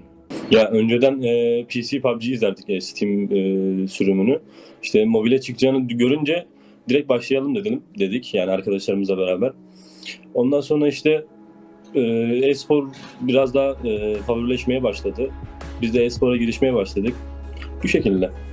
What is the hardest part about becoming a professional PUBG Mobile player? İlk başlarda biraz zorlandık tabii. İlk zamanlarda bu kadar e-spora yönelik hiçbir etkinlik veya turnuva yoktu. Hani biz Türkiye'de ilk olarak biz başlamıştık diyebiliriz. Ya kimsenin bilmemesi bizim moralimizi bozdu çünkü hani ciddi bir ortam yoktu ilk zamanlarda. İşte sonlara doğru işte bu son bir yıl diyebiliriz e-spor etkinlikleri çıkmaya başlayınca bu bizi sevindirdi. Zor bir yanı olmadı. Now we're going to just flip it on its head. What is the best part about being a professional PUBG Mobile player? En iyi yanı tanınmak. Yani birilerinin seni tanıması yani benim çok hoşuma gidiyor. Şöyle diyebiliriz hani biri Rebellion dediği zaman hani direkt akla ben geliyorum yani bu da beni mutlu ediyor. Ve tanınıyorum ne bileyim YouTube'da falan filan videolarımı attığım zaman izleniyorum. Hani o sevgiyi görebiliyorum. Bu beni mutlu ediyor. When we take a look at your team, who would you say is the best player in the team and why? Ya en iyi oyuncu ben kendim olarak görüyorum. Çünkü yıllardır bu işi yaptığım için bir de Boçka var. Ama hem entry hem ne bileyim ben daha fazla kill aldığım için hani ön planda ben gözüktüğüm için ben diyebilirim. Hem IGL'lik yapıyorum hem entry hem support. Yani bütün rolleri yapabildiğimden dolayı ben kendimi diyorum. Looking at the competition and moving ahead, what do you think your team's biggest challenge is going to be? Hiçbir zorluk çekeceğimizi düşünmüyoruz çünkü yarı finalde çok büyük bir farkla birinci bitirdik. Ama işte sistemden kaynaklı yeni bu puan sistemi artık birinciyi nasıl belli edecekleri biraz garip olduğundan kaynaklı. Tek sıkıntımız 60 puanın üstüne geçip win almamız o bizi biraz zorlayacak. And who would you say is the toughest player to face off against here at the ESL Mobile Open? En büyük rakibimiz tabii ki de Team Unique. Onun başarılarından kaynaklı, PMV ile falan gittiğinden kaynaklı en büyük rakibimiz Team Unique. Ama pek rakip olarak da görmüyoruz diyebilirim.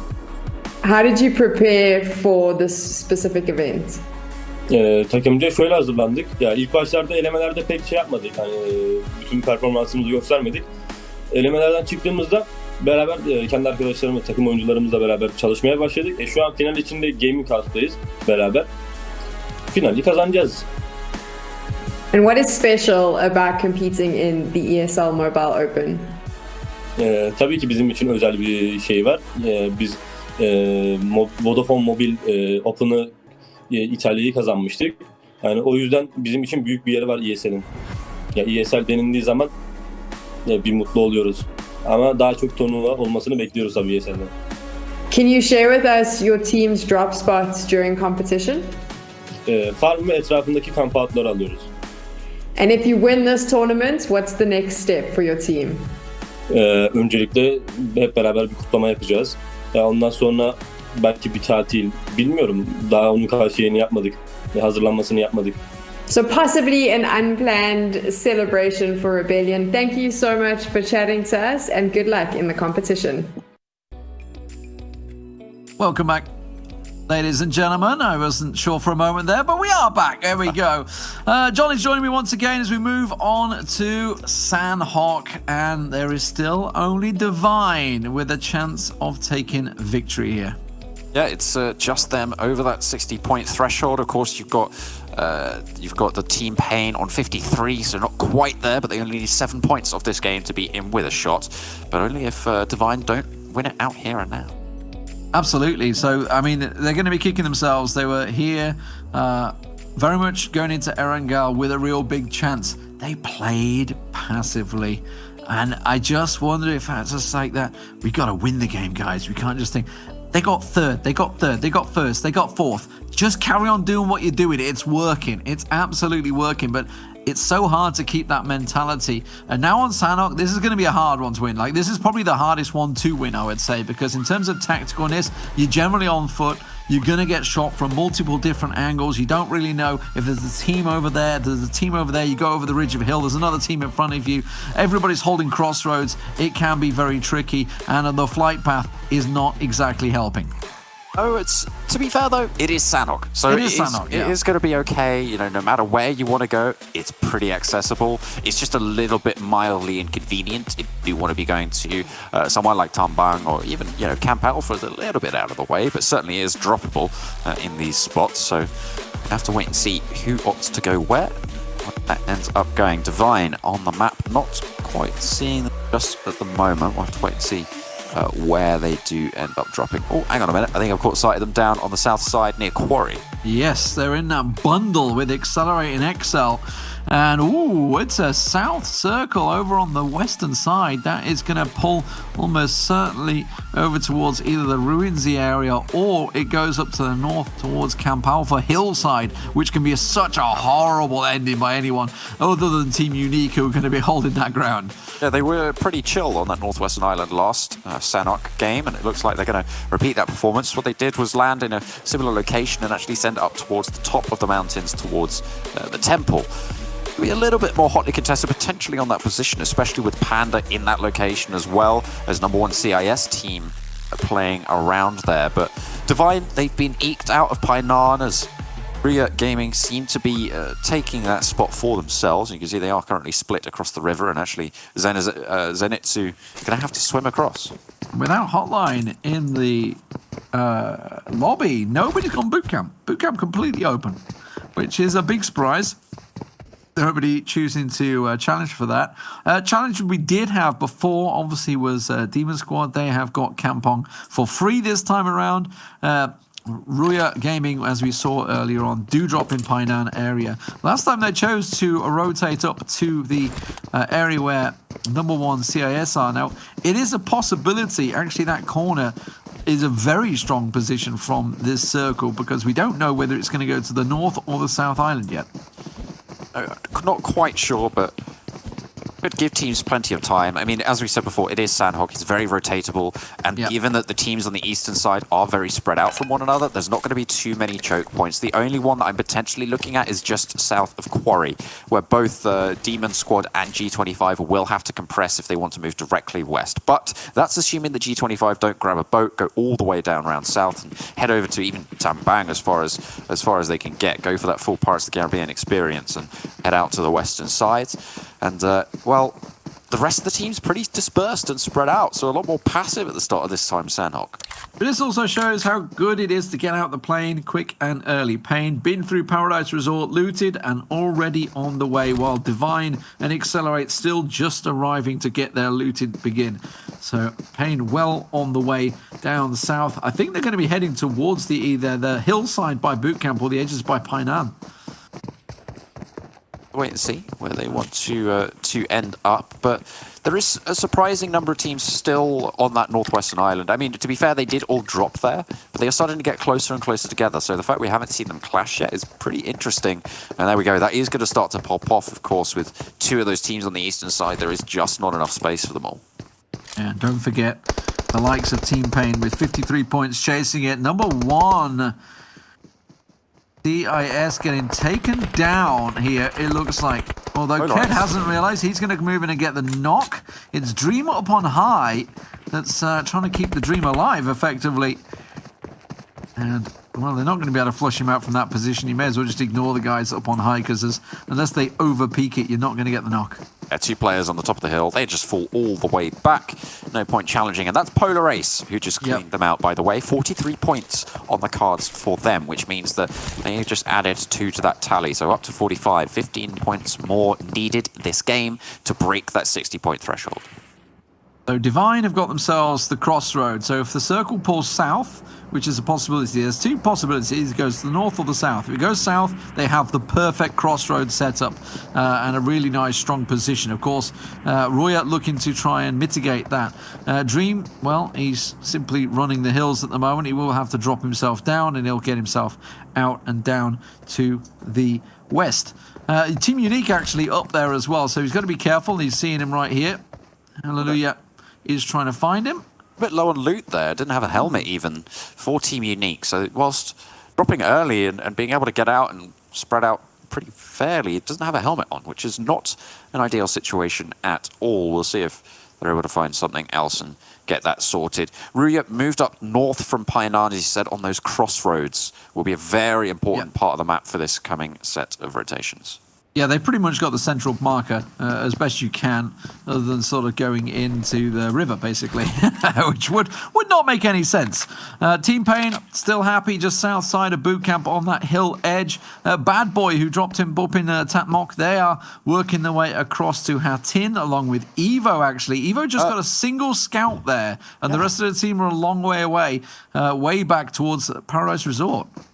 Hey, fair enough. And G25, they actually did opt to go for the water rotation, but not all the way out to Tambang. They are actually going to try and re-land near Bantai, down on the south side of that southwestern island. And not really there to challenge them, as Divine did actually move up and away. They are now in Tambang on the western side of the circle, on the western edge. Again, looking to play passive, potentially. Still happy in the mummy outfit. Just, you know what, he doesn't want a helmet. He likes the look, and choosing not to go looking. Instead, just sitting in the hills and sticking with what he's got. I guess the best loot you can get is taking it off the body of someone you take down. Well, obviously the position that they did lose was to Polar Ace. I always struggle with the name because they don't have a team tag. It's the one I'm always wondering, hang on a minute, am I second guessing myself? Pain, you can see, as I say, they're holding the hill ridge line there. Team Pain just south of boot camp. They do have EXL moving near them at the moment. You can see them coming up on that hill ridge. Excellent. Scouting out, just prodding, poking. They know that something could be there. They know that someone could be holding one of the stronger positions here to control the eastern island. But still, going to move on forwards. Their toes will start to peek out below the foliage and maybe give the game away. Don't think he spotted him just about. Still biding his time, but Stereo, I'm pretty sure he's been noticed. Oh, Divine seeing Accelerate. They'd love to be able to take them out. Accelerate, one of the challengers coming up on the 60-point threshold. Number one CIS, we're also having a look to cross the river towards Roya. By the way, Accelerate Divine, that's over on the far western side, the western coastline. So all looking to try and make sure their backs are covered. And while this is happening, actually, Temple is being crashed by Demon Squad. Oh, looking to try and push, but over on the north side, you've got Bad Boys as well, looking for the fray. Not really finishing off these fights just yet. They're fighting, and they don't know who's who yet at the moment. Duskan, ooh, that nade not quite getting the splash on Duskan. Would have got the knock there. Big hit onto Merlin. Will that get himself down low? That was Accelerate from the opposite side. They've got a nice 2-2 split, in fairness. Accelerate here. I'm not too sure about Divine taking this fight on. You have a little bit of an advantage because, of course, Duckstone really can't have an entry into this fight unless he pushes up. There's a nice choke in front of them, and if they spread out, if they took that hillside just to the top of them, they might be able to have a massive advantage in this fight. But the question is, can they take that safely? And I don't think that they can. You're right. They don't want to take the fight here. As you said, they were in that 2-2 split. They are just going to pull back from it for now. They don't want to risk it here.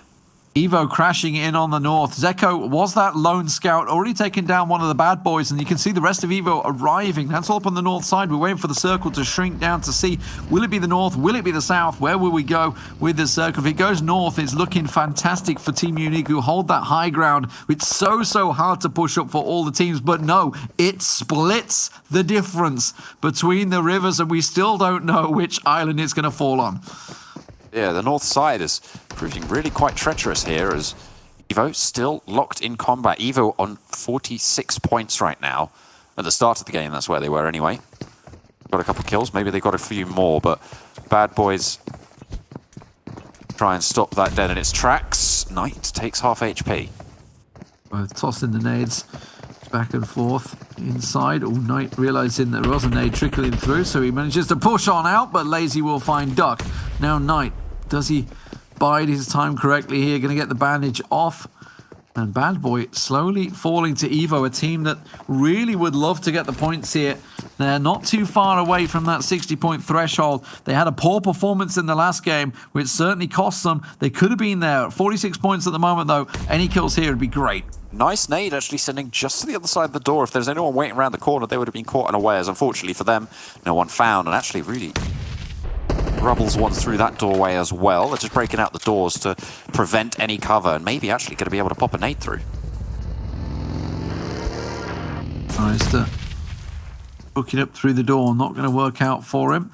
Our Evo going to just sustain this one. You can see Lazy's chose to go back to the rock line, making sure that nobody can slip away around that outside. They want these points, and they know with 2 already down, they can certainly try and lock it out. It's a risky position. They have to make sure they double up, so if one goes down, the second will get the knock. Currently, you can see 2 of them just running around as that wrecking ball.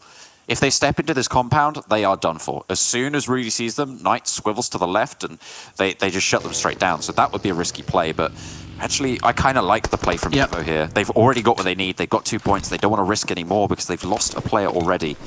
They are challenging. They need 14 points this game, and so they want to just keep themselves safe. They want to keep themselves out of harm's way, and taking a 3v2 fight, whilst favourable, it's not the way you get more points on board on average. Just burning resources at the end of the day, throwing all those nades out, which could be crucial for you later on.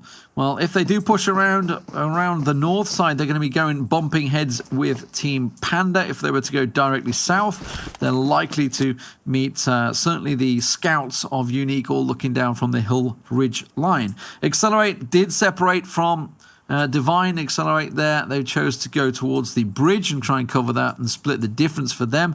You can see covering that off. Meanwhile, Divine sitting south of Tambang.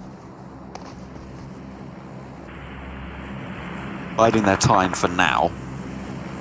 Still on 75 points, but you have all the points in the world, but you need to finish that chicken dinner. That's what we need to see from them. You get that final hurdle crossed, but very tricky circle to operate around this one. It's quite a common one that we see in PUBG Mobile, where it centers on this trifecta, and it comes down to which island does it finish on, right? Like, which island is going to be favored by this next circle shift, and it's going to dictate the pace of the rest of this game. It's going to dictate which teams are going to be in good spots, and probably which team's going to win is going to be decided on this next shift. I suspect it will pull south, judging by the percentage of land in there, and normally if it does go north, it sort of pulls Camp Alpha into it, but who knows right now. The settings do alter. I mean, it centers up, but we still don't know where it's going to go. It's a tricky crossing either way, and it's now a case of roll the dice. Which island do you favor? And Ruya have a great spot here. They can control so many of these crossings, stop anyone from the north coming down, stop anyone from the east trying to cross. They have to allow people to cross through Painan, so they are relying on the teams to their south to try and block that passage, but there's no one really there. Potentially room to get backstabbed. The question is, are they going to be able to stop anyone from moving across? And it looks like no, because in fact, Polar Ace have just walked across the river from the Northern Island. Yeah, Roy just letting them go straight in there. They did have, I think Rebellion was the one that was scouting earlier on, but they've kind of pulled away from there, possibly realizing that the danger of the situation. It is a possible choke point situation. Frozen will find Knight as Bad Boy continue their losses, and Rudy will go down. That's Bad Boy going out of this round. Divine, they've moved up on the hill, but look at G25 slowly moving around. I don't think G25 realize they're here, but now they do. Zenitsu, I gotta be honest, I think he's kind of whiffed it there. He had a chance to catch them by surprise.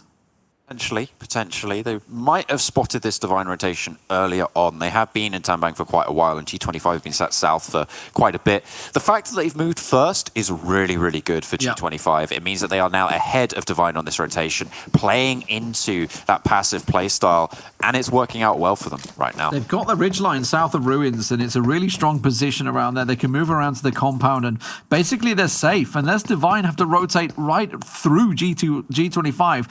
Other than that, they go across the openness into Ruins, into the temple, which I'd be very surprised.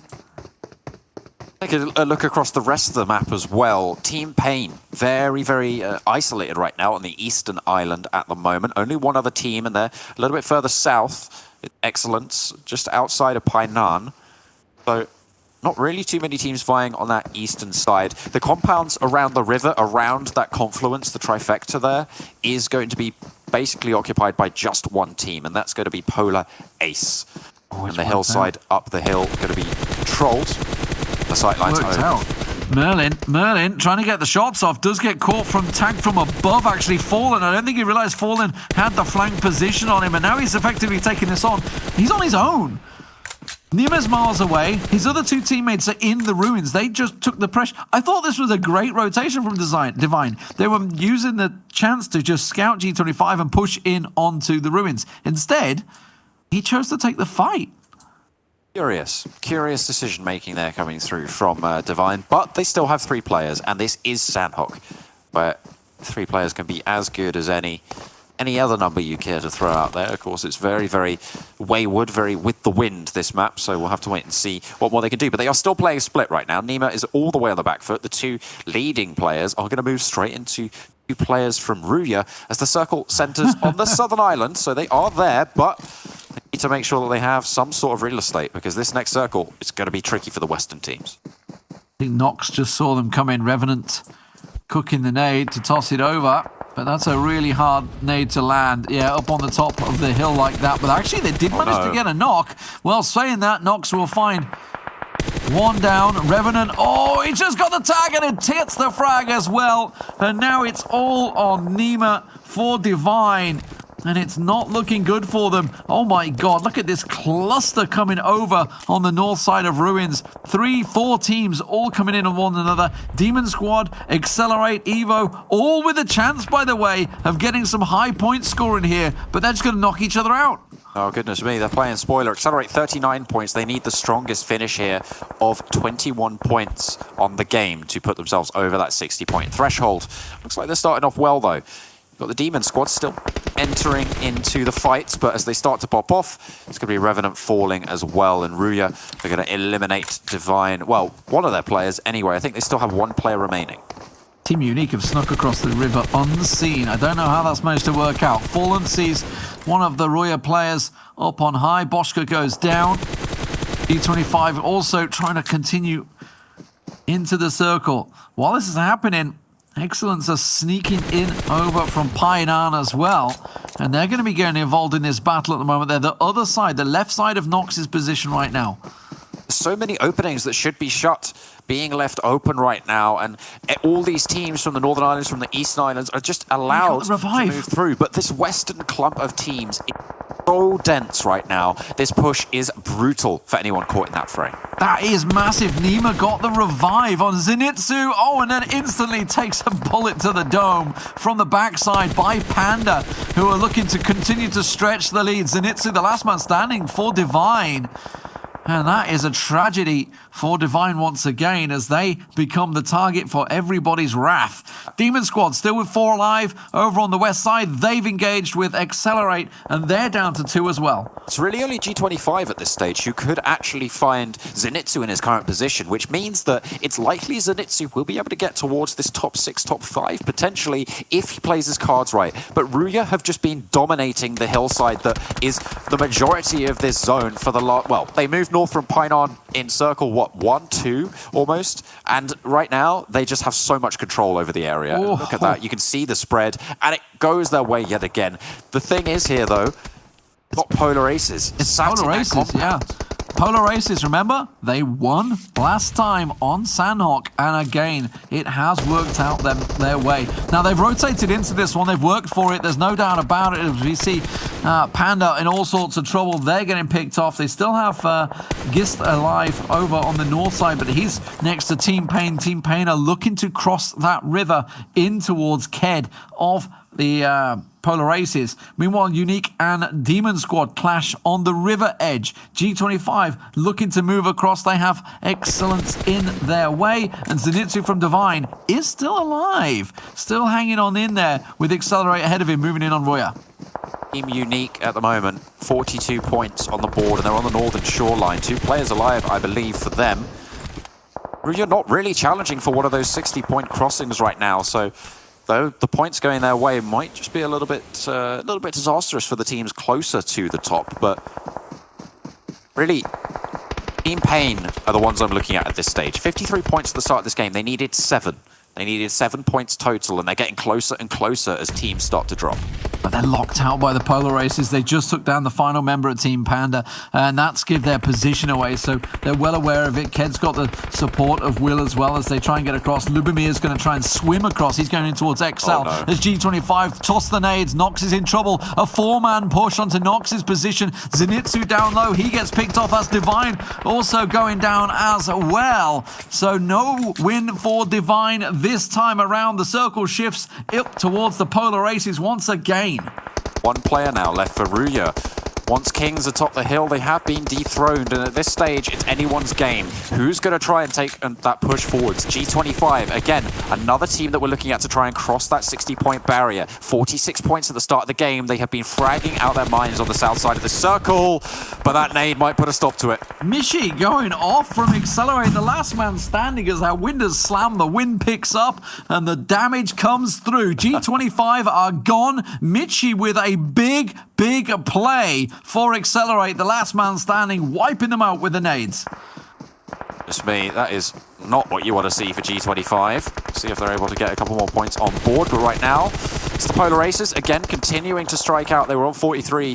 They've had a lot of points for a long time over the last couple of games, and now might be the time for them to capitalize. You said it was the last time on Sandhawk where they were able to control it and win it out, but we'll see if they're able to do it again. All 4 of their players alive still.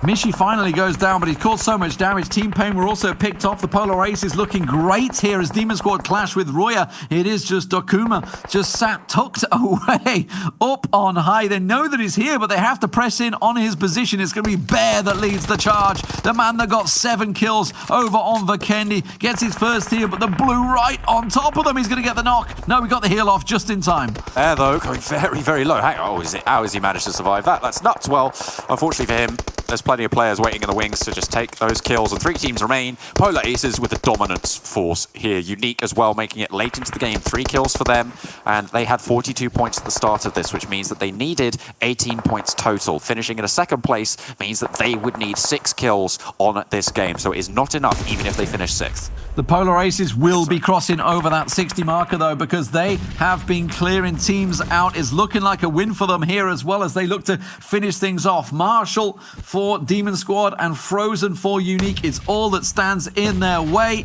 as the nades come in. They know where Frozen is. He's going to go down to the blue most likely here as Vindex just waits, tries to pounce on him, can't quite finish him off with the angle, but it doesn't matter. It's going to be the blue that will come out on top. And Polar Aces with their second chicken dinner in a row. Not quite in a row in terms of games, but in a row on Sandhawk. Unless Frozen can tank his way through this, which I very much doubt. There's quite a lot of points. Marshall's in. Yeah, there's quite a lot of points going to Demon Squad as well over the course of these last few games. So a very successful run over these last few. We'll see if they're able to push up towards that top group. But I imagine we're going to see 1 or 2, maybe even 3 teams pushing over that 60-point barrier at this stage to see what more they can do. He's got a lot of boosts. He's got 3 first aids. Marshall's looking good at the moment. Of course, unfortunately for him, Frozen, probably not a great deal left here. He's been tanking through the blue. Marshall, did he just pop off? They know where he is now. He's going to get caught out. It is going to be a 3rd place for the Demon Squad. Frozen pops up, gets Vindex down, and he gets finished. It will be the Polar Aces taking their second Sandhawk win, and it's another high-scoring victory for them. It is a 13-kill win. That will pass them over the threshold into the 60-point margin. Have they managed to steal away a win?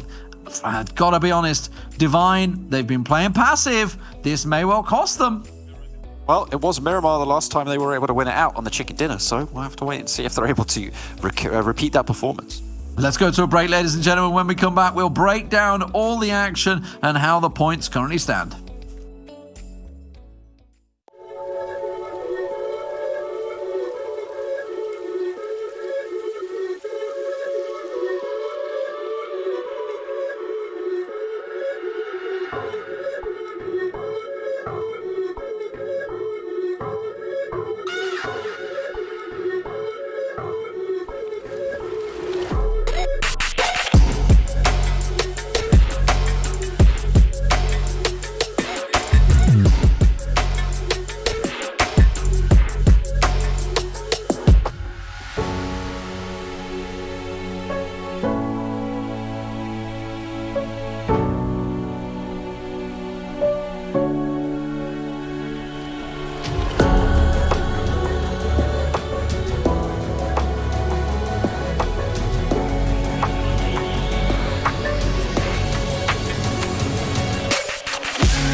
Polar Ace is the first team here in the ESL Mobile Open to secure a second chicken dinner, and with it, it means that they push themselves over that 60-point threshold and are now in contention to win the entire tournament. Just really good positioning from them, good rotations from start to finish here.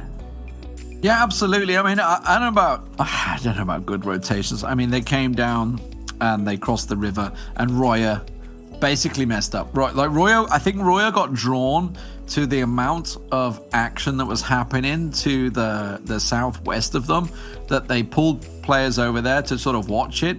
They did have a guy in that exact compound watching that river, watching that crossroads, and for whatever reason they said, okay, we're going to check over here. And that's when Polar Aces came in, and that just opened the compound, and Polar Aces just sat and said, thank you very much, the circle's come our way. Yeah, there's very little much more to say. It was just a lack of guardianship there from a position that should have been very, very strong from Fuya into that game. So, Ruya, sorry, it might be something that they could address, but it was a little slip up. But in the end, it means that we've now got more teams over that 60-point threshold. It was a really tough circle, though, and I think that a lot of teams struggled with it. It kept them guessing the whole way, and little did we know it was just going to keep centering up. that's all happened. There was no hard shifts. It just simply centered up, but it centered up in such a way that we had this three-way split of Sandhawk that everyone was kind of trying to edge their bets. Is it going to be north? Is it going to be south? We were trying to discuss where was it going to be. I thought it was going to go south, and it did go to the South Island, but pretty much the tip of the South Island as much as you could get there. So least south it could be is what it was. I mean, we're looking back at Divine. I still don't really understand what Divine doing. It feels like they're playing scared now that they've hit that sort of peak. First, they took the engagement with Accelerate on the coastline. Then they realized, oh, we're caught in a 2-2 split. And then, out of nowhere, I forget who it was for the team that decided to just... I thought he was tracking G25 really nice. He's scouting for his team. His team were sort of almost rotating ahead of him, and then he just takes the shot. It's like, nobody was looking your direction, buddy. You had no reason to do that. He completely whiffed it, and then that just threw Divine into a spiral again. I think it was Merlin, if I'm not mistaken. Yeah, Merlin, yes. When he was... And that cluster of teams on the northwestern side as well, it was the surprising amount of teams that were on that northwestern island that I talked about towards the start of the game, that then started to filter down on the western edge and actually had teams coming in from underneath to join that. And so there was, I think, about 6 teams at one point all in that western edge trying to move out to the east, and it just stopped anyone really who was there from getting any further into this game. EVO Esports had an opportunity as well to cross that 60-point threshold, weren't able to succeed and do it, yeah? Oh, they failed? I don't know. I'm not added it up. You've added it up, have you? I mean, yes and no. It's the same with Team Pain. I'm not too sure whether Team Pain have quite done enough. They got a few kills, but they got kind of wiped out by the eventual winners, Polar Aces, as well. So there was a couple of teams sort of there and there with bouts. Polar Aces almost certainly will be over that threshold now. So Divine have got themselves a competitor, at least one, maybe even 2. A little bit of nerves maybe starting to come in with these teams that know how close they are, because you are seeing them maybe... I mean, Divine is the perfect example, the way they've completely changed their playstyle, but some of the other teams as well, maybe less aggressive, overthinking things sometimes because they're so aware of that point difference. Maybe. I mean, to be fair, it is a fresh lobby, which means that gameplay does develop sort of naturally anyway. So maybe we're seeing that sort of settling process start to come through. Or, you're right, maybe it is to do with the format. Maybe because of the short form situation that we have, it could be going that way. But here are the scores. Look at Demon Squad over there, getting up. We were talking about them earlier in the beginning, getting taken out every time, first time for 2 maps, but performing really well. Absolutely. I mean, Bear has been the man that's obviously carried them through over on Vikendi in a really strong format. This time around, they were just universally picking up the kills and doing a great job. They kind of held the bridge for a short while there. Team Unique, I'm somewhat surprised to see how they managed to get up into that position. You remember Team Unique, they drop in and around Camp Alpha. They're up in the hills. They're sort of sitting there spread, basically covering out. And they were in a fantastic position if we went north. I'm surprised that they managed to get down from that hillside and survive to where they did, because often when you're up there, it's great, but when you got to come down, you generally get picked apart, and I'm somewhat surprised that they managed to make it into that top 3. We are going to be moving to Miramar next. Now, obviously, this was where Team Divine was able to get their chicken dinner. It's also where Polar Aces dropped off very early. Different circles, different circumstances, so not necessarily the best guide, if you like. But I'm sure that Divine, they've got to be feeling confident because this was their chicken dinner, so hopefully it'll change them up a bit. I'm going to have to disagree with you on that one, Sam. I'm going to have to, because if you remember back, it was Divine that were holding the ridge line, and they sent 2 to the top and 2 to the left. And the top is where they took out Polar Aces. And if Polar Aces had to come out on top in that duel, they would have won that game, and it would have been a very different scoreline right now. So I'm not going to write Polar Aces off on Miramar because they certainly look very good. They dropped in Shumisera, if I'm not mistaken, last time around. Accelerate were the ones obviously went over to the side and got second place as well. I'm trying to remember where Divine dropped. Let's take a look. While you try to remember that, let's take a look at the overall rankings now to see where all these teams sit. Of course, remember, you have to hit the 60-point threshold. Once you get that, you then are able to contest for that title of champion. And if you win the chicken dinner, you're the team that takes the win. Divine has opened the gates. They've allowed another team in there. There it is. Polar Aces has jumped in. Team Unique very close as well as Team Pain. G25. Now it begins because it is very open for all these teams to push themselves in there. Yeah, for sure. And you've got so many teams as well, sort of within almost, 12 points for Demon Squad at the bottom there, who have managed to have a pretty decent run to come back into this one, it has to be said. So they definitely are in with a chance as well. If they're able to keep it up, they might just be able to secure themselves a pretty solid finish here. It is going to be a tough one because all of these teams are now going to come in my opinion, will be a lot more aggressive, knowing that they can point hunt, wanting to get to that 60-point threshold. Divine has showed a little bit of fear with the way that they've played, where it has been a little bit more passive, which will make these teams even more hungry. They know that all they need to do is go in, get a good number of kills, and then in the next map, hopefully, Divine or Polar Aces hasn't got that chicken dinner, and they then stand a chance of competing for that 10,000 euro first place. Yeah, I mean, we talked about it earlier on. If you're one of those teams that are in around about the 50-point mark and you do get a knock on, say, either Divine or Polar Aces, you have to finish it. You have to push on and you have to try and close in on the team because, you know, they are the team basically in your way of getting that 10,000, getting that first place. You're not going to get it if you let them get away. So you have to hunt them down. So the targets now, it obviously becomes a problem. We were talking about how Divine were that target, and it has kind of felt a little bit that way as well, which is probably why they've been so passive, because they don't want to, for example, if they get a kill, then suddenly everyone says, we know where they are, they're over there. So the opposition team, so it's kind of like it's backhanded for them. Polar Aces now, obviously, let's see how they handle the pressure of being in that situation. Or will we end up on Vikendi? Who knows? Miramar is obviously the next map, and it is a big tactical map, which actually led to a lot of hard shifts last time around. So it's really interesting to see how teams adapt. We are going to find out how those teams adapt as we move to Miramar. We're going to find out if Divine or Polar Aces can grab the chicken dinner and potentially call themselves champions. It's all coming up right after the break.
Welcome back, ladies and gentlemen, to the ESL Mobile Open. Are we down to the last game, John? We are moving on to Miramar, and now we have two teams with a chance of taking victory. They have to pick up the chicken dinner. Could Divine or Polar Aces do it right now? Well, yes is the simple answer to that. They definitely could. However, can they actually get it done is sort of the question that we are asking ourselves, and the question that you were really asking before I took the mickey out of you. But it was Divine who have now repeatedly dropped the ball on a couple of these games. So I think, we were talking about it during the break. I think you're more of a fan of Polar Aces being able to take this one home. I mean, I don't want to throw myself under there, but I feel Divine have kind of whiffed at the two chances they've had, and they've been playing so passively. Everybody else is looking hungry for that chicken dinner. Of course, if they don't do it now, they're likely to have at least 4 to 5 teams all closing the gap. There is around about 10 points away, I think, for 5 of these teams to join the party. So we move over to Miramar. It is a slightly different path from previously. We went north to south, south to north last time. This time we go from west to east. It is once again a pretty decent flight path, unless you are maybe Polar Aces and want to go to Chumacera or Accelerate that insist. Actually, they'll be okay. They go Monte Nuevo. Wait and see where these teams fall. Obviously, as we said before, the two teams that we're going to be looking at specifically are Divine and Polar Ace. We'll see where they drop, where they're going to be looking to rotate. But there are plenty of teams looking to pass that 60-point threshold. Team Unique 57, Team Pain 54, G25 52, Accelerate 50, even Evo on 49 and Demon Squad on 48. All within very, very close distance of getting past that threshold, not even needing those chicken dinners to be able to do so. So it might just be that it comes down to a Vikendi where everybody has a chance of winning it, or certainly at least the front page of the leaderboard. Divine look like they're heading up towards Cruza del Val, maybe thinking of where the circle went last time, or is it going to be a contestant? Hacienda for Revenant? I'll be very surprised. They are splitting out though, so it does look like they're taking a chunk of San Martin in the process. Meanwhile, also Panda in and around there, and look at that, it's a northwest circle centering in and around the craters to the right side of Pozo.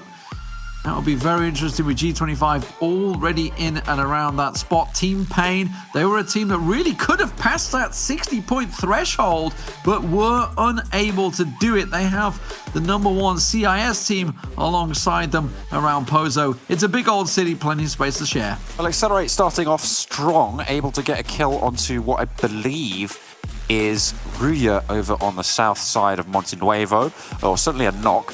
even if it isn't just a kill. But a lot of teams going very, very central. Again, going to that same drop location, which is what we criticised them for. And I was talking about how Bad Boy, I like the drop system they're using. Again, this time it's either been first or last. They've gone out last. They've got themselves basically the entire east side of the map for free. So nobody anywhere near them. They can choose where they want to rotate. Team Pain over in the west side, sorry, east side of Pozo, actually. The unique number one CIS are in the west side at the moment as he finds himself the pan. Team Pain will be kicking themselves from that last game, obviously having a situation where they definitely could have crossed that 60-point barrier, but just weren't quite able to get it done, unfortunately. So now they have to do that all over again. They have to get the work in, and then they have to win it once more. So we'll see if they're able to get that chance to do so. At the moment, though, Accelerate still taking that fight near Monte Nuevo. Ooh. Okay, landed some shots. Yeah, I think he's hitting underneath the car. Is that possibly? I think it is the toe shots from the damage that's being dealt. Yeah. Like it. Mishi realizing he's going to get away from that one. So, a couple of shots paying dividends. Demon Squad. You know, this is where things turned around for them on Miramar. This is where they started to collect their points, and they are now one of those teams chasing down that 60-point chance here, as they obviously had Hacienda, and it worked out well for them. They do have Team Panda nearby in San Martin, and Excellence over in the Power Grid area. Is a lot of space to be had. Panda very much spread out, and Demon Squad looking to try and get up in those hills in and around them. At the moment, Polar Ace relatively unchallenged. I say relatively, I mean completely unchallenged on the north side of Chumacera. And be able to get away with it. Accelerate, continuing to pick up some points. That's 3 kills they found. They were on 50 at the start of this game, which means they only need 7 more to be able to be in with a chance of that chicken dinner win of the tournament. Of course, needing to cross that 60 still. Yeah, just Boschka, the last man standing for Ruya. So a disastrous beginning to Miramar for them.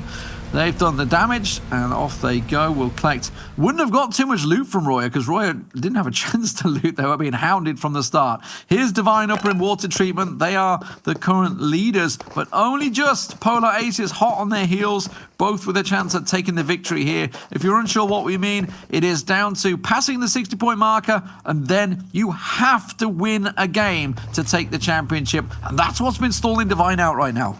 Must be installing this entire lobby out. Of course, we're going to be here until someone over that 60-point threshold does manage to take it home. So we just have to wait and see if that's going to be now, or if we're going to have to go over to Vikendi. Depending on how the points fall as well, we could have at least, I think it's possible that we could have, 9 teams total actually in this next game. If it goes to Vikendi, it could be 9 teams total with a chance to win it off a chicken dinner. Just off how the scores fall. I mean, it would need Panda to win this game, I'm pretty sure. They are on 42 currently, so they'd need an 18-point game. They don't necessarily need to win. They need to get a whole chunk of points to be able to do so. Team Pain and G25 close to one another, and you can see the spread that Team Pain have. They're going to hit the dirt, no. But they are surrounded. The rest of G25 trying to help them out. You can see Vic up on high will get himself the double spray down, and G25 lose too. There is just no way out of that. That was possibly the worst case scenario for G25. No way that they can keep those 2 players alive in that situation. It was... I mean, they just got caught. They just got caught in this rotation. And this is why it's so dangerous to be dropping in the same spot. That northwestern cluster that we saw before, this is coming back to bite them. You don't want to be rotating close to each other on Miramar. There is so much ground. Use it. Spread out wider. Go away from these other teams, especially when you're in such a crucial position. I know we've chastised Divine for being too passive, but there is a time where you need to be passive, and that is the loot phase. That is the phase where you are weakest, where you are most prone to just losing a player, 2 players, 3 players, without having any information to back yourself up. You could say it's a nightmare for G25, but I won't. Could say that. You're right. Demon Squad down low. looking good. They've rotated, started out in Hacienda and got themselves into a great position. That's actually where games have ended multiple times. And if it were to center up, that's where it will finish. Number 1 CIS taking the crater fields. Is getting themselves out there. Bear, the man that delivered for them over on Vikendi, has got himself stacked out gear-wise. He is looking very strong in this matchup. We'll see if it can work out for him. Down south, the Polar Aces still in Shumasera, just getting themselves their last pieces of loot. Boschka, unfortunately for him, the rest of his team have been eliminated from Ruya Gaming on his own down there. Divine, the current point leaders, are out on the northeast, and they are working their way down now to find their first spot. Where will they post up? They looted in and around water treatment. They can head on through. Just take the time. They're in the circle already. No need to rush. But again, there is this cluster of teams, and it does baffle me just a little bit why everyone is so central on a map like Miramar. Yeah. To be fair, this area of the map is going to be pretty tricky to navigate, and the paths going into this central area are much harder to navigate on the inward push rather than the outward push, so there is some logic there. But even so, I'm surprised no one's playing the far side of Crater Fields. I'm surprised no one is in El Pozo. I'm surprised no one's in those hills. Accelerate may be looking to try and take that position, but at the moment they have their outpost actually towards the regular cluster of everyone else. Evo, that's your teammate, buddy. Don't shoot him. Evo had a strong position and a real chance to hit that 60-point marker two maps ago. But they've just really struggled to perform in the last 2 games and have fell short. You can see Excel very much got themselves dug into the power grid. They are plugged in and connected if the circle were to pull this way. And while that's happening, the bad boys moving into the edge of Picardo. Where will we go? Will we see some shifts? We saw some real hard shifts last time around with his circle movement. And look how clustered they are in that center point. It goes up towards the crater fields. Team Unique are very close at the moment to actually Divine's rotation path as well. There could be a little bit of argy-bargy up there on the northern edge. Team Unique with 3 points left to go to cross that 60-point barrier. If they're able to take down Divine, that's probably the best case scenario for them. Even if they're able to only take 3 points away from them, that's all they need to get 60, and they scupper Divine's chances of getting the chicken dinner here. That would be perfect for them if they're able to take that fight. But no, Divine send away. Oh my goodness me. He nearly got themselves a wipe there. You can see Semph was low. TNF got taken low. Luckily for them, they came in force. But Fallen's the last man standing for G25 now. And while this is all happening, by the way, one team that was already on track to rotate was the Polar Aces. They had themselves the free run all the way up. They come up from Shumasera, following that deep west road up past Pozo, and they're going to have themselves a great rotate to get in position here. If they can capitalize on it. Again, looking for those 2 teams who are going to try and take it away. Polar Ace on the left-hand side of the map on the west. To the west of El Pozo. Team Pain are going to be on that split on the eastern side, actually playing around the lip of Crater Fields. I quite like this position. You're protected from the south. Obviously, El Pozo, not somewhere you can get full sent at from, and you have quite a lot of cover to play around. Quite a nice position from them, and it's very central as well, which makes it all the more valuable. Divine, the other team who could potentially win here on the eastern side after disengaging from a close proximity situation from Unique. XL get above Evo. We talked about how Evo went out early in the previous matches. They will get the revive off. Lazy going to back away from that one, but do they realize they've just been surrounded? Not too sure. Meanwhile, those rotates happen. Divine actually finding themselves a crate on the northeast of the crater fields, posting themselves up on the edge of the hills. It's 3 players alive, just moving from defilade to defilade to try and find some cover. I think they have spotted out most of Evo, and the vehicle actually being mounted up on is going to give the game away here. Anton on the back, the mounted turret in the buggy, might just be looking for it, but no clash to come through just yet. Panda and number 1 CIS. We thought we might see something from number 1 CIS, but they fell away after the first matchup where they got, 12 kills I think it was in that first game. Most of them, granted, were given to them in Rozhok. Ooh, TNF. Careful. That's the danger here. It's very tricky for them. Two members of Panda rotating, actually, and they're heading towards Divine, but there's a lot of ground to cover in around here. For this ridgeline, the other crater here, quite a dominant position. It's got a lot of high ground, got a lot of sight lines, but the issue comes push down the side of those hills, because there's a lot of hillsides across the way, for instance, where you see the bad boy team currently sat just to the south that have some good sight lines towards that position as well. So it can be tricky to navigate, even though you do get that eagle-eye view of the rest of the battlefield. Okay, where's it going? Will it pull? Will it be a shift, or will it send up? It's going to alter the paths of many of these teams. Divine over on the eastern side with Polar Aces in the circle on the western side at the trailer park right now. They've got Unique nearby, but that's a great position for them. Could be fruitful if they're able to do that. Divine managed to get themselves a crate. You can see that on the side of this next circle pop. Team Unique as well, with a very solid situation for themselves. That always scares me, especially at this situation, at this circle, when there's teams looking to catch rotates. All three in the buggy. The Jeep, sorry. Risky, risky, risky, that's for sure. They're going to head on down towards the crater and work the way around the eastern edge, with Panda going much deeper around, actually probably going to head towards the blue as well to some extent.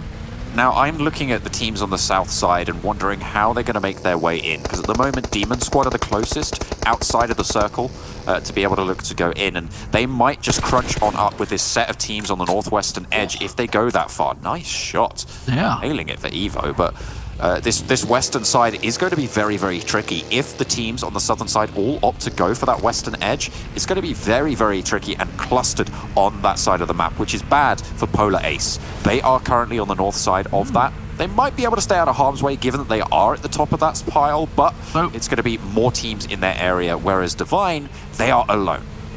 Well, I don't know. I think Polar Ace has just done a really good job of pushing into that north side. The trailer park where Accelerate have now entered is where Polar Aces were. But they've chosen, he said, you know what? We want to make sure we're safe from one direction. So let's go further to the north. We know there's going to be nobody up in this northeastern corner, northwestern corner. So they've got the safety of that they can use the ridgeline of those hills to try and push on by. Of course, the downside is if they need to cross that road and move further south. If the circle pulls south, Unique have their number. They put a lock on Harry Styles and Zayn Malik jumping out and saying, boo, they are safe from one direction. There is no way that they are going to be taken down from that, from those guys, of course. I imagine, do you reckon One Direction would be good at PUBG Mobile? I think they'd be pretty good. If they were still together. Who was the One Direction guy? I can't even remember the names of one, but I did work with one of them before, and he was actually pretty damn good at video games, so I'm going to say yes. Right, we've got faith in them, but they're not playing here. Guys who are playing here, though, Team Pain, and they are really feeling their namesake at the moment as the bad boys able to rattle down two of them. One of them is still knocked, but should be flushed out sooner rather than later. On the northeastern side, you've got a fight breaking out between Panda and Divine. Yeah, Panda and Divine, Evo and Demon Squad also down towards El Pozo. Oh, that circle shift is huge. It's a big north shift, goes right on top of Divine. Polar Ace is going to have no problem. They can just carry on rotating around this northern edge, which they've been doing. But Panda are brought right into it now. And Team Unique, everybody down this south side that's been positioned, they felt really nicely, is in a real situation. And there's that big catastrophe. Bad Boy and Team Pain. Team Pain, one of those teams chasing it, while we see a cracking shot coming out from Revenant there. Very nice stuff coming through. Got the sniper at range, and Miramar's the perfect place to have it. Now is the time where the position around Crater Fields actually comes back to Polar Ace has just lost a little bit. Oh, that's unfortunate. That could be disastrous. This is the crunch on the western side. But Team Pain are going to have to move all the way around the crater. There's no way they can cut through the middle here. They just have to go for that full send around the edge, but they have the bad boys in their way. They've got the result of the fight between Evo and Demon Squad to deal with, as well as the Lone Ranger from Ruya still in that area. So it's going to be very, very tricky push from the south side. For Team Unique, they now know this is one of the teams they have to they have to get rid of. They have to lock them out. This is Polar Aces. They realize this is a team that can win the game right now and prevent us from winning it ourselves. So we have to deliver. And that's why they're spreading out so heavily. They're going so aggressive on this one. Look at Hallelujah. His position out on the right-hand side is perfect. Will realizes the situation, though. Realizes getting the spread, but coming up behind him, if Unique are not careful, Accelerate are actually going to sneak in on the hill behind them, and that will put a massive pressure on Unique as well. Goodness me. Well, if Polar Aces can get through this fight, they will have a strong spot on the northern edge of this circle. But Unique stand in their way. Unique on 57 points, remember. They have 1 point already, 11 teams remaining, which means they're very, very close to being able to confirm themselves over that 60-point barrier. Just need to get a little further in. Demon Squad squeeze into the south side of the circle there in number 1 CIS, also in. Bad Boy moving around the crater. They should be in. Team Pain lost so much in that rotate. A team that was very close to the point score, but Reflex is all that's left for them now as Accelerate look to close out Evo, another team that was also close to picking up the points. They've struggled out in the last 3 games, though, and they will fall. Difficult. Lemon difficult, as they like. Hey, you got Divine as well. 4 players all in that compound, just biding their time, playing passive yet again. And Miramar, to be fair, is the map where it might work. Playing a little bit smarter, playing a little bit less aggressive might just pan out for them here. Of course, no team's really close to them, but that might change as number 1 CIS and as well the remainder of Team Pain trying to push on through as actually they land a nice shot over onto number 1 CIS. Yeah, onto no clip there. And Lubomir from Team Pain also coming up behind them. A Bad Boy. They might get drawn towards the fire effectively. Will sneaking up this hill slowly onto Milky Way and Hallelujah. They've got to be careful they don't silhouette a little too much. You can see that Accelerate are making their way forward, but the circle getting close to shrinking in. Demon Squad also engaged with XL. You can see they're coming out across in top of that one. That's going to be XL gone, so Excellence not going to be able to make it. And that's great points for Demon Squad, who are also closing in on that 60-point threshold. We're on 48 points at the start of this game, D-Man, which means they only need, I say only, they need 22 points. Not 22, 12 even. That's a much smaller number to move on through to the next phase, obviously after that 60-point threshold. Okay, all right, showing off a little bit, I get it. Okay, the circle centers up. It's good for Unique. They'd already adjusted Frozen and Mine. You can see they came down from that ridge line and realized we need to get in setup for the next circle. They're getting pushed by Merlin, though. Merlin moving in onto Team Unique. Real battle for position. The rest of Divine need to be in there. I'm looking at the kill feed and I can see that actually Mina's been taken out. Merlin goes down. It's all gone wrong for Divine. They've still got 2 standing. But, that's cost them. That was the position they needed. They're outside the circle. 4 kills they found, but it's not going to matter. They don't need points, as we've been saying time and time again. They need they need wins. They are just not finding it, really. It's on Polar Aces at this stage. Unique have a central position, and it is so strong right now. They have the buildings right in the middle, slap bang where everybody wants to be. Anyone who sends for them has to go across open terrain, and it is going to be so difficult to make it happen. You need those long-range knocks, and that's maybe what they'll find. Number 1 CIS challenged.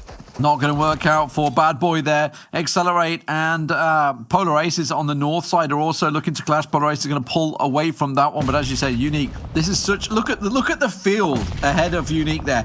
It's open fields around them. It is perfect territory. Everybody else has to fight around them now and put themselves in that really tricky situation. Number 1 CIS, speaking of tricky situations, are burning right now down in those little ditches.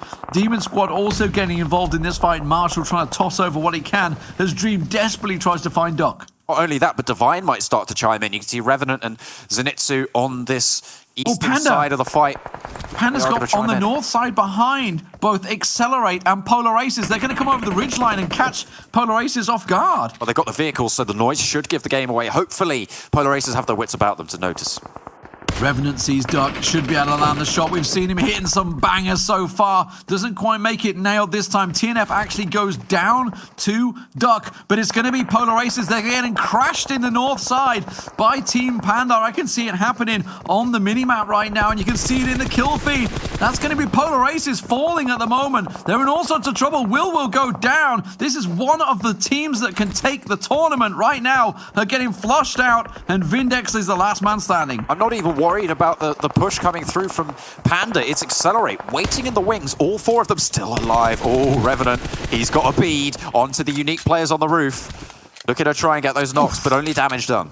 The circle goes to Team Unique, right on top of them. And wow. Divine, they have the smallest ridgeline on the road, but it's going to get contested. Number 1 CIS and Demon Squad all going to be looking towards that same spot. Vindex still alive in the north side, but that's about all. Accelerate pushing in on them. Team Panda also close to hitting that 60-point threshold. And Divine, I don't think it's possible. This looks like Team Unique's to lose. They have control right now, but if they're taking bold positions like they were before, up on the top of the roof of that compound, maybe they can get plinked away. Maybe they can get taken down. This compound fight, however, involves Polar Ace and, of course, Panda trying to crash into it. Polar Ace need to just get out of there. They have 2 players alive. There's nowhere to run. There's nowhere to hide. They go downhill. They go straight into Unique. They go to the left. They've got, you can see Duskin up by the bang bus already. So immediately pushing around there. Ninja Morocco will take down Tamiko. That's over on the side. So one of the Accelerator players getting picked off across the fields. That's a problem as Vindex uses the smoke to get out. But look, where's he going to run to? There's one big smoke cloud, but Guess just sees him straight through and nails him in the smoke. There's only one position where Ed could be safe, and Ked's gone. That wasn't it. He's down. That's Polar Ace denied the victory here. Divine's still in it, but how much further can they go? Panda now need to make that crossing into Unique's compound. That push is going to be dangerous. We'll see if they're able to make it. Unique's attention was drawn across, and now Panda are crashing their compound. This is where Divine have to try and strike and try and catch them off guard, as Unique will chase in because the Panda have managed to move in, but they're getting picked apart by Accelerate. Oh, goodness me, from a distance as well. Accelerate spreading out, trying to take this one tactically, but they're taking knocks as well from Demon Slayers on the south. Demp goes down, that wipes out the rest of number 1 CIS. Demon Squad also getting picked apart, but Accelerate keep falling. Everyone that pushes in, Unique are getting the help from everyone surrounding this compound. Divine are watching this play out. Biding their time. This is where the passive playstyle is actually coming back to benefit them. But the question is, what about Unique? Are they going to be able to take them down in the end? Because they need the chicken dinner. Second place is not good enough. Unique with 4 alive, still standing. Accelerate, Duskin and Tamiko with El Chapo between them. Tamiko gets picked off. Frozen will see him. It's going to be a high-scoring game, I feel, for Unique here. 6 and counting, with not too many alive. Guys, off in the north, the 2 Divine players using that small ditch, and Duskin and Chapo both out in the fields. Dice has to move. The blue's on him. That's going to hurt so much. The nade's coming his way. He's going to fall. It's going to be Panda that will go down. But actually, Zenitsu, Divine gets a knock onto one of them. Milky Way will be flushed. With 3 players now for Unique. They get the circle again. Goodness me. Come on. That's not fair. That is not fair at all. Unique get another circle shift directly on top of them. And now there's 3 teams remain. Only 1 player from Accelerate.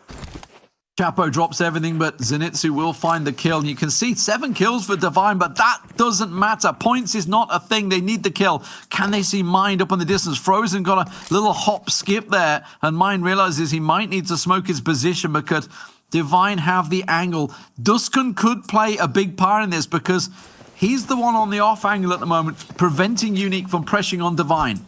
The smoke on the roof actually allows a lot more maneuverability coming through from Divine. Mind now is really just only there for the information gathering position. And Divine might be able to use this opportunity to push up. You can see they've opened up the smokes here, and they might look for it.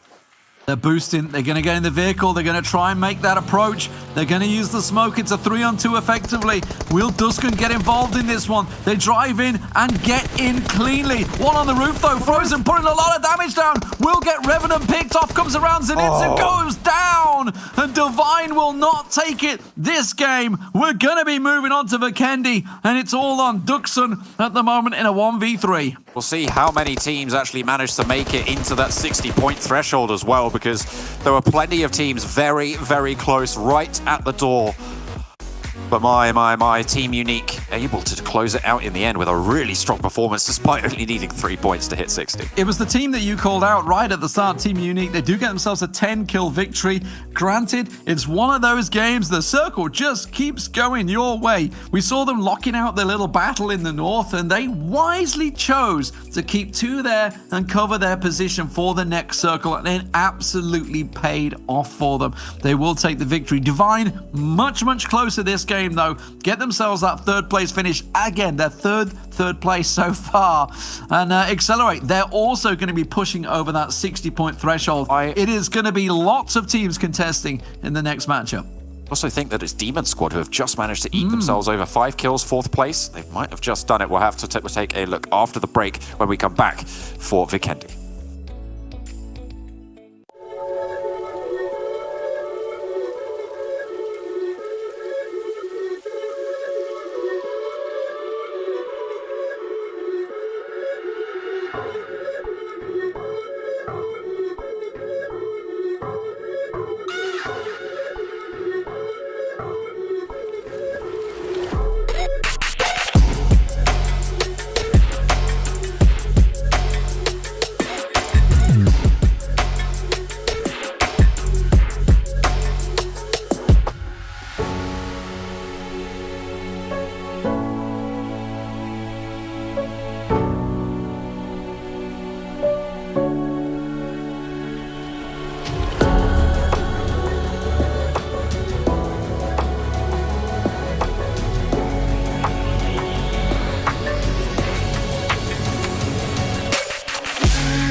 Divine opened the gates a few maps back, allowed Polar Aces in, and the Sharks could smell blood because so many of the other teams just leveled up here on Miramar, and we saw it. That is what's now happened. I'm pretty sure a bunch of them have qualified, but you actually just saw the aggression, the level of gameplay. Everyone has just lifted their game because now they know that 10,000 euros is in their grasp.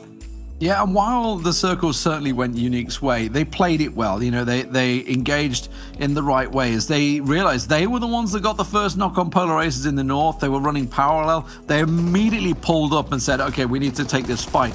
But unlike we've seen early on in some of the games where people are taking the fight and just get locked in that blood rage effectively of constantly in the fight, they realized the situation, the circle was shifting, and they moved 2 people to reposition, and that's what gave them that final circle and a real chance at maybe getting into that 60-point marker.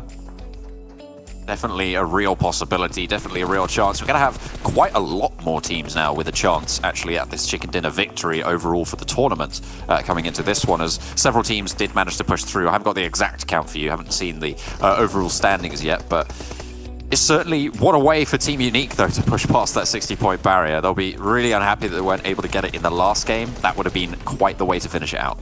We gave Divine a little bit of a hard time earlier on, but that we were saying that their passive style wasn't working. Definitely worked here, and I liked the aggression at the end. They took a risk, could have paid off. Unfortunately, it didn't, but still a 3rd place finish, so definitely they need to keep that style of play as we move on to the next map. Yeah, very close for Divine there. And you pointed out, John, if it wasn't for that smoke on the roof, they wouldn't have been able to make that play and take it as close as they would have liked to. Unfortunately for them, they didn't count on the player being directly above them, the second player on the roof. So as soon as they did pull up, it was pretty much a turkey shoot in the end for Team Unique and the last man. I thought Duxon maybe would have got involved, but you know, if he had, he maybe would have gifted the result to Divine. So maybe he's wise to sit there and take his 2nd place.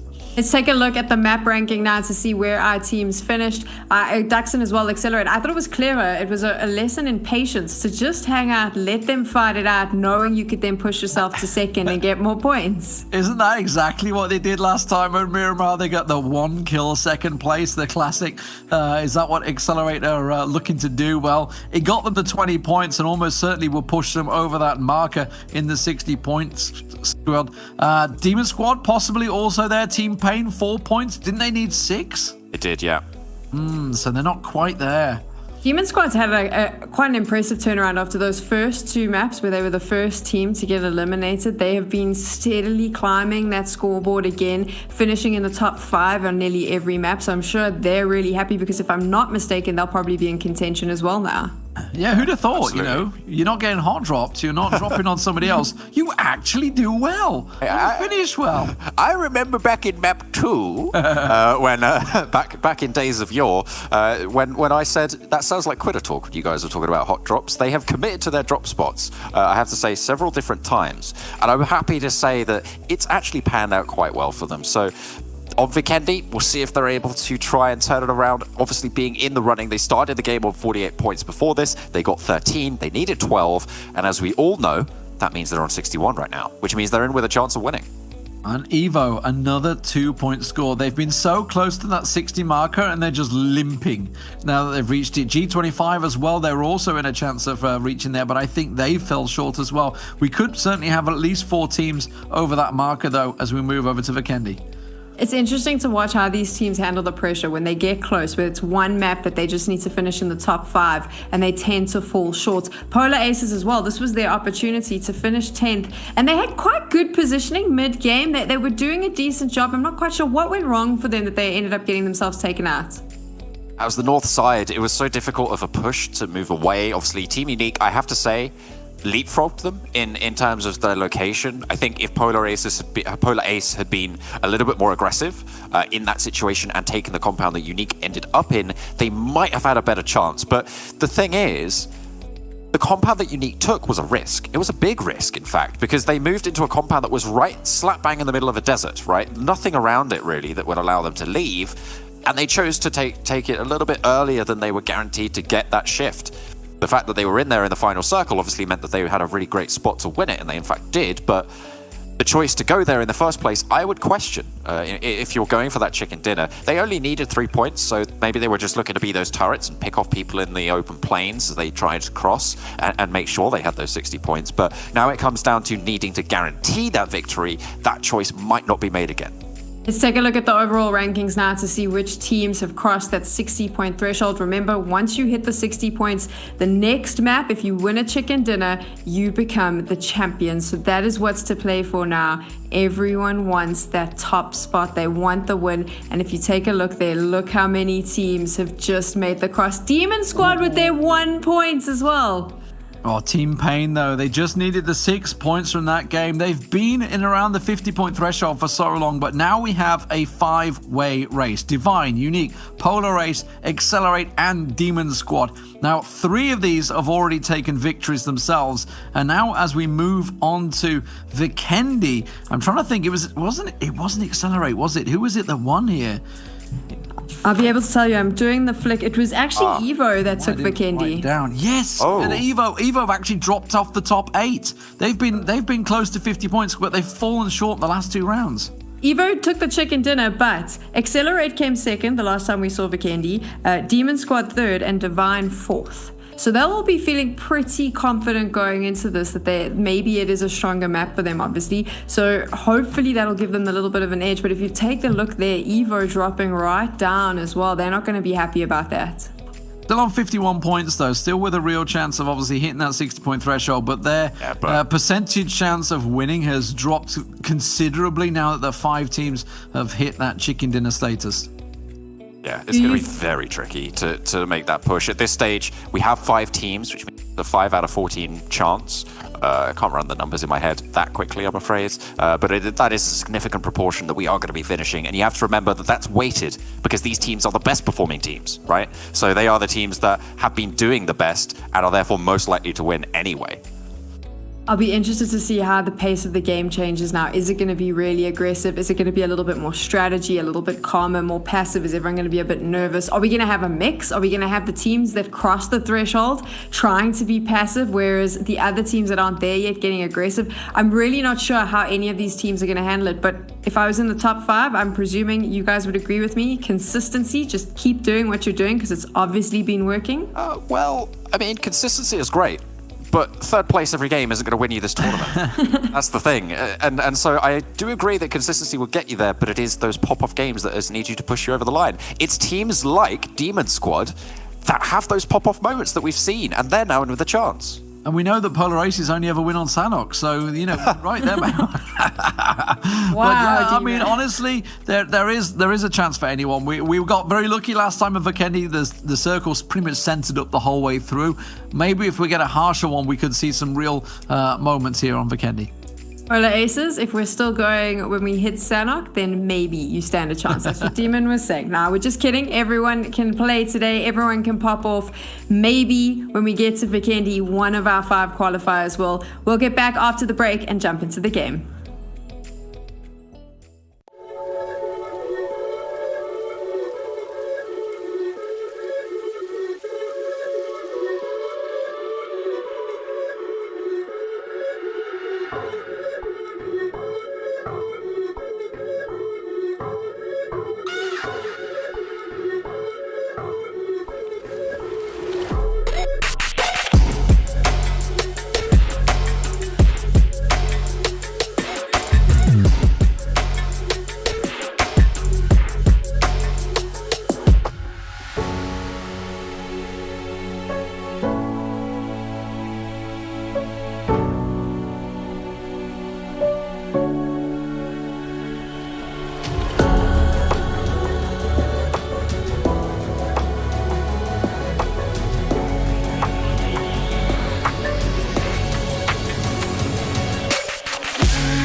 Welcome back, ladies and gentlemen, to the ESL Mobile Open. We are possibly on to the final map. I say that, did I just jinx it? I don't know, John. We got 5 teams that have to take a victory here to pick up the championship. Oh, will they do it? Well, we'll have to wait to see. 5 teams, as you mentioned. It is Divine, Team Unique, Polar Ace, Accelerate, and Demon Squad, all vying for a chance right now to take home the big Kahuna Burger, of course, that 10k at the top spot of this tournament. Doesn't matter how many points you've got, as long as you get that final chicken dinner, that is what is needed to get you that top place. So, anybody going to be clashing? I do see 2 teams. It looks like Polar Aces are going to direct away from Accelerate. Obviously, 2 of the teams that are in it with a chance. Divine out, Unique out. Oh, and Panda out as well. Everybody getting close to one another that has a chance. Demon Squad, keep your eye on them. Where are they going? Is it going to be Podvosta? I think it was Peshkova they went to previously, and it's a similar circle. We ended up just to the... Were we north or south of Dino Park? I think we were north. A little bit south. Yeah, around there. We were in the woods, just outside of it, either way. But let's take a look at where our 5 teams are landing. Divine currently sat... I've lost them already, but Team Unique already in Dobre Mesto, going to be out on the western side. You've got Team... Who have you got? Accelerate. Moving forwards to... Wait, where have they gone? I've lost everyone. They're a little bit further up north towards Krichas. And, of course, you've got Polar Ace even further than that north on Port. Divine heading out to Cosmodrome. So a lot of early drops for our teams in the running. Yeah, and G25 and Ruya avoiding each other this time around. EXO also dropping in. Remember, they all clashed with one another last time out. Team Pain and number 1 CIS also avoiding each other this time out. They did clash. XL Jam, remember last time Jam got too close to Demon Squad? He's there again. Goodness me. He's only over the river though. I would say it's enough distance away this time. I'll let him off. They do have the chance of coming in strong here. And as we've talked about before, right, it's about pop-off performances at this stage. Who is likely to have that game where they just dominate the field here? In my mind, Divine have been playing far too passively. I mean, it might have worked on Miramar, but we're now over to Vikendi. It's where compound breaches are very important. And it's likely that we might even see a heal-off at this stage for that final place, but we'll have to wait and see just how it pans out. Can you imagine? That would be... What a way to finish, huh? Don't go there. Don't go there. It takes me back to the very beginning of PUBG, back in Gamescom. The heal-off, and oh, my word. Did it face some controversy at the time? I think the blue actually got dialed up massively on 9 after that. Yeah, it was, I think it got a huge buff, but either way, it will end up killing you. There's no way to outlast it other than having infinite meds, which is impossible. Of course, there is a carry limit for all of these players. Won't be able to carry that all around. But for now, Divine looting up Cosmodrome, gonna be pretty chilled out here and fine for their gear. You can see the G36C on the back there. I just wonder. AKM. With the circle being slightly more northern. Remember last time we had a lot of the teams really congesting themselves around the coastline. Yeah. I was very surprised by that. You were very surprised by it. Obviously, that led to Divine having such an easy approach, effectively, into the top 3 because there was just nobody over on the northeast side. I just wonder if we're going to have some adjustments on that this time around. It'll be pretty tricky for them to navigate the area. Well, it would be if there was anyone actually central in this map, which is something that is notable on this Vikendi, is that nobody from Villa all the way out to Mount Krezhnek, circling down to Castle, Vilnova, even Abbey is just on the outskirts of that circle. And there's this massive area in the middle of this map where nobody is right now, which is, again, a little bit puzzling. I'm not sure why teams reverse to this area. It just seems like they don't like to play around it, but it's valuable real estate, and at the moment, no one's trying to vie for it. Rebellion watching G25 pass on by. Looks like they should be okay. A little hopeful from that range to try and land the shots onto Versace. He's going to find himself a second vehicle, and off he goes. Now, number 1 CIS have actually moved down just north of the winery. Normally, we're further over to the west last time out. They look to be moving up towards Tovar, which is not a bad spot to take if they want to continue looting. They have been looting the outskirts, so they may need a little bit more. Maybe.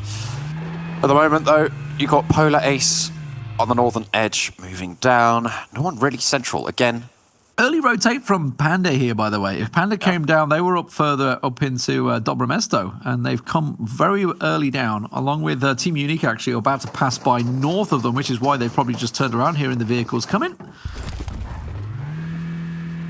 They've managed to control over the side. Team Unique are going to move a little bit earlier as well. I'm surprised more teams haven't moved out earlier than we've seen at the moment. It seems like everyone's sticking to their positions, but now we're starting to see this rotation phase come in. People are finding those vehicles and will move.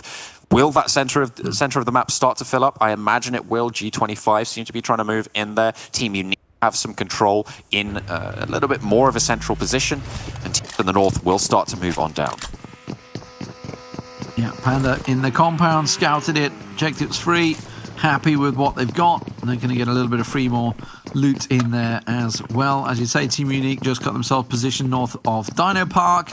There is also G25 and Evo both looking to move into this position. But G25, you know, considering they dropped over, I think they were in Cantro, were they?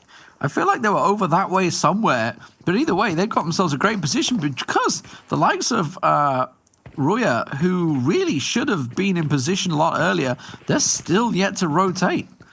Lacking. They've been caught napping, and people have rotated it in ahead of them as everyone does start to move. And this is the name of the game on Vikendi, right? Move early, move often, move into the center. Get a central compound. You're less likely to have to rotate after that, because rotations, when everyone else can see you on Vikendi, are going to get your team damaged, are going to get your team knocked, are going to spend those meds, or even spend your life, to be honest, in these situations. Getting 4 players to the final circles is such a valuable asset on every single map, but on Vikendi much more so, as well as on Sandhawk. I'd say it's also the most important map to have 4 players alive, but making sure that you are all a cohesive unit is going to be so important for our 5 teams in with a chance of winning. That's Divine, Team U, Polar Ace, Accelerate, and Demon Squad. Talking about hits on rotates, Evo lose 1 as they move past Bad Boy, and I think it was Panda actually that stole the kill away, and they've already lost that one. Team Pain moving in from the south. Demon Squad and XL very close to the villa. Demon Squad were watching XL actually throughout that one and chose not to go for the kill. Remember, Bear got 7 kills on Vikendi last time out.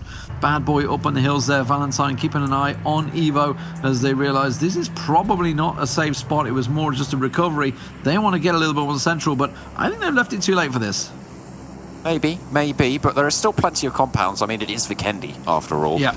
And we'll be able to find a little bit of cover. But the question is, how do you get there? Are you going to be able to move in unchallenged? And the answer most likely is no, especially if you move in later than everyone else. Look at this, John. Look at this. Accelerate, Polar Aces, Divine, Demon Squad. 4 teams with a chance at winning. All in the north right now. There's a strong chance of these clashing, while Team Unique, very early to rotate, centered up.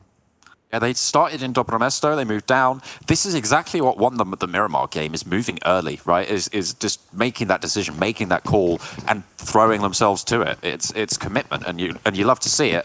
The question is, will it pay off here on Vikendi? Will they Divine get those are going straight to XL. They're going to be passing straight by XL. You can see them coming in. I think it's the compound they want. They're going to veer away. So Merlin gets the scouting done. I think a couple of shots missed there. Does connect a small amount, takes him, swings him towards G25. Merlin has to skirt around that as well. This big bright purple Dacia with the Unicorns of Love logo on the front is going to just about avoid most of the damage. I'm surprised he survived. I am also very surprised that he survived that, able to get all the way across open ground against the spray down. Only 1 player spraying him, so maybe that was really what did it, but they managed to make their way into the volcano. This is exactly the same position that they had last time on Vikendi, remember, where they managed to place 3rd.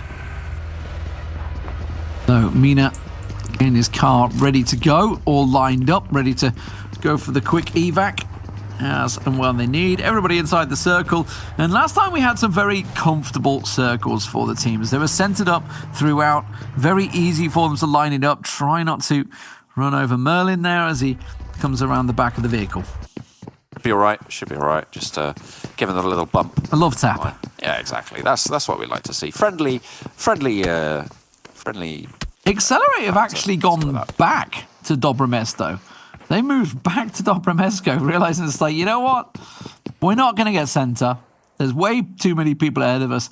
And it is a pretty comfortable circle once again. I think we're going to see a relatively similar repeat on the circle here. Just slowly center up, pull away from the water a little bit.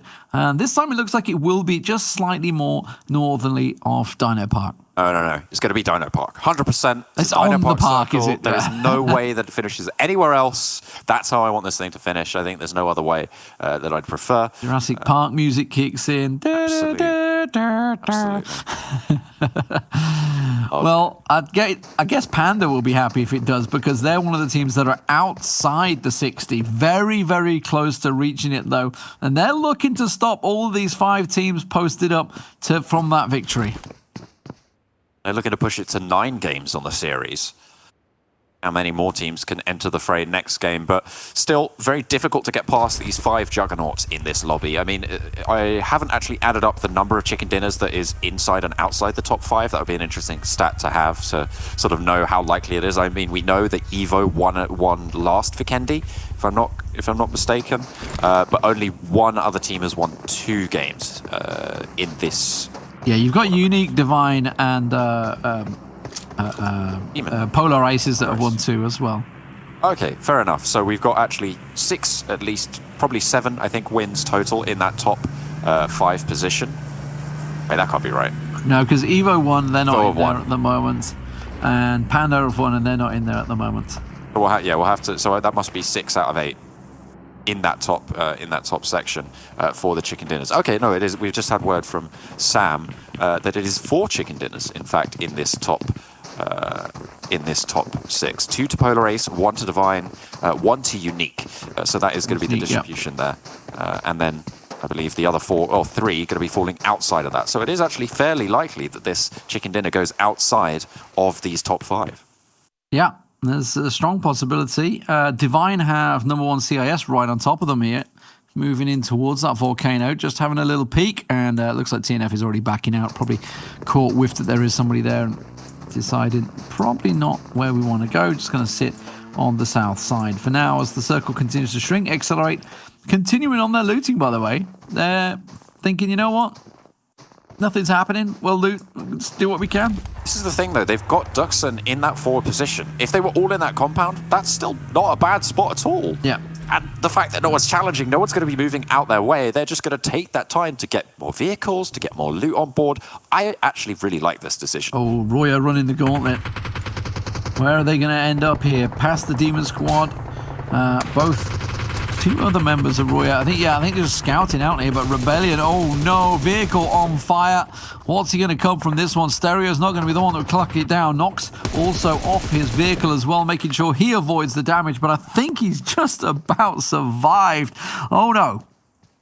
Was that the car explosion or what did he? He knocked himself. I think he bailed out too quick. I'm not sure, but either way, they should be able to get that res. It's in cover. They'll be fine. Next circle does pop, and again, very little movement to be seen there. Nothing really disturbed, but Dino Park's still in the circle, so don't worry, guys. My prediction is still there.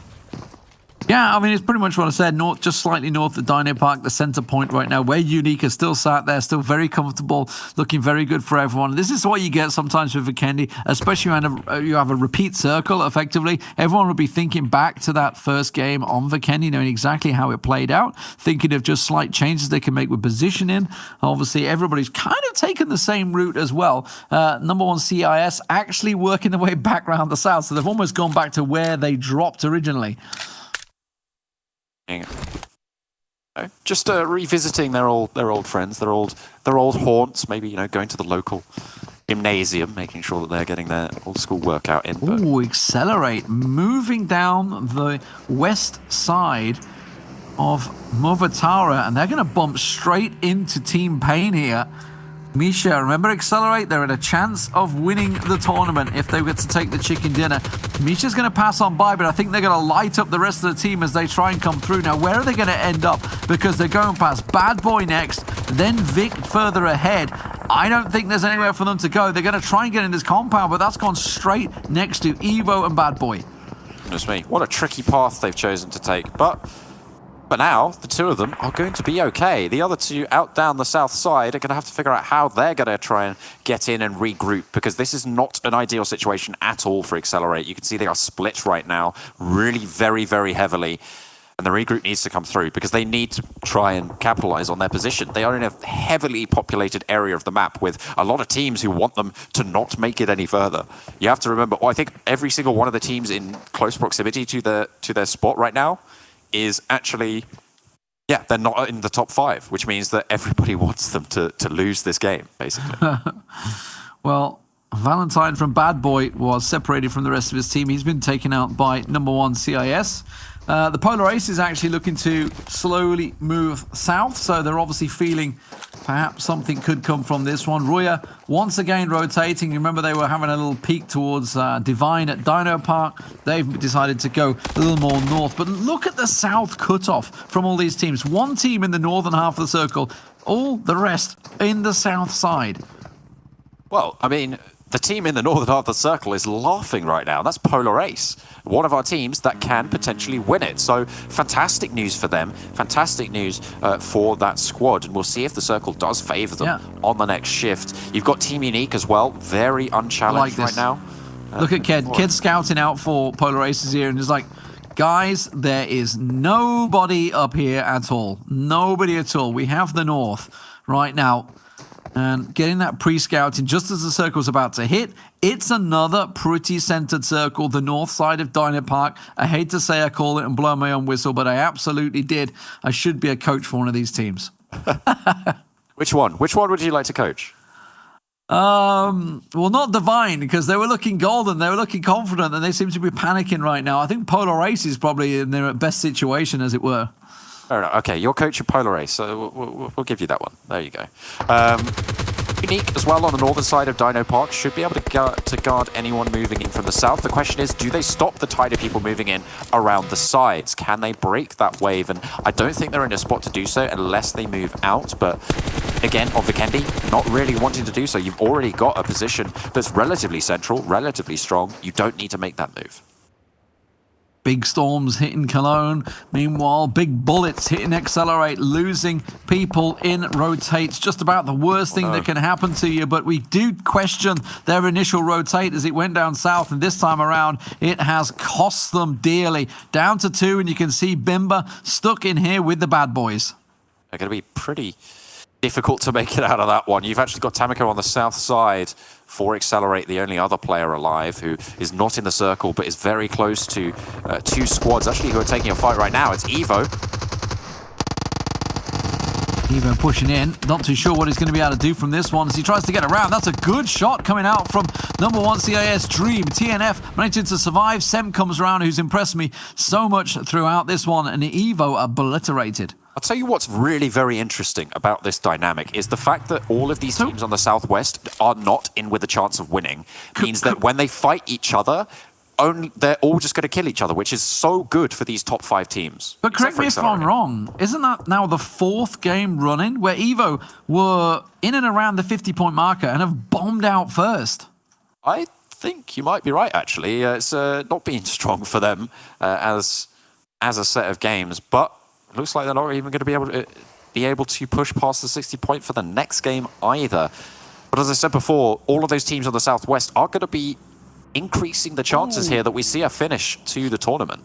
Team Unique. And Panda. In great position once again. Panda outside of the top 5, remember. They're one of the teams that were 50-plus points. So anything here would be great for them. I feel this is going to force possibly Polar Aces and Demon Squad to be clashing with one another. If not, Roya Gaming coming in the backside of the Demon Squad guys. Demon Squad all in the vehicles. They're going to be making the move. Polar Aces already in position. They have gone close to centering up on the hillside. Demon Squad are going to come in right behind them if they follow the trajectory.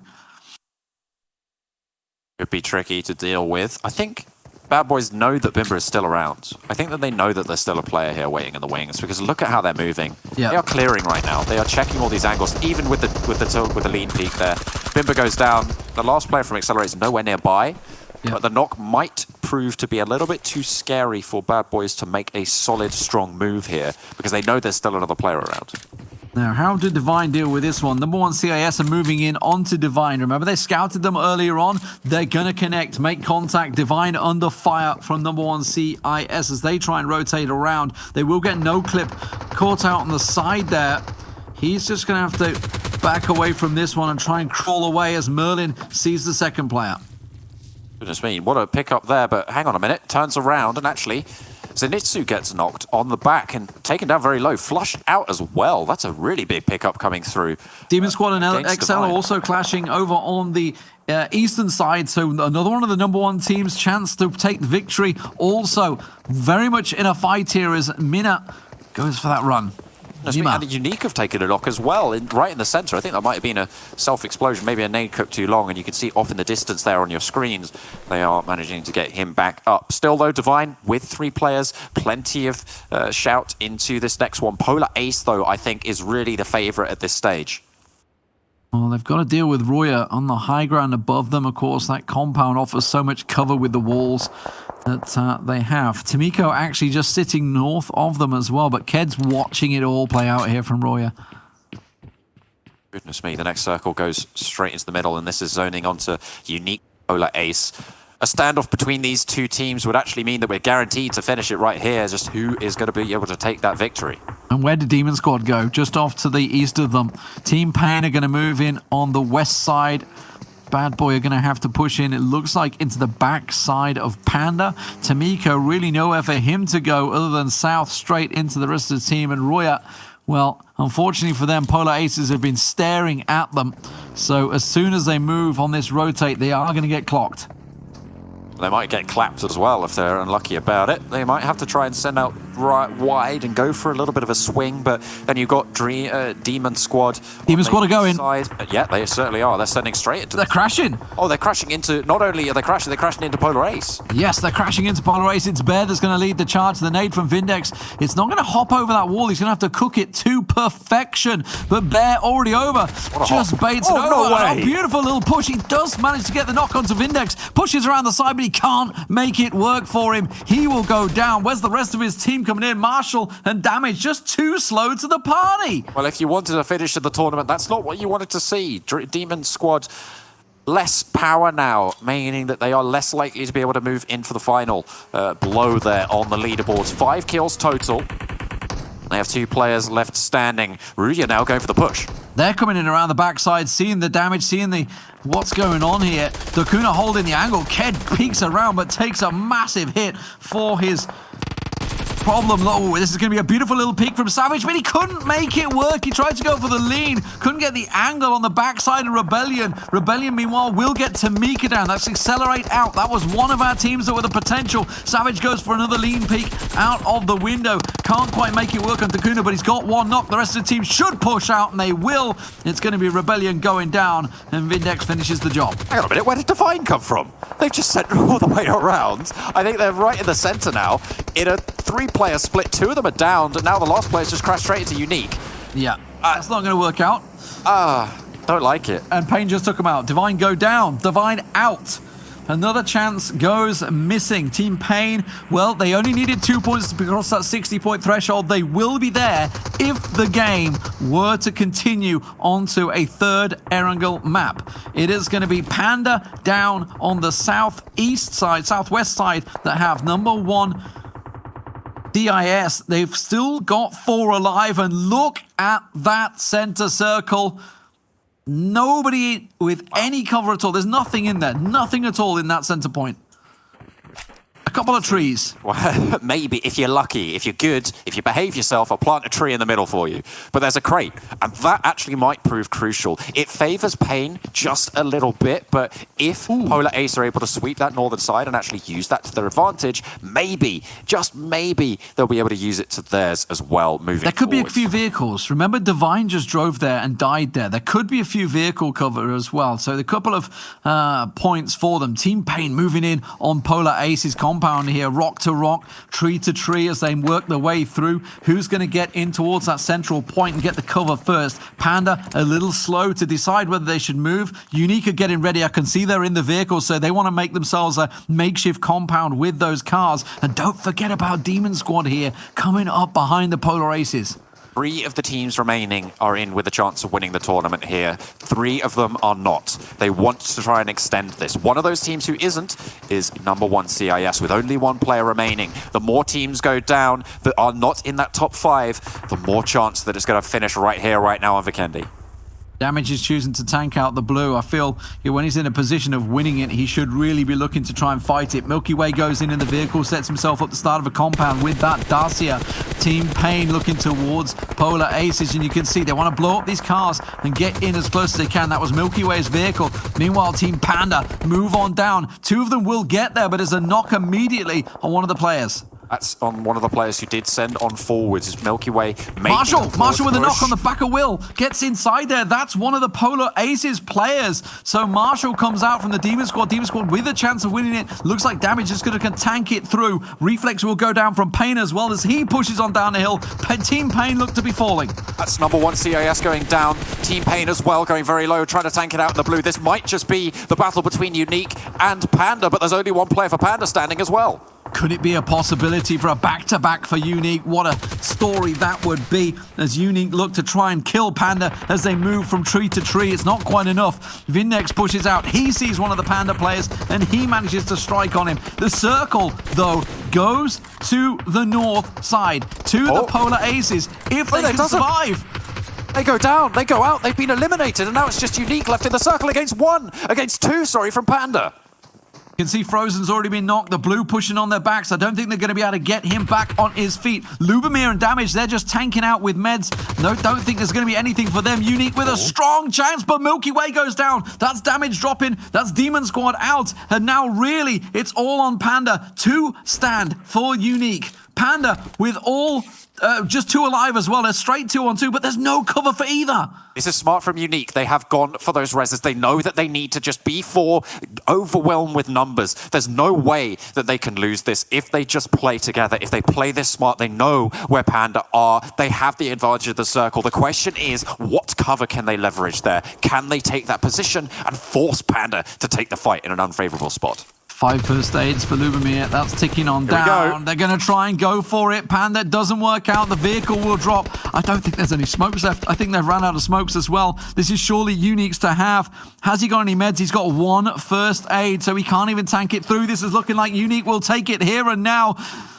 It's going to be Kist and Lubomir, and Unique have all 4 members alive as they move in. 1 goes down. Frozen gets knocked. Frozen gets finished. Kist will go down. Lubomir tanking through. Wow. He's got nothing left. Team Unique will be your ESL mobile champion. Wow. Back-to-back chicken dinners into the 60, and they take it all. And would you believe it? John Allen called it from the start. Hey, look, that's all I'm saying. I'm not saying I'm a genius. I'm not saying I'm a prophet. All I'm saying is I was right and you guys were really wrong. It took them so long to get going, Team Unique. But back-to-back win. They centered up early in this game and had themselves the perfect position throughout. Wow.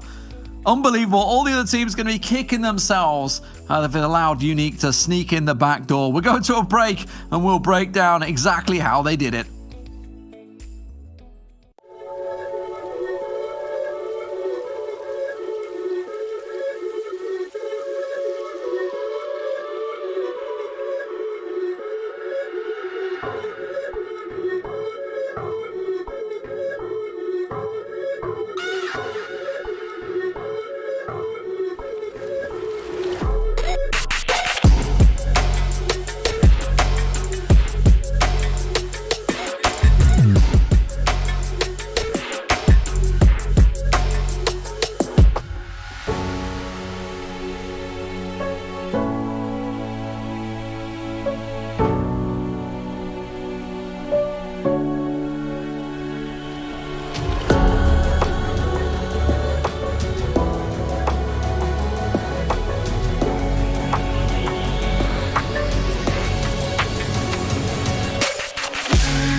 With 2 back-to-back chicken dinners, Team Unique are your ESL Mobile Open winners.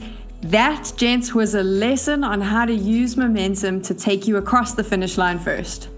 Absolutely. And you know what? They sent it up early, they set their stall out, and they fought anyone that came near them. So all credit to them to play basically the same style throughout. Yeah, all I have to say about that is I told you so. I got it right. And as such, I will be claiming all of their prize pool is mine. I earned it. No, of course not. They definitely deserve the win there. They played out their minds in those last 2 games. They played dominant, they played aggressive, and I love that sort of play style, especially in this sort of a tournament where you need to have a pop-off game. That's exactly what I said I wanted to see, so I'm really glad that they were able to make it happen. And I love the fact that by the start of Game 5, they were not even in contention. Divine should have done it. They've had 4 chances at that win, and they've kind of just completely switched. Like, the first 4 games, they didn't finish outside the top 4.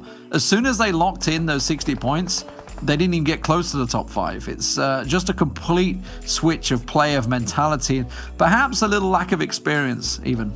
I wonder if it is because obviously Team Unique, they've had a bit of experience. They've done really well in other tournaments. They've played quite a bit, whereas Divine maybe just not used to that sort of pressure. Let's take a look now at those overall rankings. It could have just been an experience, and honestly, this is the lesson that they'll never forget. I'm not sure that they won't be aggressive next time. And I know that the players, will hate us saying lack of experience. Like, experience, I played this game for years, but what I'm talking about is top tournament experience, that real experience to be able to take it, tank it on the chin and continue. But what a finish.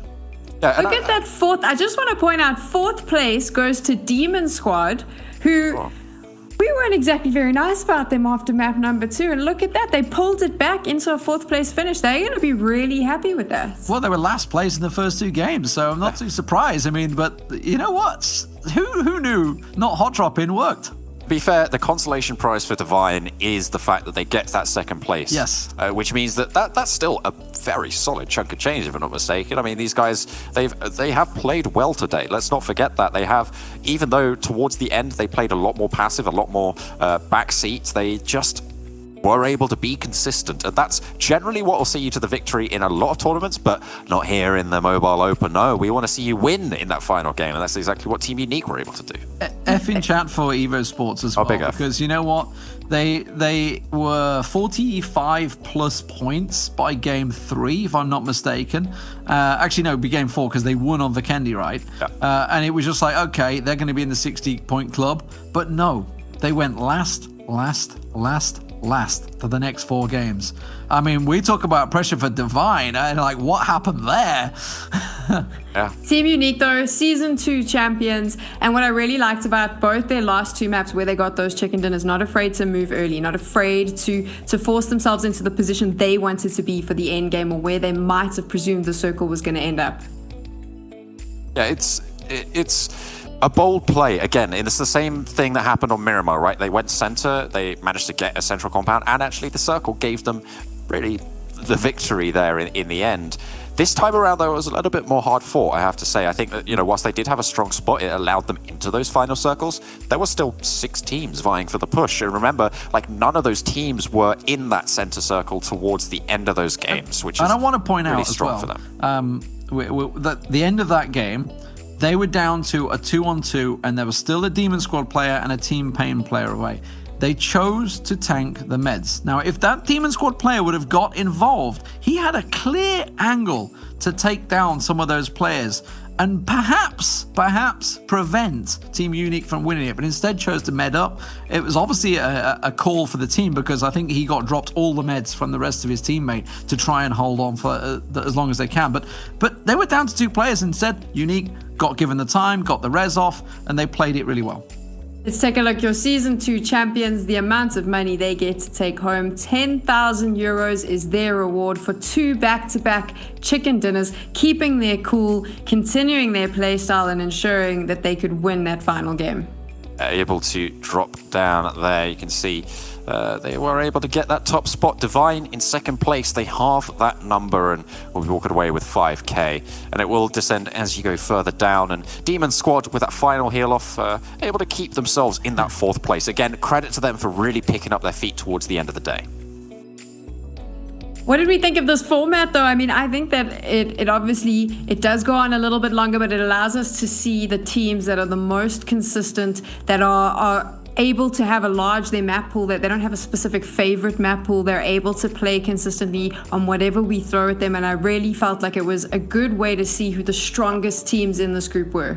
I think I love the fact that Team Unique actually ended up with the most points as well. Like, it would have been a real kick in the nuts if someone would have come out with like 100+ points and didn't take the victory, just couldn't fall short. Like, they dominate the first couple of games and then fall short.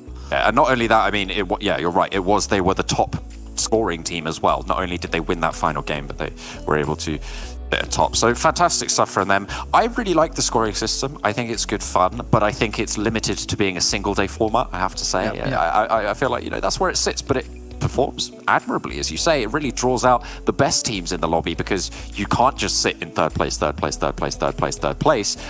this passive style. You need a pop-off, and that's exactly what we were talking about throughout the day, and Unique delivered. We put the pressure on them. We demanded that pop-off. We demanded that a team rise up and do just that. Unique was able to do it, and they are your Season 2 champions for the ESL Mobile Open. D-Man, John, thank you so much for joining us, and of course to all the backroom staff at ESL for putting on such an incredible show in this virtual studio. We also want to thank you for giving us your time, coming to watch, and all the players for giving us such incredible games and the opportunity to tell their stories. Thank you for watching, and we'll see you soon.